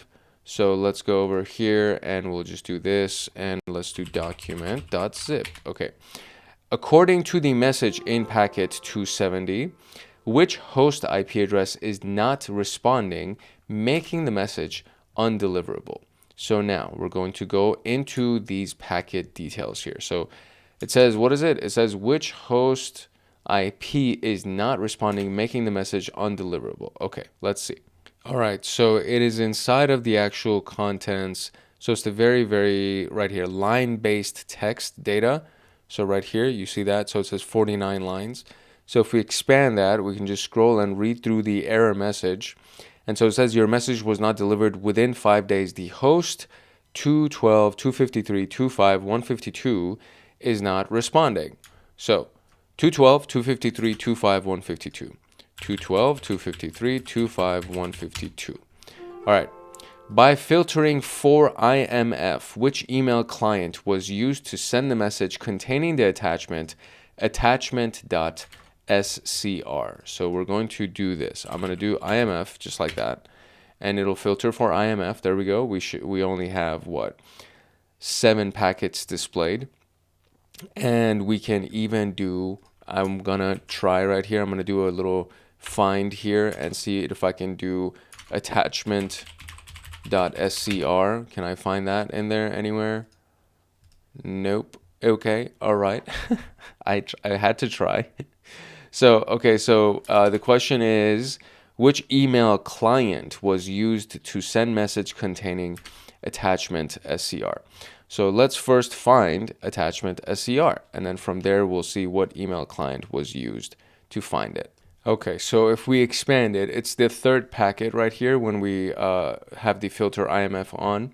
So on the third packet right here, if we go to, where are we? If we go to internet message format, and if we expand internet message format, it shows us a bunch of stuff. And then if we go to the bottom portion where it has the MIME multi-part media encapsulation, if we expand that portion, it gives us a bunch of other data. And under this, there is the, where is it? It's right here. So encapsulated multi-part part.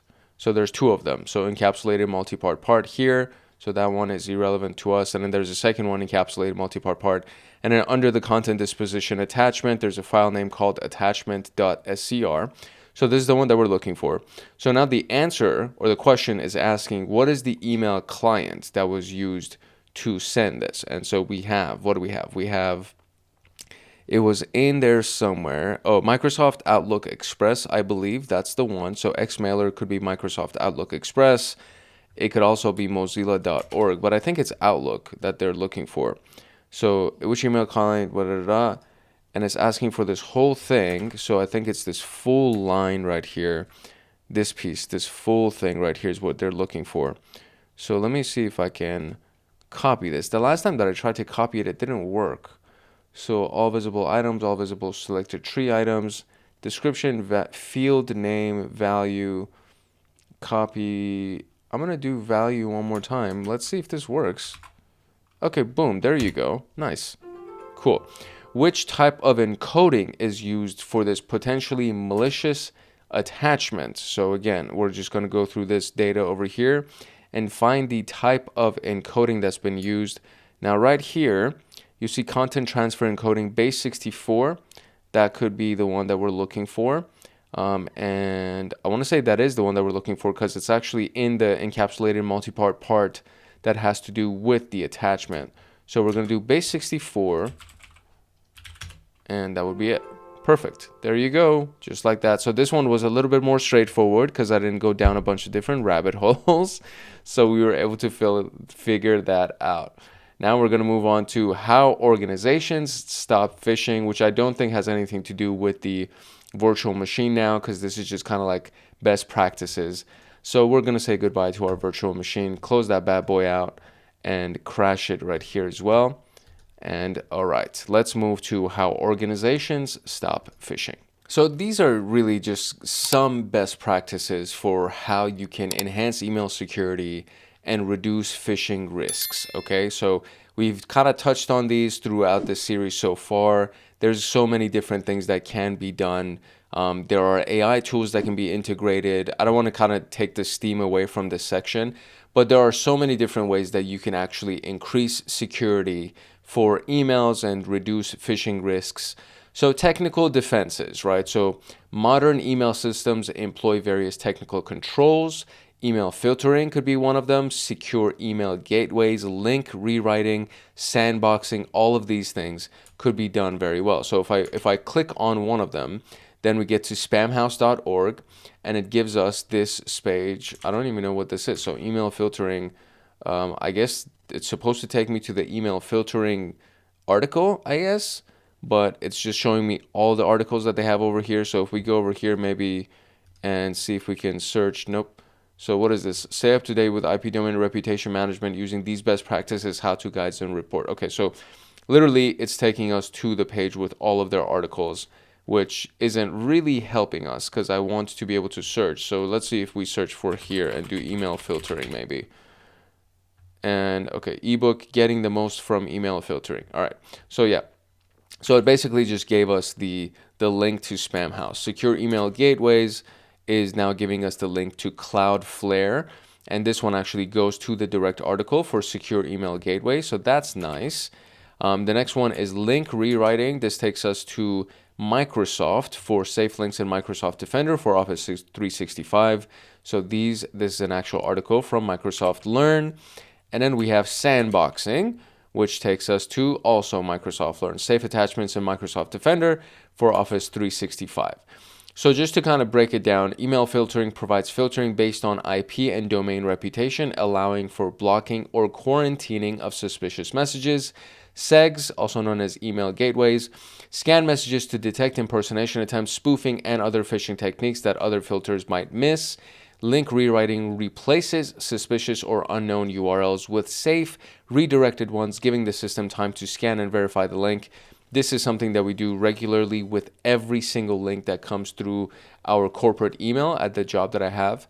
Anytime that I hover over a link inside of an email, it actually gives me like secure gateway, or it's like this whole lead up to the actual link that implies that they're rewriting all of the links just to verify whether or not they're actually suspicious or malicious before it even opens it inside of the browser. So it goes through this entire process before the link is even opened, which is amazing. Really, really cool practice.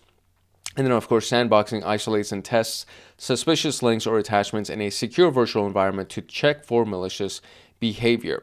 So these were the technical defenses, right? Then we have the user-facing tools and training. This is really important because this is kind of a really big one, because all of this is great, right?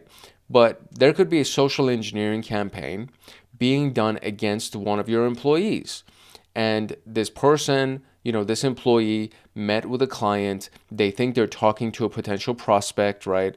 And the prospect is, yeah, we love you guys. We want to do business with you guys. This whole conversation, this amazing thing. And it's like, all right, cool. So I'm going to email you our proposal. And so the prospect will email the proposal to this employee, and the employee will click on the link and they'll open the attachment and something like that. And that's the way that they got in, because they socially engineered the person before they send the phishing email. And then they send the phishing email and it's coming from a domain and a person that they recognize, all of that stuff. And they don't think that there's anything malicious behind it. And next thing you know, there's something malicious. So that doesn't mean that you can't trust prospects, right? So I'm not trying to say that you should be super paranoid and don't trust anybody. That's not what I'm saying. But what I am saying is that this can be avoided. Like these kinds of things, you should have your guard up. Unless you're dealing with somebody who is an established client and you know them, you should have your guard up. Okay. Excuse me. My goodness. All right. User-facing tools and training. So even with strong technical defenses, all things can take place. So trust and warning indicators. Modern email platforms display visual cues to help users understand if a message is safe. A banner may read external sender, suspicious link, or signify that a message is from a trusted organization or sender. Phishing reporting, easy in-mail reporting options that let users quickly report suspicious messages.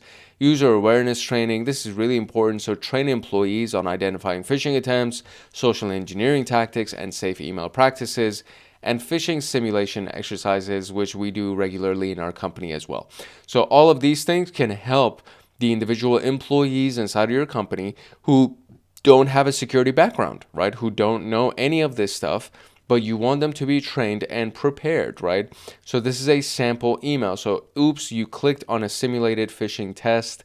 This has actually happened to me before, and it's very embarrassing because my background is in cybersecurity. So it's like, how dare you? How could you possibly click on this? But so you can see it, right? So your colleague at externaldomain.com, that sounds fishy right there, right? If their domain is not exactly the domain that is for your internal domains. And that was one of the things that kind of like caught me off guard when I clicked on the email. It had the name of our company in the domain, but it was like an external, it was like this long domain, you know what I mean? And so it had the company's name and then mail server or something, some extra thing that was added, and then it was .com, and I was like, oh, well, it has the company name, so maybe it's just another one of our domains that we're using. And I was like, okay, maybe it's trustworthy, right? And so the worst, my practice is now this: if I even remotely think that it's malicious, I'm going to report it as phishing. If it's not phishing, they're going to check it and they're going to send it back to me and they say, this wasn't phishing, this was an internal email that we were trying to send you. So apart from that, like if it even remotely, like a fraction of a percent looks like it might be fishy, I'm going to send it, I'm going to report it as phishing, and if it's legit, they'll send it back to me If it's not legit, then I didn't get caught with my pants down. So, all right, so a security team wants to implement a control to detect hidden malware inside email attachments. They need a way to analyze suspicious files without risking infection on real systems.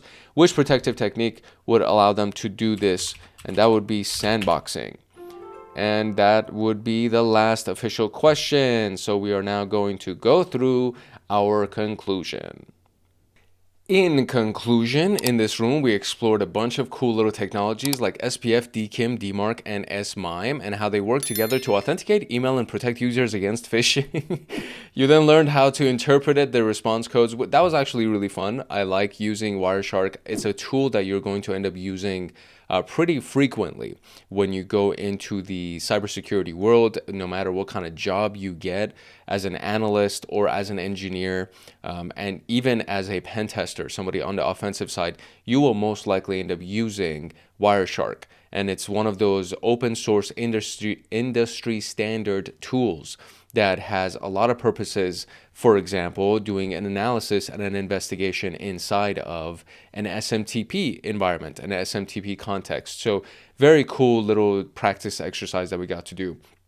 And you should have access to Wireshark, by the way, because at the beginning of the CYSA Plus training series, and I even created a completely separate video from that first episode from CYSA, where the video is how to set up your own lab for security analysis.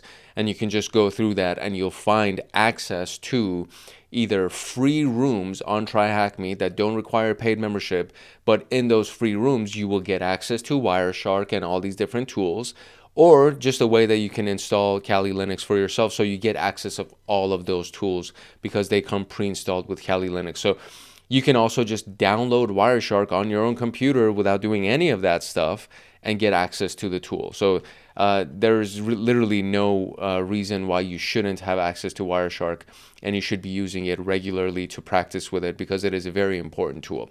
We also talked about the tools and technologies that organizations use to detect and prevent phishing attempts, combined with user awareness training, etc., etc.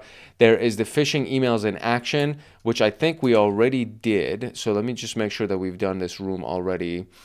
And we have. So we did just, yeah, this was the one, I think right before this video, we went through all those sample emails, which are real emails that have been used in phishing campaigns. So we reviewed all of those.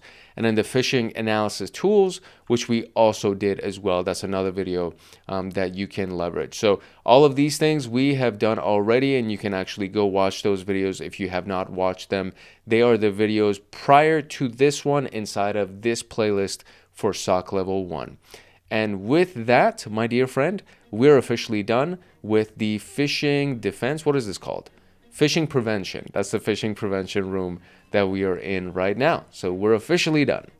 All right, so if you found this video useful and if you would like to get more videos like this one, then make sure that you like, subscribe, and turn on the notification bell so that you get notified the next time that a video comes out on this channel, including the SOC Level 1 pathway that we're on right now for 2026, as well as the CompTIA Pentest Plus Labs, as well as the AI for cybersecurity, and then there's going to be web pen testing, and then there's going to be the new CompTIA series for Linux Plus because there's a new Linux Plus examination that came out, and we are getting accredited with CompTIA so that we can actually be one of their approved educating platforms, and we will get discount codes for the certifications for the cert vouchers. So when you want to take your exams, the exam vouchers, they will hopefully give us they will give us the discount codes for the exam vouchers once we become accredited. So that's the piece that I'm working on, becoming accredited with CompTIA,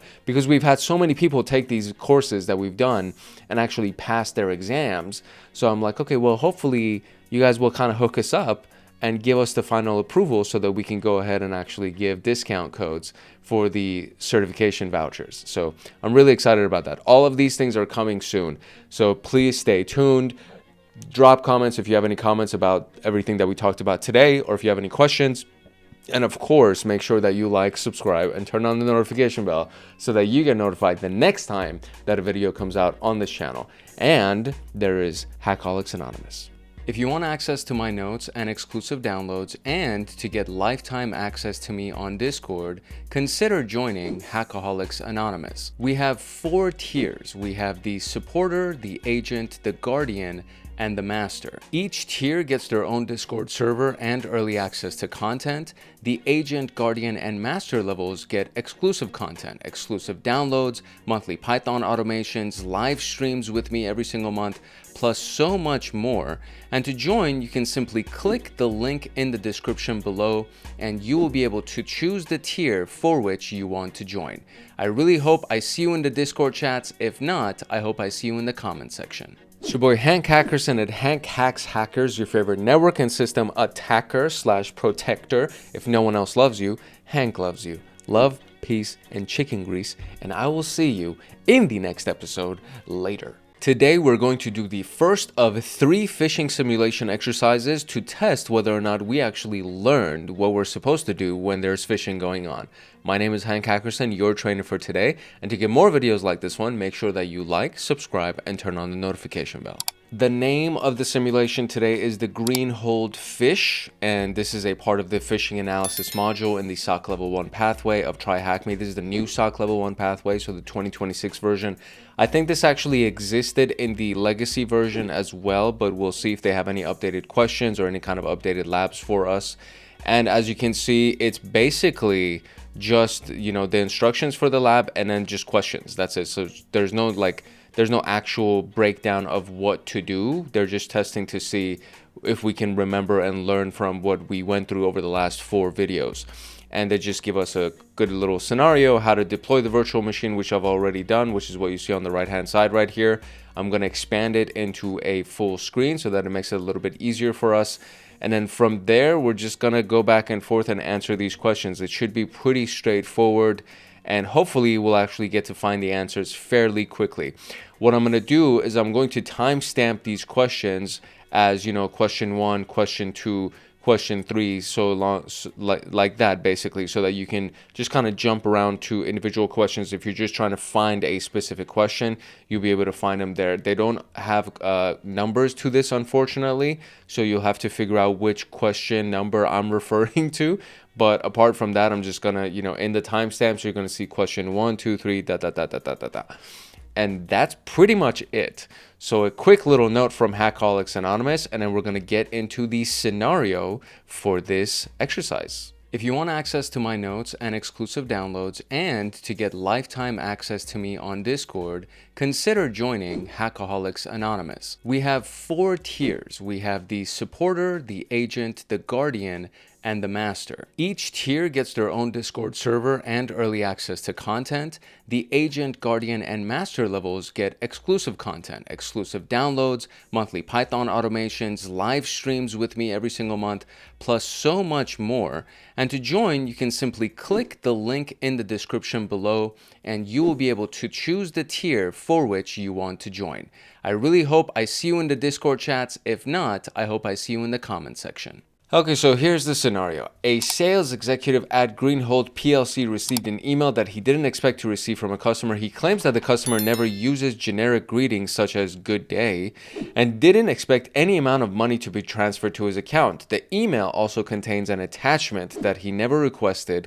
He forwarded the email to the SOC Security Operations Center for further investigation. So good on the CEO or the sales executive, I should say, for actually recognizing that this is fishy and forwarding it to the security team. So but honestly, that's the best case scenario. So now what we're going to do is we're going to investigate the email sample to determine if it's legit. I've already deployed the machine. The name of the file is challenge.eml. It says open the email file with Thunderbird. To do so, right click and file open with another application. From there, scroll down to Thunderbird and open it.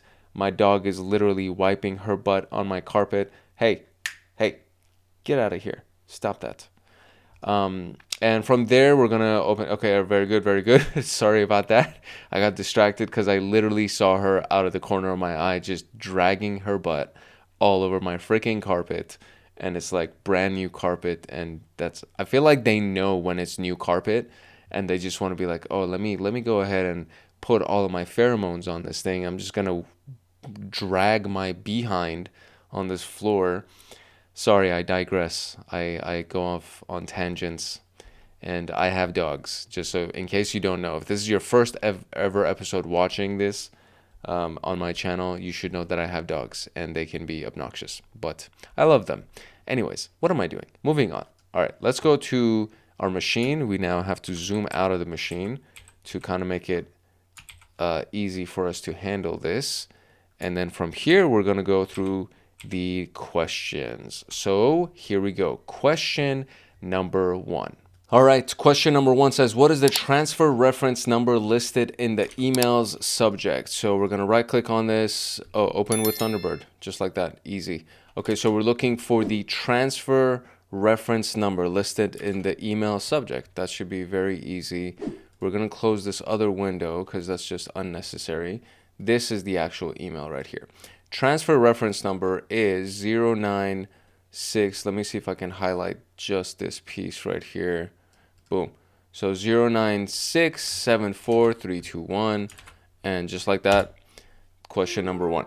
We're going to go through these questions, I think, really quickly. So the timestamps aren't going to be very far from each other when you look at the timestamps in the description below. So that was it. That was question number 1. Next one. Questions 2 and 3, because these are going to be very, very like right next to each other. So who's the email from and what is his email address? So if we go here, it's Mr. James Jackson. It's from Mr. James Jackson. And his reply to address is actually different right here. So that's probably going to be the next question that we're going to have. So I guess we could say questions 1, 2, and 3. So it's from James Jackson, info@muta, whatever. So copy email address real quick. So let's go here, Mr. James Jackson. His email address is going to be info@Mutawa Marine, and an email address will receive a reply will be this one right here. So questions 2, 3, and 4 are going to be that. Boom. Okay, very good. So now we got questions 2, 3, and 4 answered. So now here we go. All right, question 5. Question 5 is, what is the originating IP? So let's go ahead and look at this here. Now, this is not going to be in the email body the way that we see it right here. So for this, we now actually have to click on view more, and we need to go ahead and view the source here. And this is going to be the information here.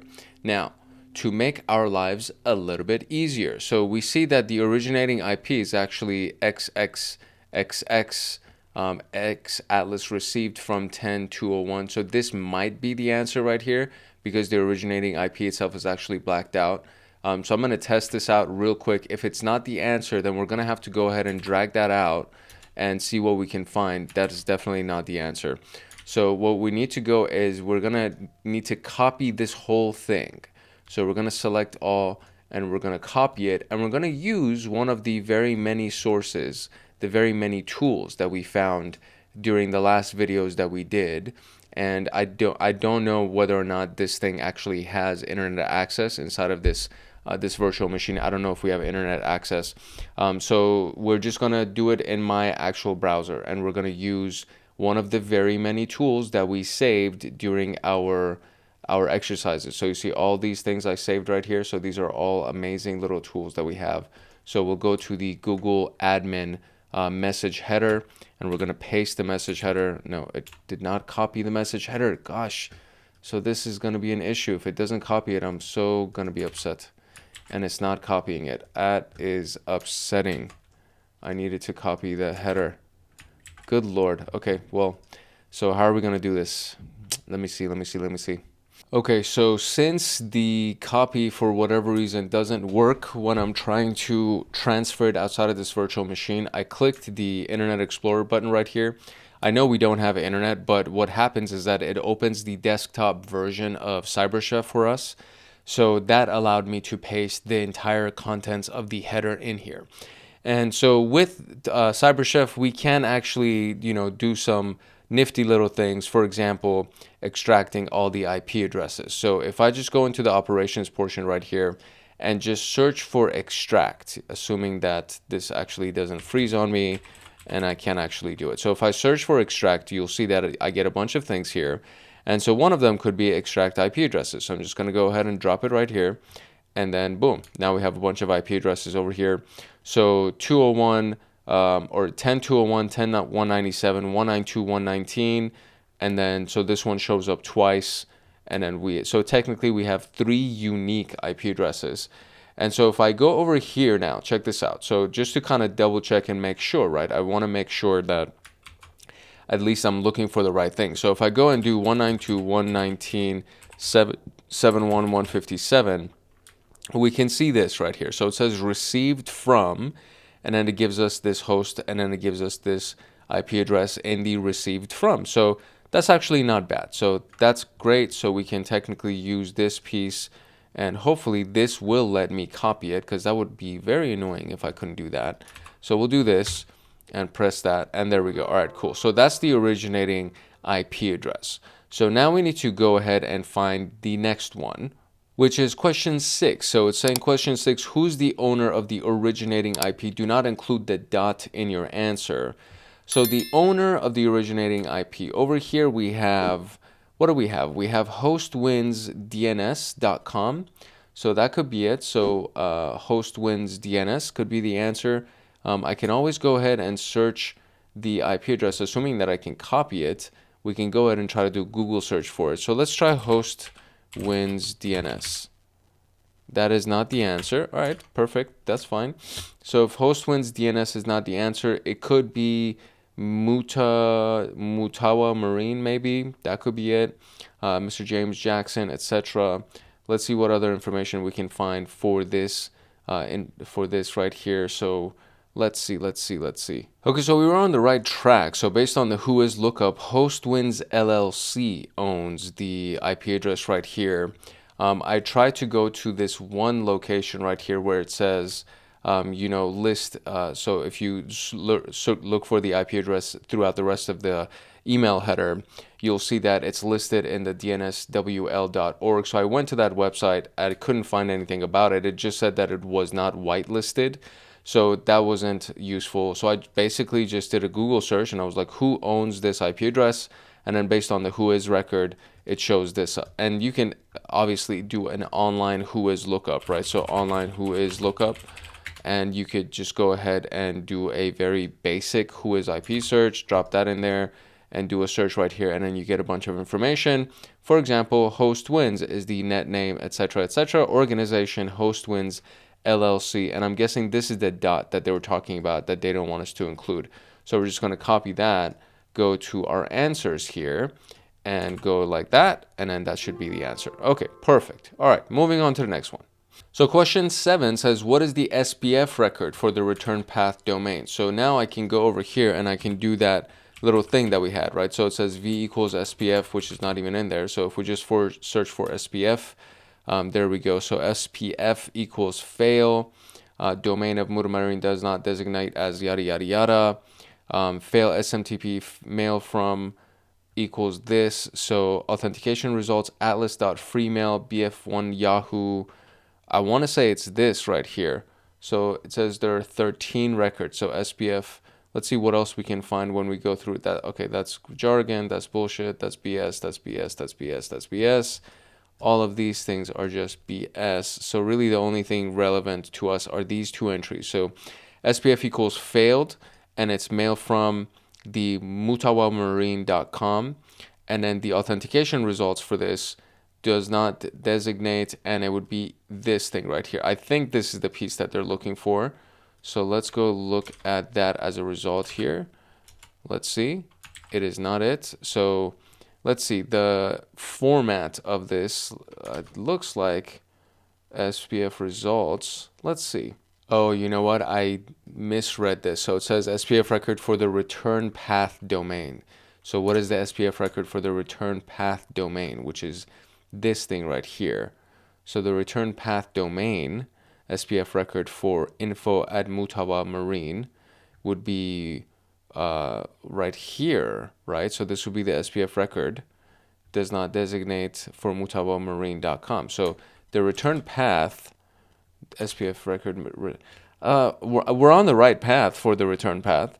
Let me see if this is actually the right one though. Okay, so understanding the question is very important. It's saying what is the SPF record for the return path domain. So the return path domain is mutawamarine.com. So if we go to DMARC and they have an SPF survey, so DMARC.com/SPF-survey, we can look for the domain. Whoops, what just happened here? We can look for the domain on the search, right? And then from here, it gives us the record. And it says, okay, very good. Your SPF record for Mutawa Marine is V equals SPF1 include yada, yada, yada, yada. And so this would, I would assume, would be the whole thing. So do we want the all at the end? I think we do want the all at the end. So we're going to take this whole record. That's what they're asking for. And that's going to be the answer. And there we go. So understanding the question is very, very important. So now getting the DMARC record would be the same thing, right? Which I believe is question 8, right? So where are we at? We are at 1, 2, 3, 4, 5, 6, 7, and 8. Yeah, so question 8 is asking us for the DMARC record for the return path domain. So same thing, I'll just go to DMARC, right here, and then we're looking for the DMARC checker or DMARC analyzer, whatever. So DMARC inspector, there we go, and then it's mutawamarine.com, and then from here, boom, DMARC record right there. Look at that, beautiful DMARC record, lovely, absolutely lovely. And go ahead and drop that bad boy, and there we go. Okay, so good stuff. All right, moving on to the attachment now, which is question 9. What is the name of the attachment? And so now we actually go back to Thunderbird here, and we're going to look at, no, not source. We're going to look at the actual email. There it is.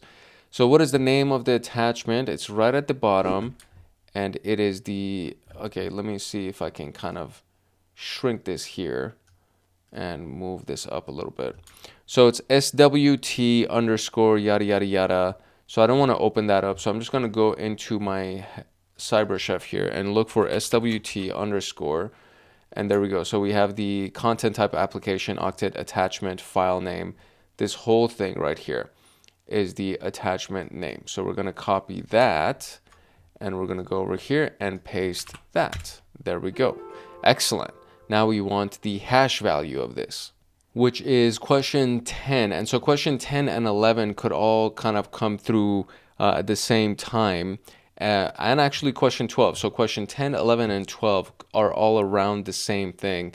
So we're looking for the hash value of the file, the size of the file, and the actual file extension. So if we just go to the email, if we save the file, it'll save as this whole thing. And the file extension is right there, .cab, C-A-B. So that one's easy. We're going to save it to our desktop. And then what we want is we want to see if we can open up our terminal. And it is an Ubuntu machine. The entire time I thought it was a Linux machine, but it's actually an Ubuntu machine. So let's see where we are. We are inside of home Ubuntu, and what we want to do is we want to go into the desktop and see if we can find the file. There it is, the .cab file. So this is it, SHA-256 sum, just like that. And then you're just going to do SWT, and then when you press tab, it just fills in the rest of it for you. You press enter, and voila. There it is. So we have this whole thing is the SHA-256 sum. So we're going to copy that. That's going to be the answer to that question. The cab is going to be the answer to the extension of the file. Oh, it's not. It says what's the actual file extension of the attachment. So I guess it's not a cab. Is it cab or CAD? No, it says cab. Okay, so maybe it's not it. Maybe I have to unzip it because it is like an archived file. So that could be it. So let's see if we open this thing. What's inside here? It says open with yada, yada, yada. Do I even want to open this? I don't know if I want to open this. Let me see if I can somehow look into it without opening it. I can't look into it without opening it. And I'm kind of suspicious. I don't know if I even want to open this thing. So let's see. Okay, the file itself, if we just kind of hover over it, it gives us the file size real quick. So if I do this, come on, you just showed it to me, buddy. Show it to me. Why are you being so annoying? Where is it? I can't believe it's not working. It literally was just working. Okay, fine. That's fine. So what we're going to do is we're just going to take it the old-fashioned way. We're going to do ls-la, ls-la like that. And then we should be able to see it right here. So it says 409.868. So I think it's 409.868 would end up being the kilobytes. So 409 is the kilobytes. So 409.86 KB like that. And that's not it. So, okay, so what's happening here is that I think we might need to actually extract that file. So let me see if I unzip the SWT, what would happen here. Unzip SWT underscore, nope. Okay, so that's not it. Oh, I don't know if I want to do this, but I think I might have to. All right, so we're going to do this. So it says open with, there is no recommended application. So is there something that I can do here to open this file with? Let's see. Okay, so being that it is a cab file, I did some Googling, and a cab file is a cabinet file. And on Ubuntu, we require to use the cab extract. So I tried to install it, but it seems like is not working. So I don't know, did that work? It seems like it didn't work. Yeah, it did not work. So essentially a cabinet file is kind of like a condensed file, like a zip file for software installations. So that is an implication that if we extract it, it's a software installation and we might get into trouble by doing it. And I don't know if I want to do that. The file itself, when we go view the attachment, it says that it's 400 kilobytes. It does say PDF right here. I don't think it's a PDF file, honestly. And I don't think 400 kilobytes would end up being the answer. So if I do 400 KB, that's not the answer. So don't forget to add KB to your answer number, KB. Do we have any hints? Let's see what the hint gives us. It says, don't go by the Linux file properties obtained from file hash and use an open source resource to help you with this. I see. Interesting. Okay, so we have the file hash. It seems like we have the file hash. I don't know if we do have the file hash. But let's go to VirusTotal, and we can use that file hash value that we got and see if we can find anything. So it does say this right here. Okay, cool. So it's been marked as malicious, obviously. And we do have a bunch of different things. So let's go to details and see what we can find here. File type is a RAR file. Okay, very good. So that's there. And it's 400.26 kilobytes. So there we go. That's the hint that we needed. So 400.26 kilobytes. So that is the right answer. And I'm pretty sure that once I hit RAR, that's also going to be the right answer. And we're going to get this magical congratulations. So here we go. Fingers crossed. And we did. So that was it. So the answer was RAR for the last question.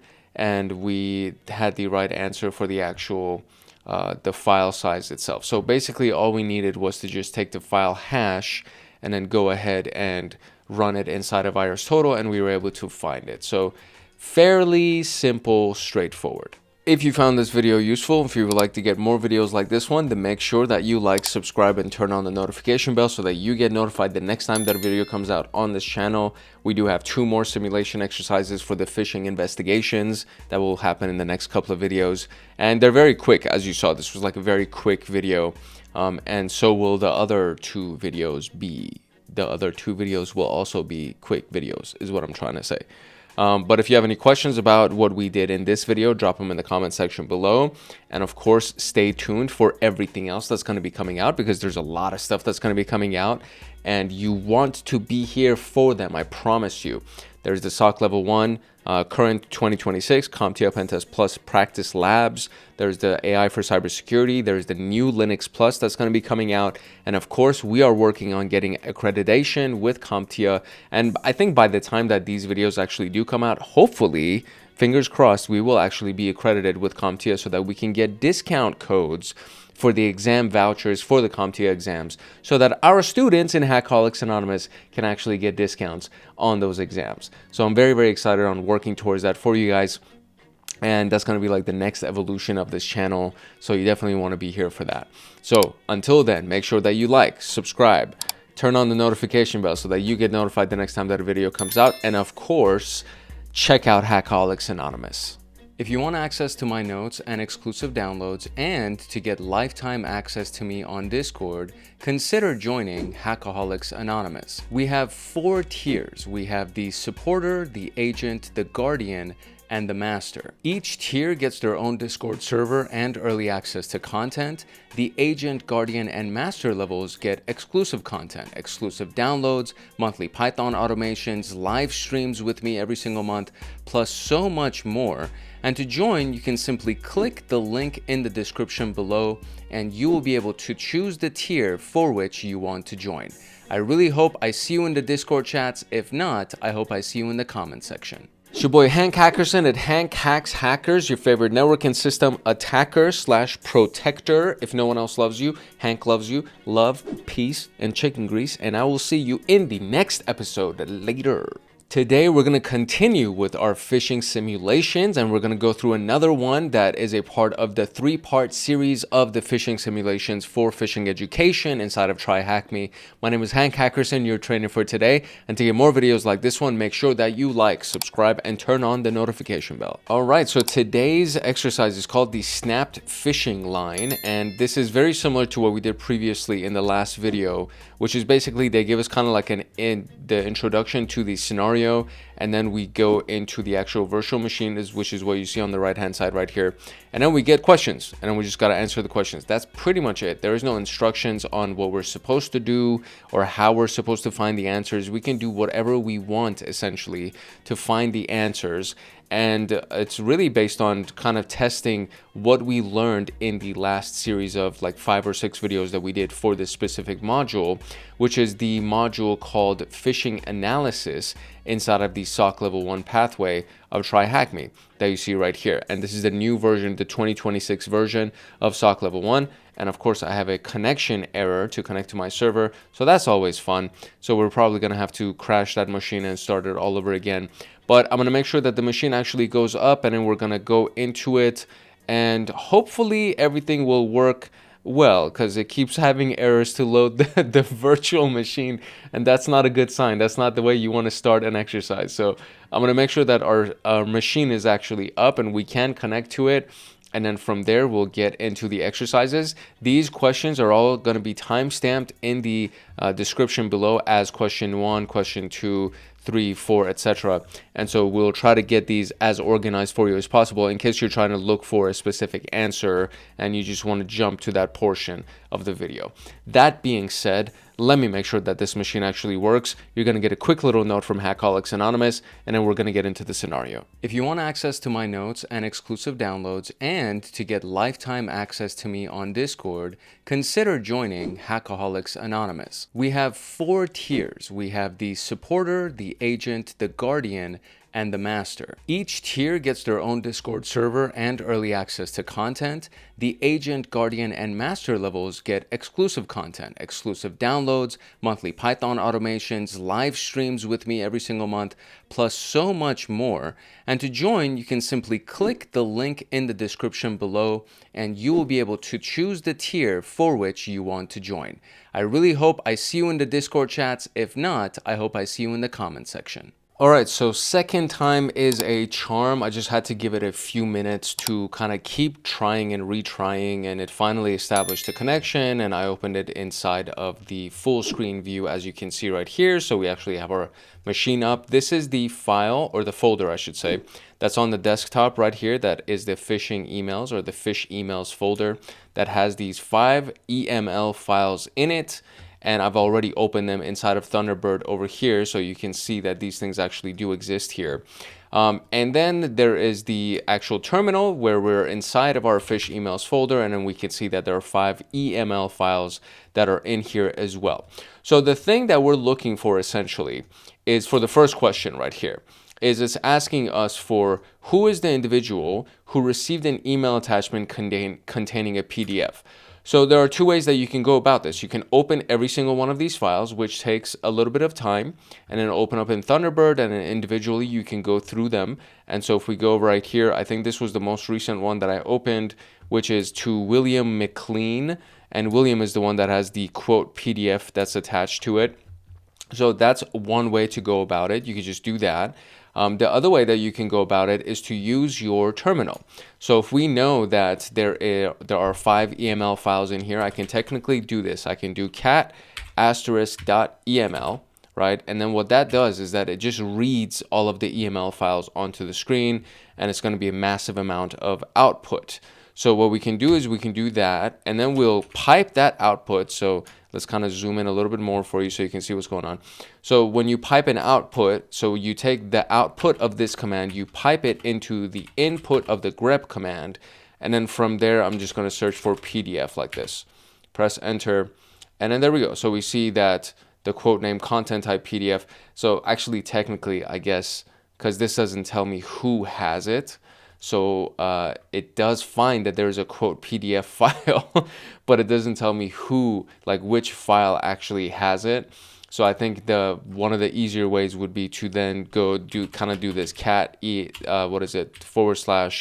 or actually let's do this. So let's clear the screen, zoom in here a little bit. Technically, this is faster because you could actually do this much faster than waiting for Thunderbird to open up all of these files. So I could technically do cat and then do group and then do the first one, which is going to be Derek, right? And then tab again to finish it, and then pipe this and grep for PDF like that. And then nothing happens. So I can then go do cat group and then go for the next one, which is Michael, and then pipe that to grep for PDF. And that's not going to show anything, and we know which one has it. So ultimately you can then just go finally to the last email, which is the cat quote for such and such, and then grep for PDF, and then we can see that there you go, inside of that is where the PDF file resides. So knowing this, now I can just go ahead and open up the quote for services and see who this actually belongs to, because in the email it doesn't show. In this one it shows that it's Duncan such and such. This one doesn't show who it actually is. And then from there you can go ahead and just open it up, and then we can see that this is William McLean. So there are a couple of ways to do it, right? You can just open all of them inside of Thunderbird one by one, wait for it to load, or you can grep through them real quick in your command line, see which one actually has PDF inside of it, inside of the attachment that you can see right here, quote PDF. And then from there, you can find out the name of the person, which is William McLean. Sounds like a movie name. So William McLean is the answer to question number 1. Question number 2, it says what email address was used by the adversary to send the phishing emails? And that one's pretty easy to find, which is this thing right here, group marketing online accounts payable. So we can just go ahead and copy that email address and bring that over here. This one should be very quick, very good. So question number 3. Question number 3 is what is the redirection URL to the phishing page for the individual Zoe Duncan? So if we go and open up the email for Zoe Duncan, can I see which ones it is? I need to kind of figure it out. There we go. Okay, so Zoe Duncan, that was like luck. So Zoe Duncan, the URL for the phishing page. So emailing accounts payable, if I hover over this, it says mail to accounts payable. So that's definitely not the URL for the phishing page. Same thing over here. So we're looking for a URL for a phishing page here. It's from an external sender. Let's see.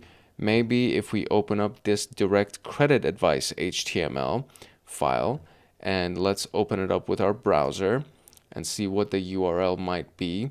Now again, remember that this is all inside of a controlled virtual machine. So in a real world, I wouldn't be as careless as this to just open up the link inside of a web browser. And I have no idea how long this is going to take for it to even open up inside of a web browser. I might need to actually download this file and go through this file directly. So we'll just do that just to kind of save some time a little bit, because this seems to be a little bit of a challenging issue for us to be able to find it. So direct credit advice. Oh, there you go. Finally, it opened up. So the URL for this, let's see if it actually leads to anything. Okay, it looks like this is it. So there you go. So this is the URL right here, kennaroads.buzz, etc., yada, yada, yada, which is this full thing. So I'm going to copy that whole thing, and I'm going to go inside of CyberChef, our handy dandy tool, CyberChef, assuming, there you go. Okay, cool. So it brought the whole URL. Perfect. So now what we're trying to do is we got to defang it for the answer. So we're going to defang the URL. And then now we have a defanged URL, as you can see right here with the brackets and that. So now I'm going to copy that bad boy right there. And I'm going to go over here and I'm going to go kablow, press enter. Oh, it's not it. So why is that not it?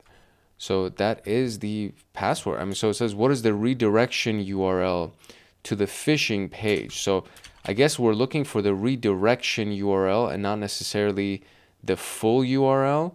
So let's try to load that one more time and see what that was, because I think the redirection URL was a separate URL. So I will do this one more time, and we're going to open it up with our browser, because it did show me a separate URL, which is this thing right here.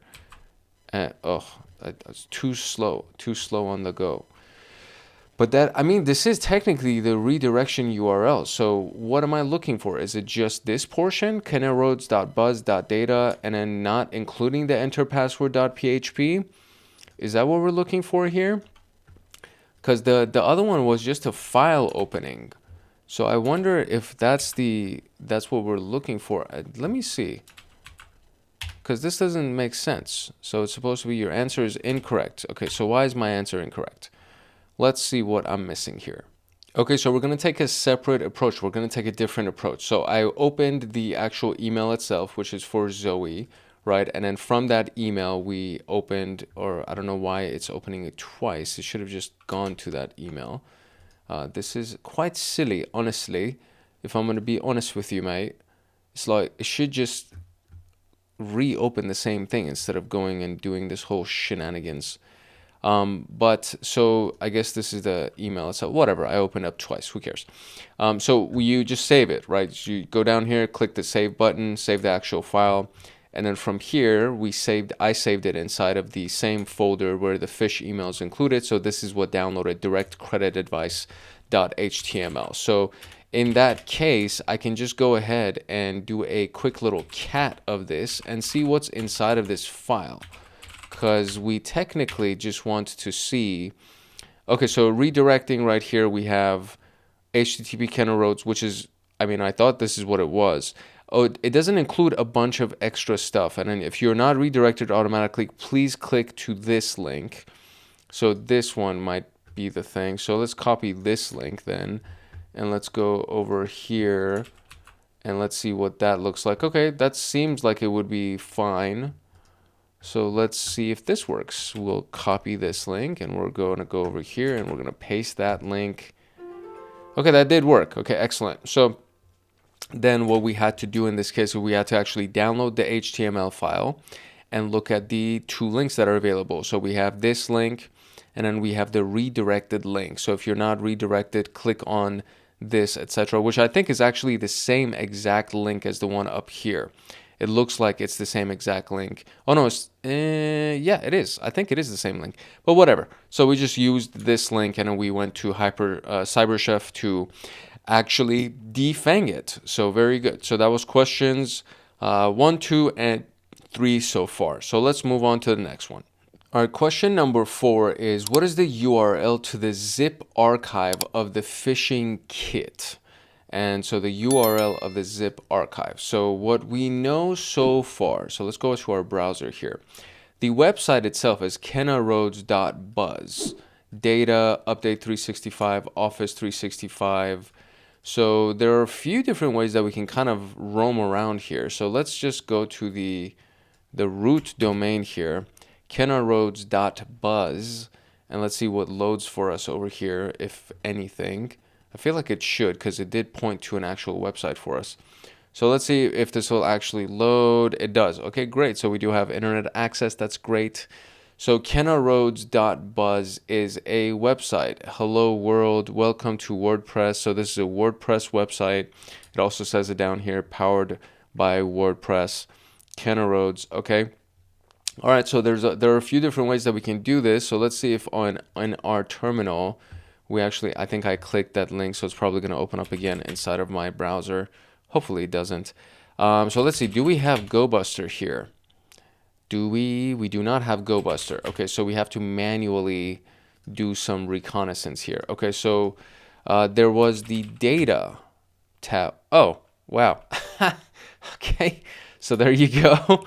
So that's it. So I just went to data, and so it shows me in here that there is update365.zip, which is the zip file, and it's saying what is the URL to the zip. So it's the full thing is going to be this thing right here, which is update365.zip. That's the full URL. So I'm going to take that full thing, I'm going to copy it. We're not pressing enter, remember. We're just going to take the full thing like that and then bring it here. Do we need the HTTP in front of it? We do need the HTTP in front of it. So we're going to do HTTP / like that. And now we have the defanged version of the path to actually download the file.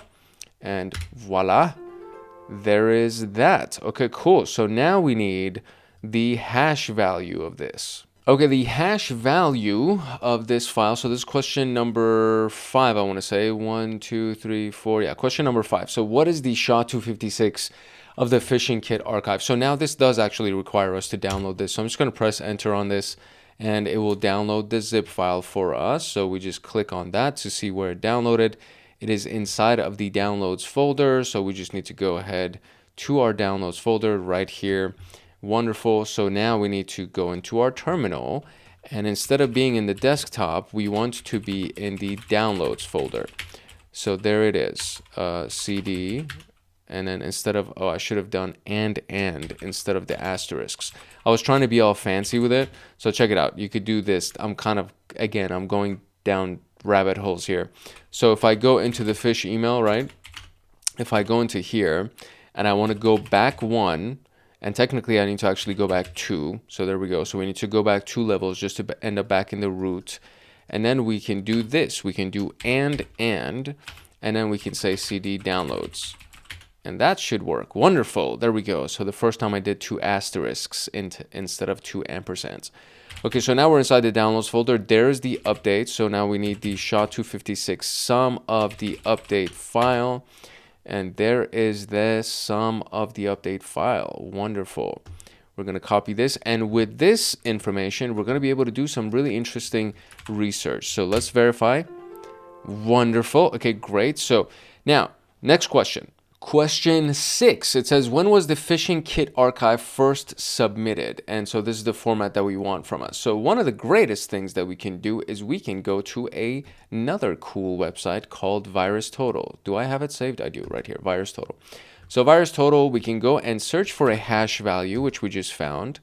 And there we go. So that's the hash value of a file called update365.zip. So we're looking for the date that it was first submitted. I believe that would be under details. And here we go. Okay, so very good. Magic file size, History, first submission is this right here. So boom, copy, go right here, paste it, and kablow. Question 7 says, when was the SSL certificate the phishing domain used to host the phishing kit archive first logged? The SSL certificate that the phishing domain used to host the phishing kit archive, when was it first logged? So, I mean, if we go to our browser here, and I don't think it even has an SSL certificate because it says non-secure, so connection is not secured. It doesn't even have an SSL certificate. So that's interesting. Let's see. Do we have a hint? We do have a hint. And it says, oh, interesting. Okay, so it says, the SSL certificate is no longer available to reliably answer. Why do you go away, bro? Okay.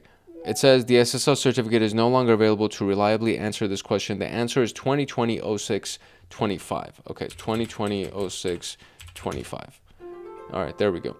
Yeah, SSL certificates typically do change or expire, and this room was originally created when? So let's see if we get some room details here, room info. It was created 960 days ago, which is just under 3 years ago. And I would presume that for the last 3 years, or during the last 3 years, that SSL certificate has actually expired. So yeah, they gave us the answer for this one.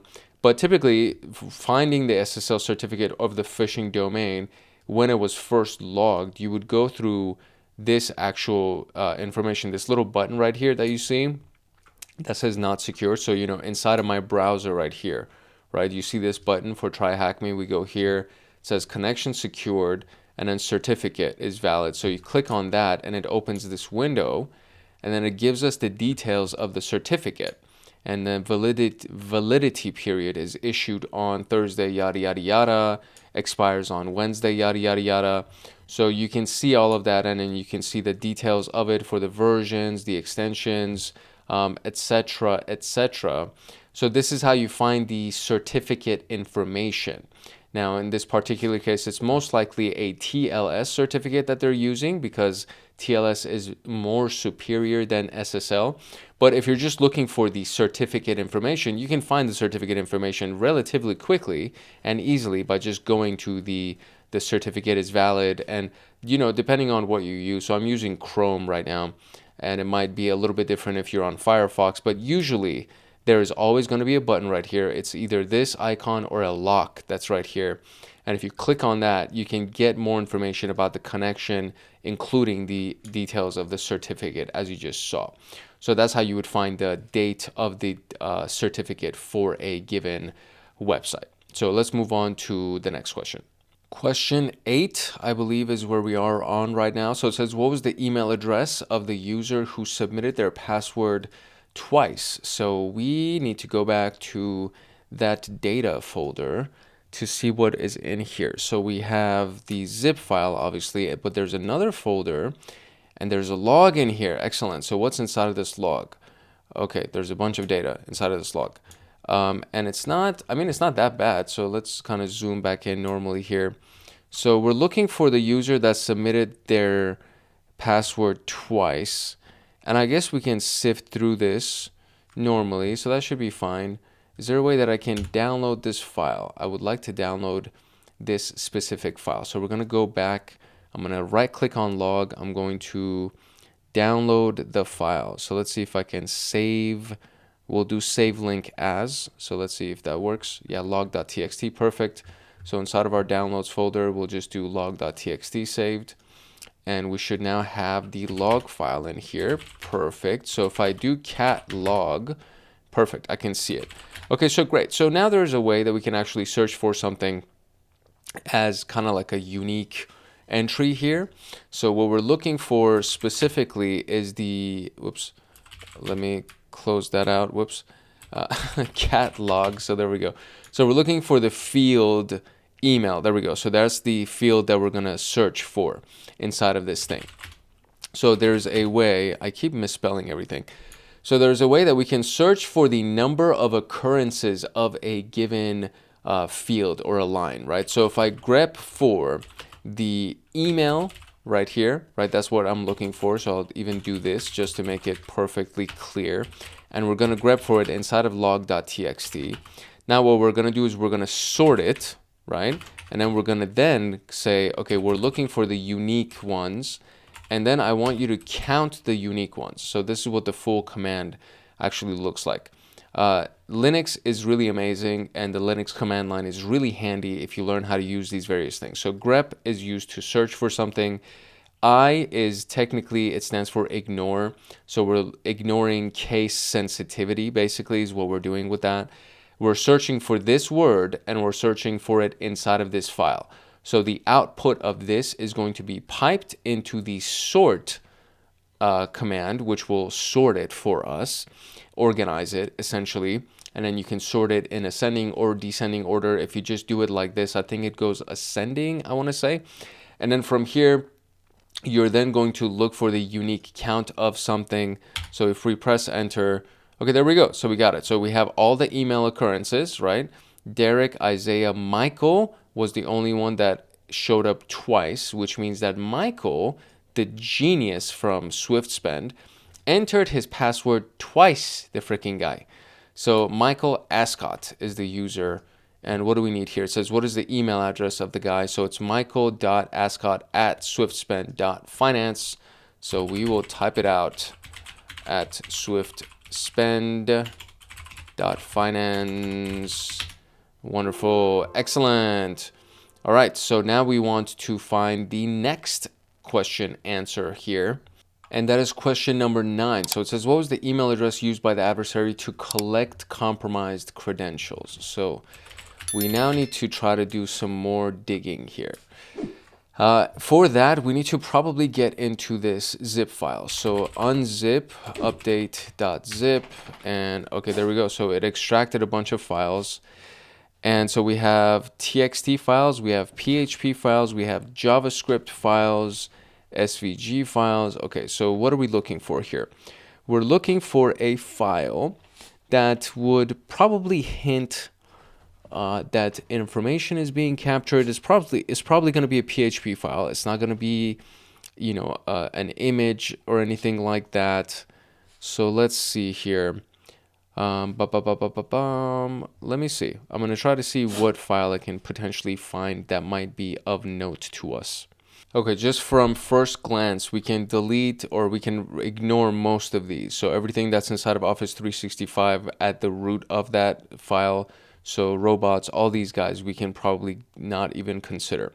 The script up might be interesting, but none of these seem to be relevant. They don't seem to be kind of like functional files like a PHP file, because PHP is a scripting language, so technically that seems to be fine. Update, pages, all of these things seem to be fine. Validation.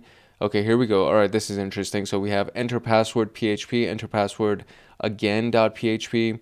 Then there's the images folder inside of validation, which is useless. Then there's a JavaScript JS folder. Then there's loader, redirect, resubmit, retry, robots, script, security, style, submit. That seems interesting. So resubmit and submit seem interesting. And that's pretty much it. And then there's update. So let's just try with submit. So okay, so we have this whole thing right here. So let me see. I am now where? So I downloaded updated 365. So now there should be update 365, the actual folder. Okay, great. So we can go into update 365 real quick. And then while inside of this folder, we should have Office 365. So let's go into Office 365 and then list all these things. And then inside of that, there's validation. So let's do that. And inside of that, we have all these guys. Okay, so we want to look at submit.php. So this is the contents of submit.php. And there's going to be a bunch of variables, and it's a script, basically. So from the top, you can kind of scroll through it. You can see that there's this like print HTML portion, the function that exists. There's a URL, country, browser, from, email, password, all of this stuff. Then there's the message variable, send. The send variable has an email address inside of it. I'm going to copy this just to make sure.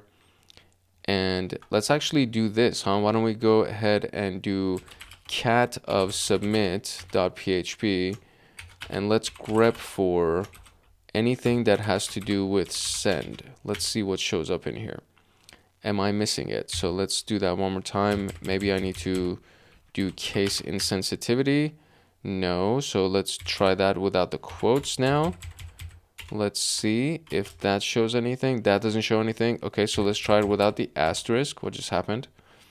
Let's try it without the asterisk here. Okay, so that's the only thing that shows up really. I thought that maybe it would show up at some other point inside of the data itself, or maybe this variable is being referenced in a different script. But we do have an email address, so that's fine. So it seems interesting. Well, I just copied send. I did not want to copy send. I want to copy this thing. So let's see, copy mail address. Nice. Okay, great. So, all right, so they used their own email address to obtain their phishing kit, and that would show up with their yandex.com. All right, so next one now. Question 10, it says the adversary used other email addresses in the phishing kit. What is the email address that ends in gmail.com? Okay, that's a little bit easier to kind of search for here. So we know that we're inside of the validation folder. That probably has the majority of the important information for us. So we can basically grep for Gmail inside of everything. So if you do dot, it represents the current folder. And if you do /, and then you would say asterisk, and asterisk is a wildcard character. So we're looking for the word Gmail basically in any of these files right here. That's basically what we're looking for, in any of these files that exist inside of this current folder that we're in, which is represented by this dot right there. So we're looking for the word Gmail or any instance of Gmail. Okay, so there we go. Inside of script.st, update command and update, the James Tanner 2299 at gmail.com shows up. So let's see if we can copy this mail address and see if that mail address ends up being the one that is useful to us. And lo and behold, it is. So, okay, so now the last question, question number 11. Question number 11 is asking for a flag. And this is going to be a little bit of a process, I think, because we don't really know what to look for here. That's the challenge, is that, man, I mean, there's so much stuff that we could search through, honestly. And I don't know where to start even, honestly. So I think it requires kind of like just like some sifting and sorting here, just to see what potentially can exist and what we can find. So update 365 is where we are right now, and that's where we found the log. So let's go Office 365. Office 365 doesn't, oh, interesting. So it's not found on the server. It gives us this whole thing right there. And it looks like there's some kind of a, that's an encoded something. It looks like there's some interesting, so, okay. So, I mean, that's interesting. So let's see, maybe we can potentially download it. I think we might be able to download that whole chunk right here. I think, I'm not even sure. So let's go ahead, and if we go ahead and see if we can download the Office 365, but I already have, no, I haven't. I may have actually. I'm gonna just try to download this anyways and see, let's see what we can find if we download this and see if there's anything interesting in it. And it actually downloads as an encoded response anyways. So it doesn't download as an official Office 365 file. It downloads as this thing right here, which is an HTML file, and it has the p something something html.part, which got deleted. That okay. Okay. All right. So let's go into our terminal here, and let's go back into downloads and see what we have. So there it is. There's that giant HJD yada yada yada. Okay, so let's see what's in here. It's very interesting. Okay, so here is what I have concluded so far. So being that we technically didn't get the thing from the update actual, what are you doing? So if we go to the update 365 folder and we look at the Office 365 file, this is actually different from the Office 365 file that's on here, right? Because so we're technically in update 365 over here, but that's not what we did necessarily, because we actually downloaded the zip folder and then we unzipped it, which is what we found from that update 365. So this that we see right here that includes this Office 365 file is not the same as what we see. And I keep trying to do Control Tab thinking that I'm inside this machine. So it's not what we see here, right? So what I downloaded, and when I tried to download that Office 365 that you saw right here, and it gave me this jargon right here, that is, or that gibberish, I should say. I keep mixing gibberish for jargon. That is not indeed the actual file that is inside of this Update 365 that we unzipped, and now we ended up with this Office 365 file. This is not the same, right? So CD Office, this is not the same.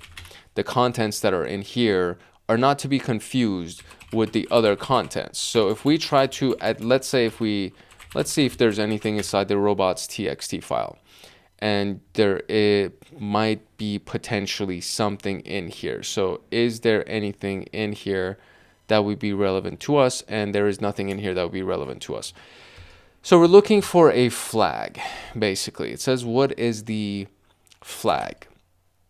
Unfortunately, I don't have access to GoBuster or, you know, the fuzzer tool or anything like this, because that is where I would go first to see if I can enumerate anything, right? You would basically kind of give it the domain name, and then you would look for some kind of a file or an extension or something like this, and then hopefully you would come up with something like GoBuster tool or DirBuster or DirSearch or FUF, which is FFUF, or anything along those lines. You would be able to try to use some kind of an enumeration tool, brute forcing tool, to be able to get that from this website, but we don't have access to that.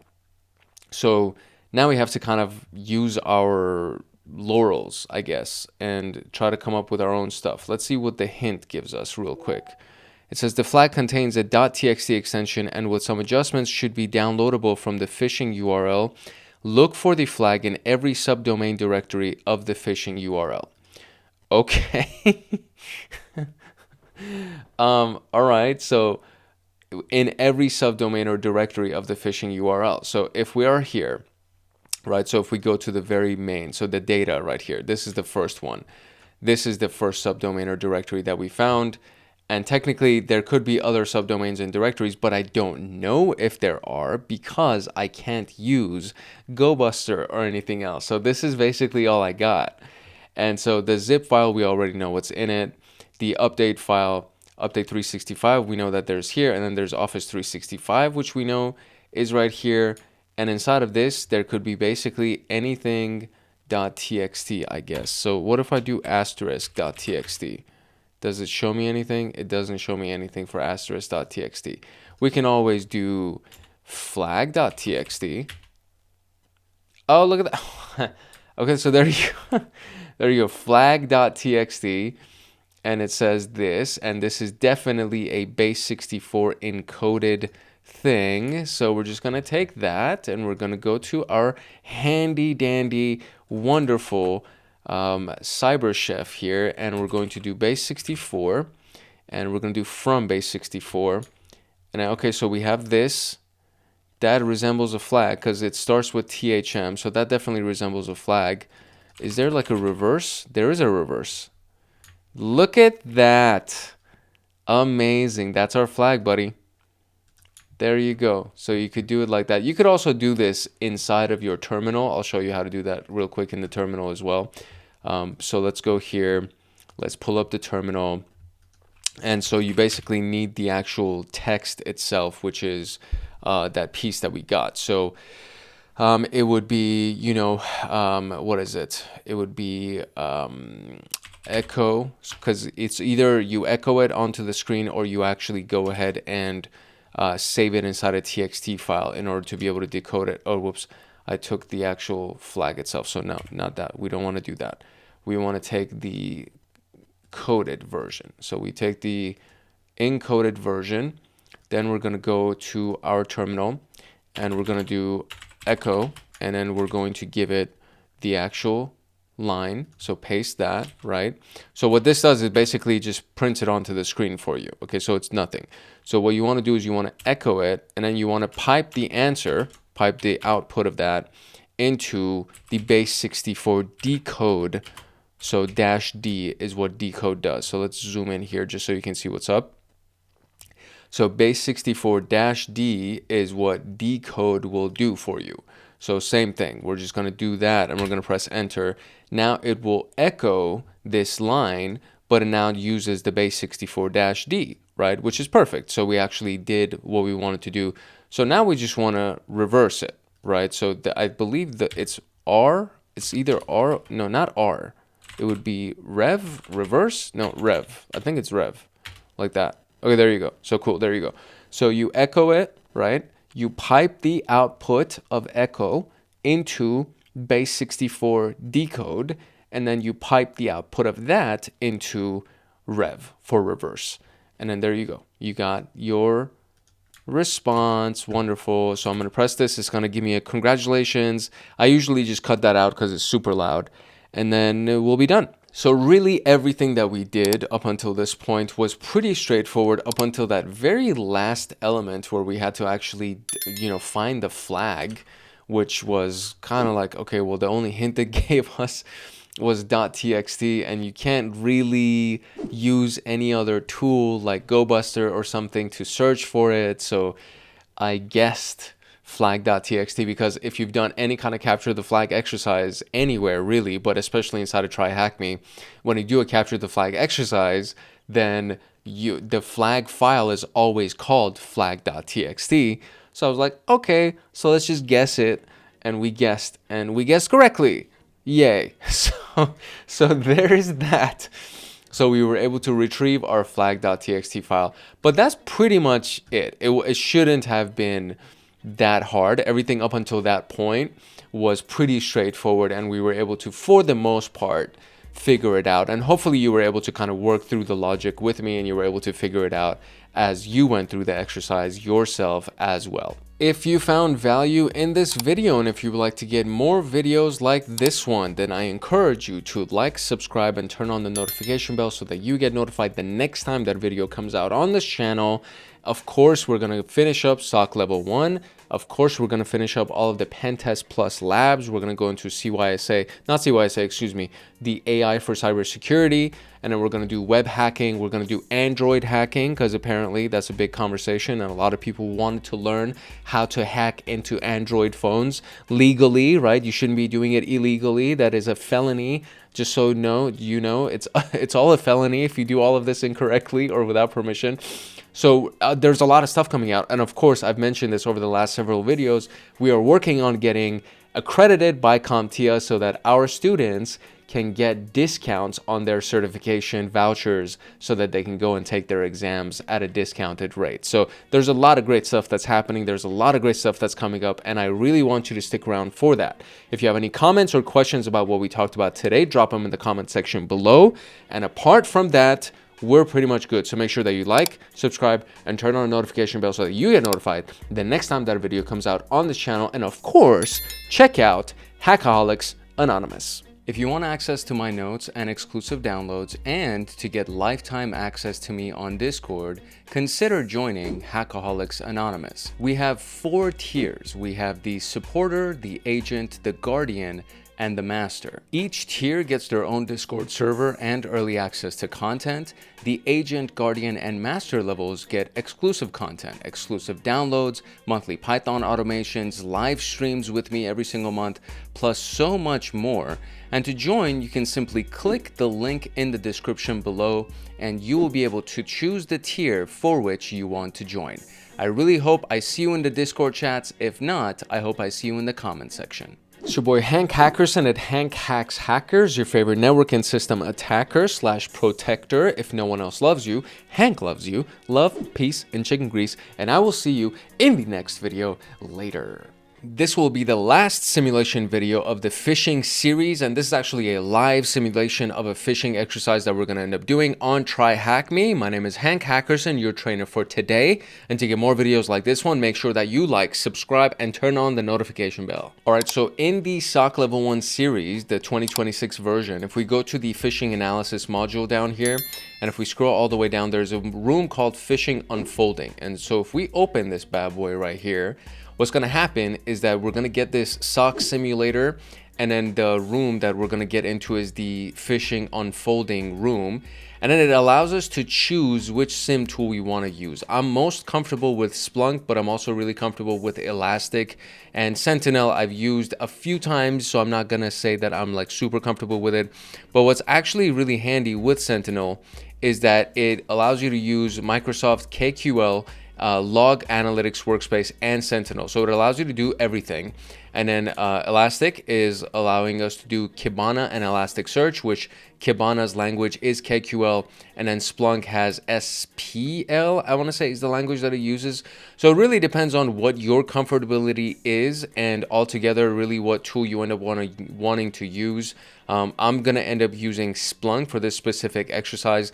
Depending on the length of the exercise, I may go through it again using Elastic and Sentinel, but it just depends on how long the video will end up being. seeing if I just go through with it with Splunk. I'm actually going to go through it with Elastic, because Elastic has this one feature that Splunk does not have, which is the filter feature that you can actually, I'll show you what it actually looks like, but it's actually really handy, and hopefully it will be useful to us. And so there we go, we click start, and then it takes it some time to load. As you'll see, there's this bar at the bottom right here that's actually loading the simulator for us. So we're just going to give it some time to go through it while it does that. So let's go through the exercises. So it says, find all the true positives, read the documentation before diving into the triage, take a moment to review the provided documentation. This will give you essential context and strategies for the investigation. This is not mandatory for reporting, but it's your guide to mastering the scenario. And then, so let's kind of click through the next one. Oh, there you go. It does it for us. So then third would be investigate the alert queue. Your journey starts with the alert queue. Investigate each alert. Prioritize what seems most critical. Understanding the types of alerts can help you manage your time effectively. Keep an eye out. New alerts will appear in real time as you progress. Step 4 is take ownership of an alert. So you basically are assigning it to yourself. So you click on the alert to take ownership. This action starts the timer for the mean time to respond. So act fast. Use this to strategize how you spend time on each alert. Deep dive with the SIM and the virtual machine. Use the SIM to search logs and investigate indicators. The VM is there for deeper analysis. Combine these tools to verify what's real and what's false. The VM has a range of tools available for each scenario. Explore as needed. You won't always need every tool for everything. Write your findings as a report for each alert. Determine whether it's true positive or false positive. Clearly document your findings, analysis, and actions taken. Submit the report when you're confident in your conclusions. Accurate and well-written reports will earn you more points.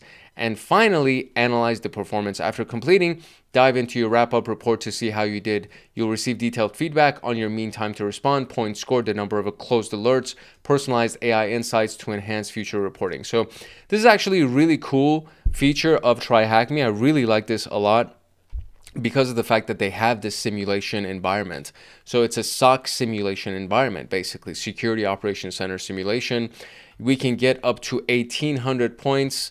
The last time that I did one of these, I did not get the max points. So I'll tell you right now, I might not get the max points on this. I'm going to do my best, but I might not get the max points on this.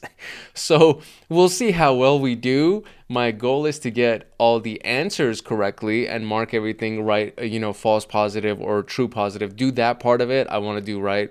But I think the amount of time it takes to respond to something has a big deal in these environments, and I record.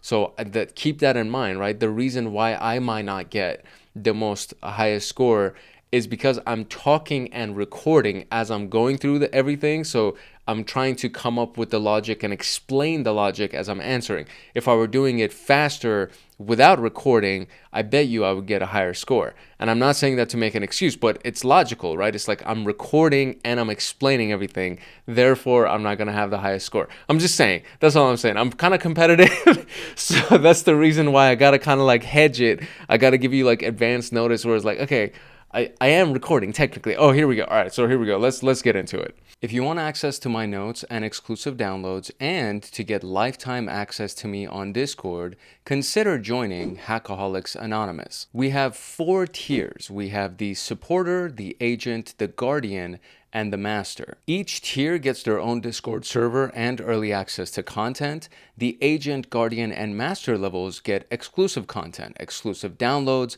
monthly Python automations, live streams with me every single month, plus so much more. And to join, you can simply click the link in the description below and you will be able to choose the tier for which you want to join. I really hope I see you in the Discord chats. If not, I hope I see you in the comment section. Okay, so this scenario, see, I had to pause, right? I had to pause between my recording because I need to cut out the sections to create timestamps for you. So I'm already 30 seconds into it. And scenario details, I am not going to read. There's already one alert that's over here. And they said that we should read the documentation. So here's the documentation. Welcome, whatever, alert triage. Before you begin, check out the alert triage playbook described below. So initial review, access to SOC dashboard, assign alert to yourself, understand alert logic, review alert details, investigate in the SIM, access SIM, query related logs, use Analyst virtual machine, correlate and validate resolution and closure, decide on alert classification, write case report, decide if the alert requires escalation, submit and close the alert. And then alert classification, true positive, false positive. So, these are just some examples for us. Escalation required. True positive alert must be escalated if additional actions or remediations are required, or if the alert belongs to a single incident, single attack chain, and is connected to alerts that require escalation. When escalation is not required, is an employee downloaded unwanted cracked software from the web, but the downloaded installer was quarantined. A corporate mail server received an email, classified it as phishing, and quarantined it before any user had a chance to review. Botnet scanned the corporate website for common vulnerabilities, and the activity did not cause any performance or security issues. When escalation is required, the threat actor gained access to the corporate server or workstation and ran a port or network scan from there. Even if the scan was not successful, no further action were taken. As long as they gained access, we gotta escalate. Threat actor tried to dump credentials from the breached file server via Mimikatz, but the attempt was blocked. The alert was identified as part of a larger attack chain, but initially misclassified, and Analyst needs to go back and update their case report. So these are our classifications. Alert reporting. So provide a clear and detailed explanation of the reason why the activity is classified as true or false positive. Clearly explain why the alert requires escalation and which remediation actions may be required. Specify the entities associated with the activity detected by the alert. Identify who or what was affected, where the activity occurred, when the activity took place. Provide all indicators of compromise associated, network indicators, IP addresses, ports, domains, URLs, host indicators, file names, file paths, hashes, signatures. Specify which goals the threat actor attempted to achieve. Specify which MITRE technique or they could be related to. Best practice reports, true positive example, false positive example, and then company information. This is the information of our company. So this is actually very useful, and we need to know this. This is a pretty large list. And so we have Michael Ascot, Sophie J. Michelle Smith, Roger Fedora, Yanni Zubair, Miguel O'Donnell, Kane Amor, Kyra Flores, Amna Espinoza, Ashwin Johnston, Safa Prince, Diego Summers, Armand Terry. And so there are various roles, their email addresses, and their logged in host IDs for the computers that they are using. Okay, that was a lot. So that's what we got. We do have a playbook. No playbooks to show for us. Case reports, nothing created yet. There's a guide down here as well that we can check using the SOC simulator, but I've done this before, so I don't necessarily need it. We go back to the dashboard. Now we have 2 alerts. Oof. Okay, so it's getting kind of busy here. So 1 process alert, 1 phishing alert, no execution alert so far. So we're going to go to the alert queue. Severity of both of them has been ranked as low. And so suspicious parent-child relationship, suspicious email from external domain. So we can see that the timestamp is here. So 2331 is when the email came in. 2333 is the parent-child relationship that started. And just from this, you can kind of tell that it's like, okay, well, somebody may have clicked on something, and then that started a suspicious parent-child. So the description on this one is a suspicious email was received from an external sender with an unusual top-level domain. Note from SOC lead, this detection rule still needs fine-tuning. Inheritance alert, unknown billionaire relative left you hat fortunes. Okay, come on. Eileen is what was sent, I guess. TryHackMe, none. A long-lost billionaire relative has left you their secret hat empire to claim your inheritance and send us your banking details immediately. And this was an inbound email. And then we have the next one. Oh, and another one came in. Suspicious parent-child relationship. So suspicious process with an uncommon parent-child relationship was detected in your environment. SysMon is the source of the log. And this is the host name, trusted installer exe, process PID, process parent PID, services exe is the parent. This is the path command line, and of course the parent working directory, or the process working directory. and then process created, and there's that one. And then finally, the newest one, suspicious process with an uncommon parent-child relationship was detected again. This one is task host, service host, and the paths of them and the command line itself. So this is currently what we have so far. So our job is, and a fourth one just came in. Holy cow, this is actually a really active environment. So another suspicious email was received from an external sender. Grow your hat business overnight. Leonard, fashion industry trends. Yanni, unlock the ultimate strategy to skyrocket your hat empire. I'm guessing this might be a hat company.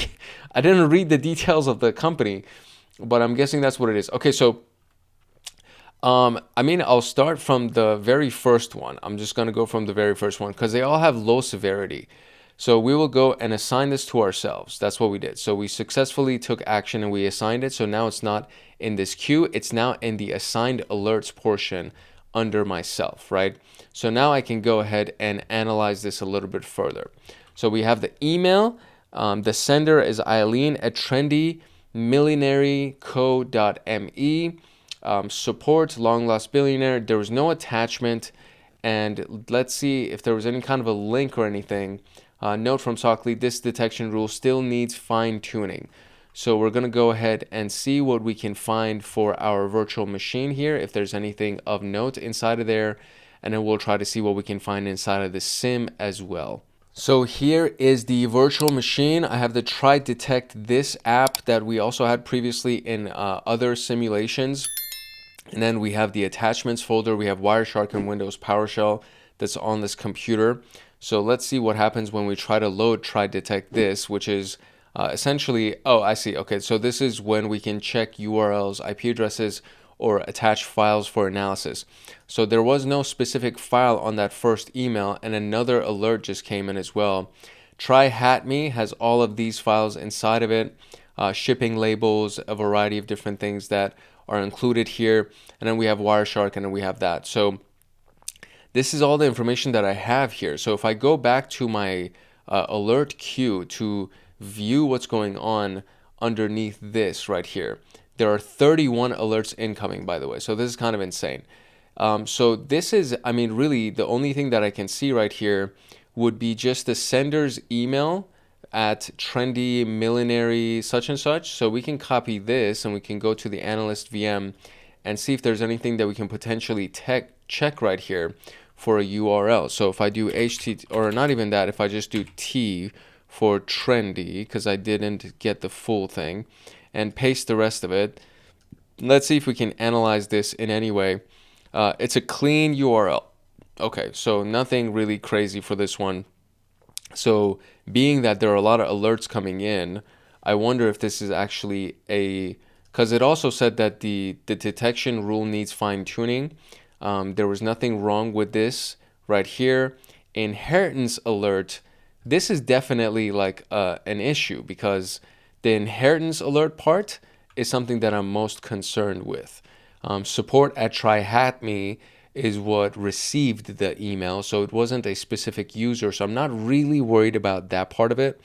But I don't like the inheritance alert, unknown billionaire relative left you their hat fortune. That sounds super freaking sketch, and we can't see the actual email itself.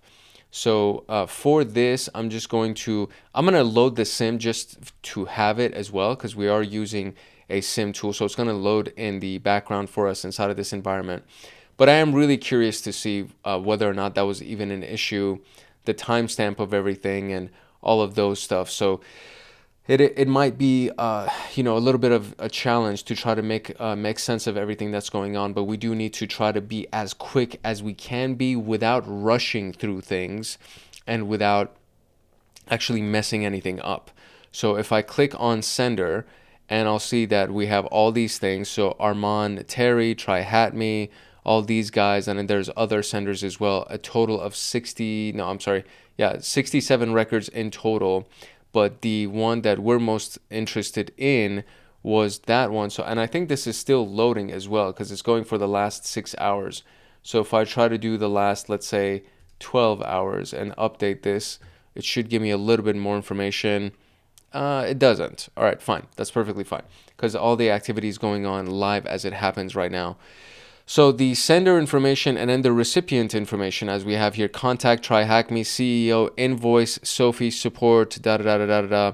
So really not much in the sense of the sender itself. So if we go ahead and copy this, or not even that, if we go ahead and just copy trendy millinery. So let me go ahead and just search for that. I'm just going to search for trendy millinery in here and see what we can find, and maybe something will show up. It doesn't, so let's see if we can do some other kind of filter. Hold on one second. Okay, so I couldn't find anything for the email address that it was coming from, but I did look for support@tryhackme.com, and that did give us some kind of information. So if we try to expand on this a little bit just to see what's in here, it shows us the content of the email. There's nothing in here other than to claim your inheritance, send your banking details immediately. And just because of that just by itself, there may not be an attachment, there may not be a link or anything like this, but I think that is actually a true positive. That is something that we should mark as a true positive. So we're going to write a case support. We're going to say true positive. And we're going to go over here and kind of go through the details of everything that just happened, right? So this is the alert details, all available for us. So time of activity, we can just copy this real quick and then go over here and paste that. And then list of affected entities would be support@tryhackme.com. Reason for classifying as true positive, I'm just going to write a quick message, but essentially it's going to be along the lines that they were asking for banking details, and the subject line as well as the body is just super sketch. So let's write that real quick.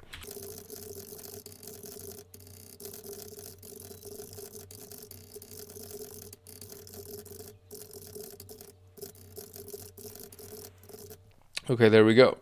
So the reason for escalating the alert. Now, I don't know if I'm going to escalate the alert. I'm just going to say no on escalation on this. Does not need to be escalated, just blocked, right? So just block the sender, and that's pretty much it. Remediation actions would be block the sender, even though the domain came through clean. List of attack indicators, we will say, ooh, this might be another one that I need to kind of do a little bit of homework on. I don't have attack indicators in this particular case. We're just going to say social engineering and psychology manipulation. I don't have MITRE attack, not available. This may not be the best report, by the way. I'm kind of rushing because I want to get this done quickly, but that's fine. There we go. There are so many of these guys, and they're all concerning. So I'm really more concerned with what's going on. So we're going to do a first glance of everything just to see if there was any kind of a attachment or a link. That was just click and watch the profits roll in. That's concerning. We're going to go through the rest of these as well to see what the Mars only. Yeah, I'm going to go through the rest of these just so I can see what is most concerning, because all of them have a low severity ranking, but the ones that actually require somebody to click on it is what I'm most concerned with. So let's see what else we can find over here. I also do need to go through these with the actual the order from which they came in, because the older they are, the longer they could actually be sitting in the background, and we can deal with some issues along these things. So I need to go ahead and look up this information. So the next one I'm going to do is I'm going to assign this one to myself, the suspicious parent-child relationship, the process that's going on here. All of these things have been marked as phishing. So just click, that's concerning. Mars only $500 per ticket. That's crazy. Your account is 30 days past due, will be suspended unless immediate payment is processed. Legal action will commence. Open the attached invoice. There's an actual attachment.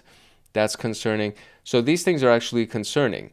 The processes that may have started as well are also really concerning, because right after this one came in on Michael Ascot, TryHackMe. Was there anything that was launched on Michael Ascot? RDP clip. So let me see. Let's go here. What was Michael Ascot's computer? So recipient. Let's go to our documentation is what it was. Company information. And Michael Ascot is Win3450. CEO Windows 3450.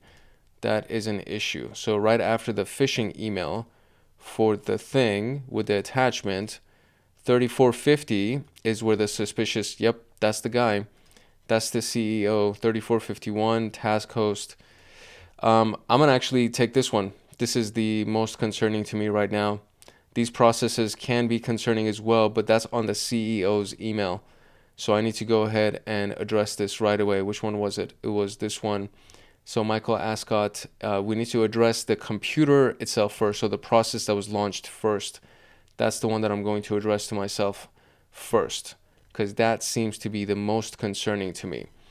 So let's do some research here. So Windows 3450 is the username, or the host ID, I should say. So let's go ahead and look at host names right here. Let's make sure we actually have all the hosts here, and host name. Windows 3450, there we go. We're gonna attach this one as our filter. That's what I was referring to. Now it's attached to a filter, you see. So now everything is there, and I can add more queries on top of that, which is actually very handy. So Windows 3450, process created, event code, run DLL. Okay, so now I need to go ahead and search for the name of the thing, the executable, which is the RDP clip exe. Is what we're going to search for here. Okay, so here we go. Let's expand on this a little bit. rdpclip.exe is the process name, 3450, Windows System 32, timestamp. Okay, process name rdpclip.exe. And what exactly is rdpclip.exe? Let's see what we can find on Google. Okay, so far, just based on the information here, this RDP clip is just a clipboard kind of a system. So if I go and do this rdpclip.exe, it tells us that it manages clipboard synchronization, allowing users to copy paste text files between a local machine and a remote desktop session. So the issue, the biggest concern of this is that there's a remote desktop connection potentially taking place.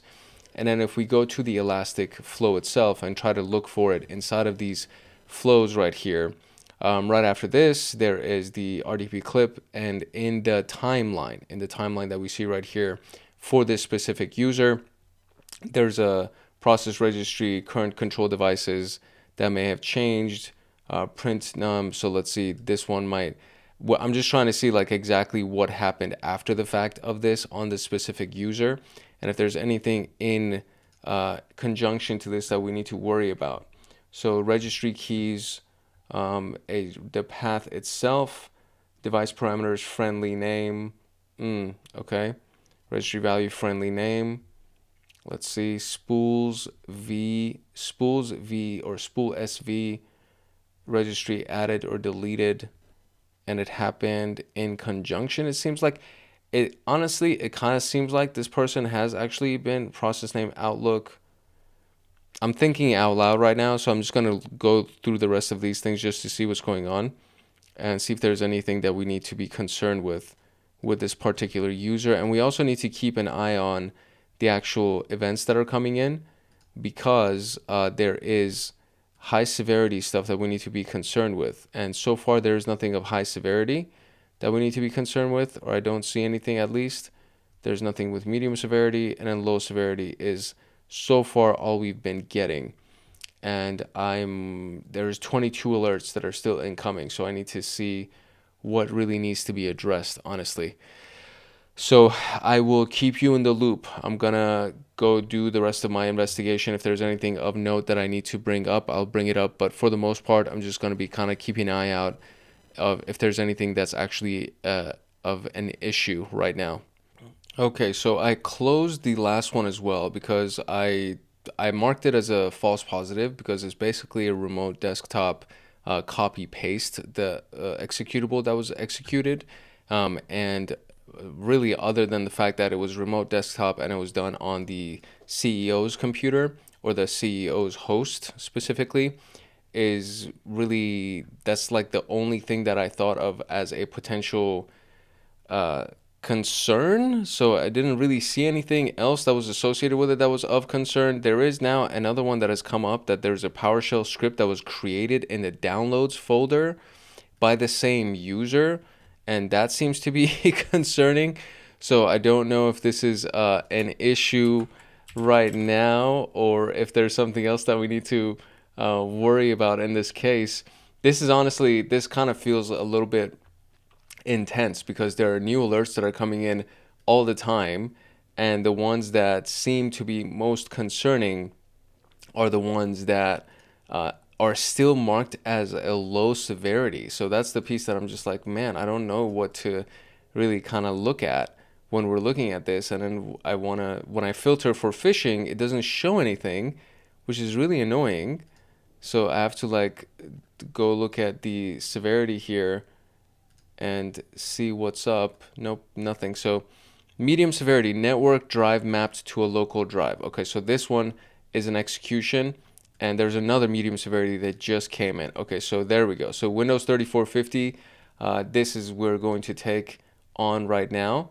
This is something that is legitimately concerning. So net.exe, PowerShell execution, using file server financial records is what they're looking for. That's not good.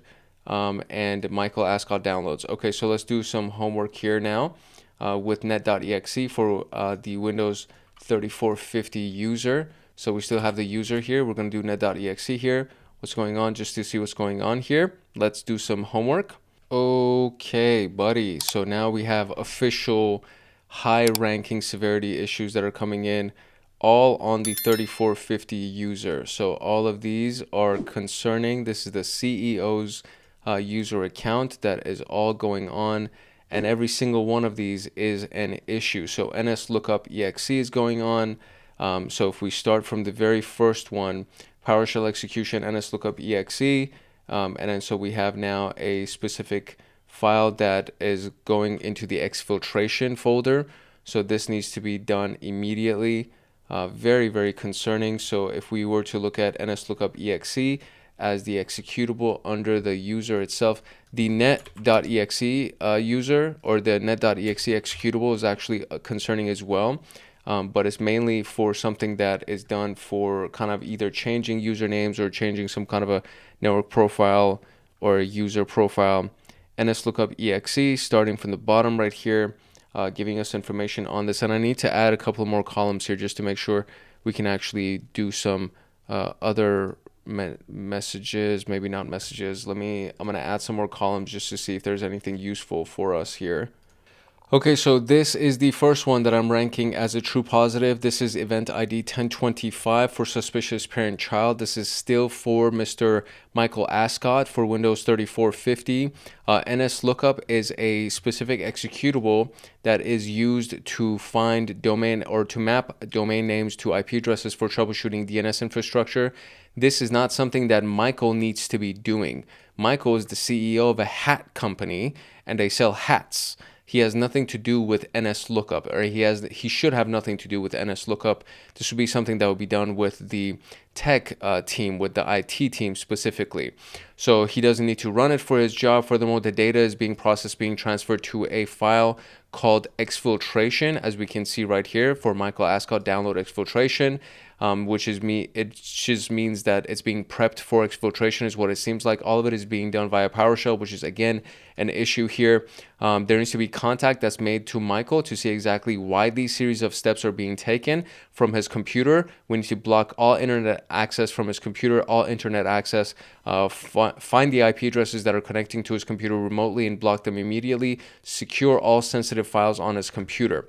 This is what we're going to submit and close for now.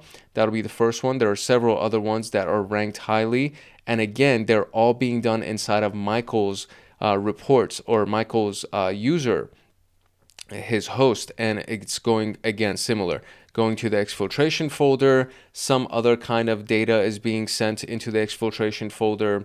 This is all very concerning. So I'm going to go ahead and copy this to see if we can find anything for it inside of VirusTotal in any way, because that just seems sketch to me.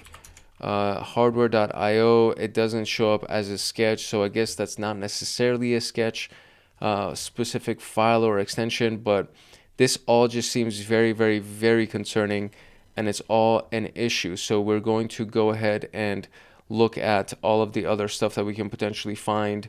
Let's go ahead and show all the alerts, and we're going to look at the notes from this and see what else we can find. Okay, so there's a lot of stuff. There's a lot of stuff that is implying that there's something going on. So when we look at the PowerShell command invocation details value, we can see that there are actual commands that are being sent for establishing connection, redirecting data between streams.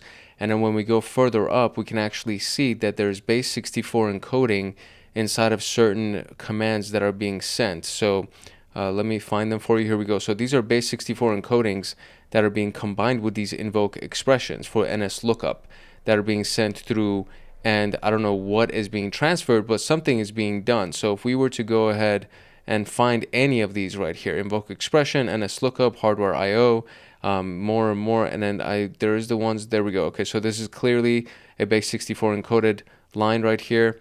So we're going to take this, we're going to go into CyberChef, we're going to paste that over here, and I don't know exactly what this looks like. We need to remove something, so remove extra bytes or something. So let me see what we can find here. Remove null bytes, that doesn't help. Remove diacritics, no. Remove XIF, no. Could not remove XIS, okay, that's fine. We can remove that. Let's see. There's something happening. I can definitely tell you that there's something happening. So from base 64, and what is this? So if we did F, let's see. But I mean, all of this is concerning. So like, we don't even need to really dig deeper into it. It's the fact that all of these things are being done. Invoke expression, NSLOOKUP, stop process, system diagnostics is being stopped. Like, for what reason? For what purpose are those things actually being stopped? And all of these things are just concerning. These are all concerning issues. Invoking an expression to actually download something from the web or to transfer something into the web. These are all very, very concerned. So let's see here. Okay, so here is what I have done to kind of expedite this process, because all of these are within the same range of activities and they're all happening within the same user profile on the same host. And they all have the same alerts, and pretty much for the most part, all of the artifacts are connected to the same exact thing as well. So for example, this hardware.io element that's being run with NSLOOKUP, and it's being done inside of Michael Ascott's downloads folder, which has this new folder called exfiltration. All of these are signs that there's actual remote control being done. There's actual command and control C2 server connection being done. There's data being exfiltrated from it. And this is all concerning. All of this is concerning. So what we're going to do is we're going to write a report for all of these, and we're going to submit all of these as true positives, because this is all a really, really big issue. So you can see right here from 10, what is it? So let's go from 1026, and the 1026 timestamp is the timeline goes from here. So we'll do this right here. So let's take this timestamp, copy, and we'll say that it's from that time to, and then we can take this full thing and take the most recent one and 1607, which they all came through like within a span of a few seconds, which means that it was a script that was ran that did all of these things all together at the same time. The list of affected entities would be Michael Ascott, CEO, and his user is Win40, what is it? It's the, what was it? 3450, Windows 3450. Reasons for classifying as true positive. So let me write this down.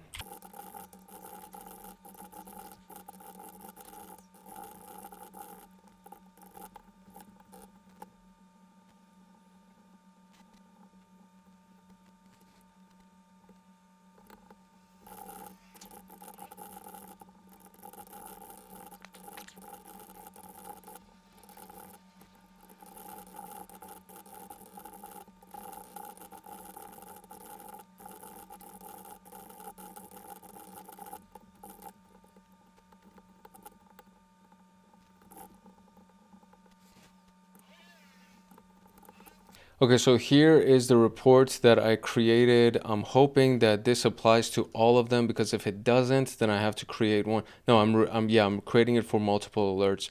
So basically, from this time to this time, Michael Ascot, the CEO, was affected. Upon investigating within the SIM, it was determined that the following has taken place. Michael Ascot interacted with a phishing email.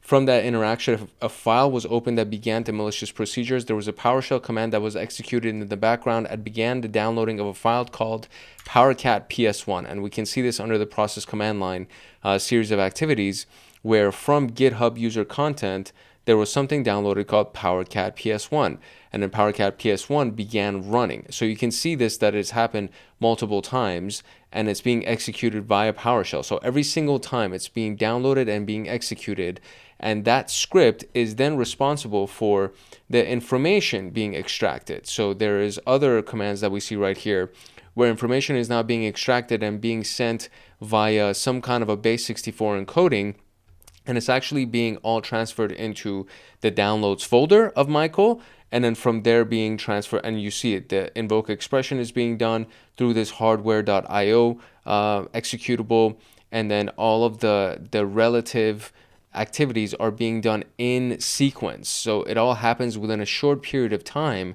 and it all happens automatically. So the script began the process of hardware I/O, which was the beginning of the exfiltration process through various beacons. There was data that was exported and exfiltrated from Michael's computer. Escalation is required to block all communications from Michael and to report the entity that has been exfiltrating data from us.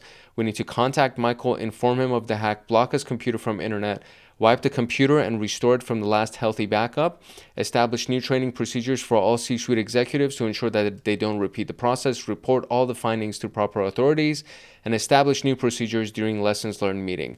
Looking at MITRE of attack, these are the two IDs that are just general IDs. One of them is for command and control, and the other one is for exfiltration. And we just need to provide these IDs because these are the IDs that can be quickly referenced to what's going on with this thing. And from there, all of those reports have now been reported and closed. And I'm guessing there are other things as well that we need to do to make sure that this has been done, because I think there's supposed to be some kind of a case final closure that needs to take place, or maybe something else needs to be done. Maybe, I'm not exactly sure what needs to happen in order for us to get a successful response out of this and to see what kind of score we have scored. But I'm gonna end it here because there's a lot of these things that can be done. And honestly, network drive disconnected from a local drive, a network drive was disconnected from, normally is not cause for concern, but investigate further. 3450, again, this freaking user. 3450, again, this user.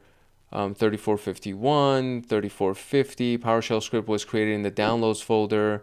PowerView PS1, this is concerning, so I'm going to address this to myself. I need to go ahead and address this. I'm going to address everything that has to do with that user, because it really feels like all of it was done on his computer, and it is a big concern that's going on. So we need to look at everything that has to do with Michael Ascot, and we need to go ahead. Your account is 30 days past due. Open the attached invoice. This is concerning.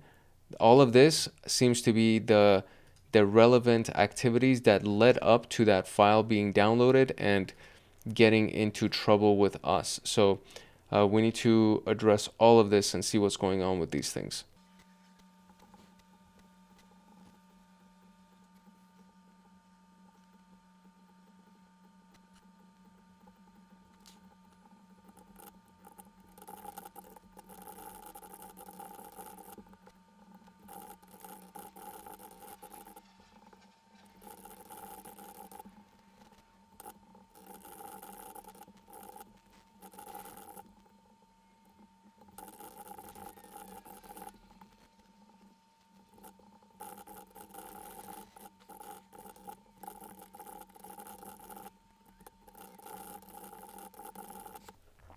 Okay, so I added some extra notes for these events as well from it was ID 1005, 1020, 1022, 23, and 24. And in the description, I just basically went down to there were the events that led up to the high severity alerts with Michael's computer being used for exfiltration. The initial alert 105 was the email that he opened and clicked on the attachment that led to the alerts. 1020 was the first instance that PowerView was downloaded. 1022 was the first instance that connects to the C2 server and our internal downloads folder. This is the beginning of the exfiltration. 1023 is when robocopy.exe began the actual copy-paste exfiltration process, and the end of the process is displayed by 1024 when the hacker disconnected their network device from our network exfiltration. And so we can see this here as well. So suspicious email attachment, right? So this is the one where the final notice email came in and opened the attached invoice immediately. That's the first sign. So that's the first thing that he did. Then this is the PowerShell executable that downloaded the PowerView PS1 file. Then 1022 happened, and this is when the hacker used a file server that he has externally to actually, I don't know why this won't zoom in. He created Z file externally, file server 1 for the SSF financial records, and it's being connected to the Michael downloads folder. And then from there, 1023 is when robocopy began and did the exfiltration process. And then 1024 is when the delete happened of the network device, and he disconnected his network device, and then we can see network device disconnected from a local drive. So all of these are signs and alerts that we need to be, and am I done? I guess I'm done. What just happened? Did that finish? I guess that was the end of it. I'm not exactly sure what's going on because I feel like I should have gotten some kind of stats or something, but let's see what we can see from our progress, because this one seems to have gone down. So the mean time to respond progress has actually gone down, which I'm very happy about. I don't know what the dates are for these individual ones for the last 12 months. Let's see if we can find it. Yeah, so the mean time to respond has gone down, because initially for the first couple of, in October 2025 is when I did my first simulation. So that went down November 25. Those were all around the same because I had done just a handful of exercises. And my mean time to respond did go down, which isn't, I mean, it's not that great, but it's, all good. Your false positive rate is solid, but there's room for improvement. Keep striving for phishing and all that stuff. All alert type. Your true positive rate is excellent. Keep up the great work. Okay, so I mean that all those are good. So my true positive rate is excellent, but my false positive rate isn't all that good. It can definitely get better. I think there were a couple of things that I probably may have missed. Maybe the first one that I marked as false positive, I should have marked as true positive. So all of those things could just be signs of improvement for sure. Total closed alerts, mean resolution time, and mean dwell time. My mean dwell time is very high because I record while I'm actually going through this process. So it's not the best. And I didn't really, I usually, what I do is between each question or between each alert, what I'll do is I'll pause, right?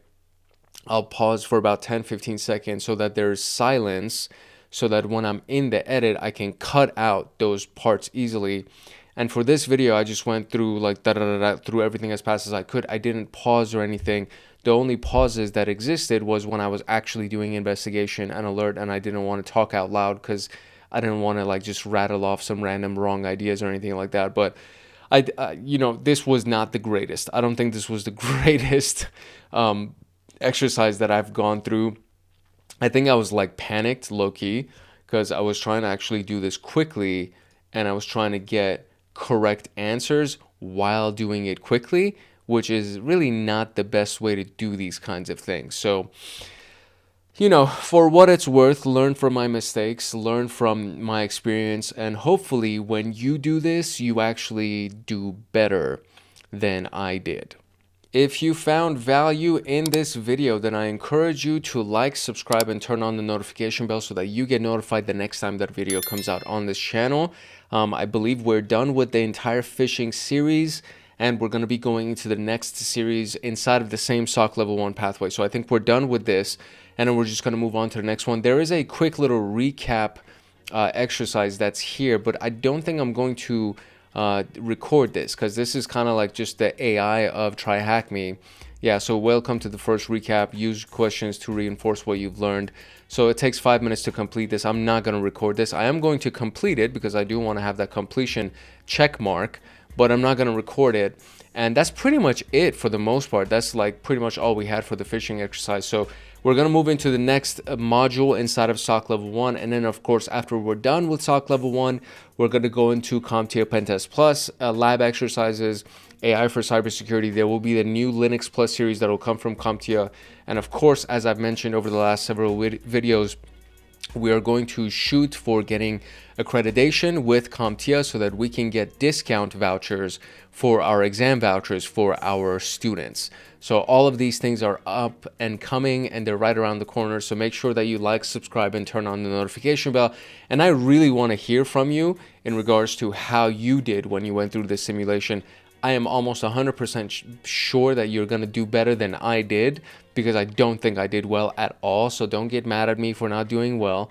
But I think that you guys could do much better than me, and I hope you did. So please share your experience with me in the comment section and let me know how you actually did and what your results were from that simulation.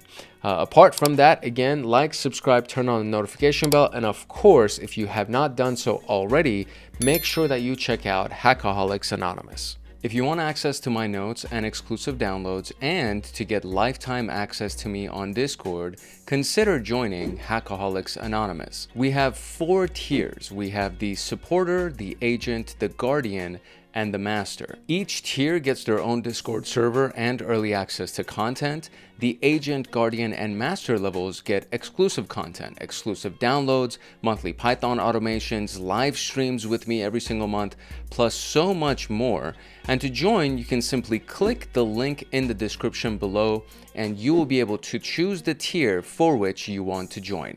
I really hope I see you in the Discord chats. If not, I hope I see you in the comment section. It's your boy Hank Hackerson at Hank Hacks Hackers, your favorite network and system attacker / protector. If no one else loves you, Hank loves you. Love, peace, and chicken grease. And I will see you in the next episode later.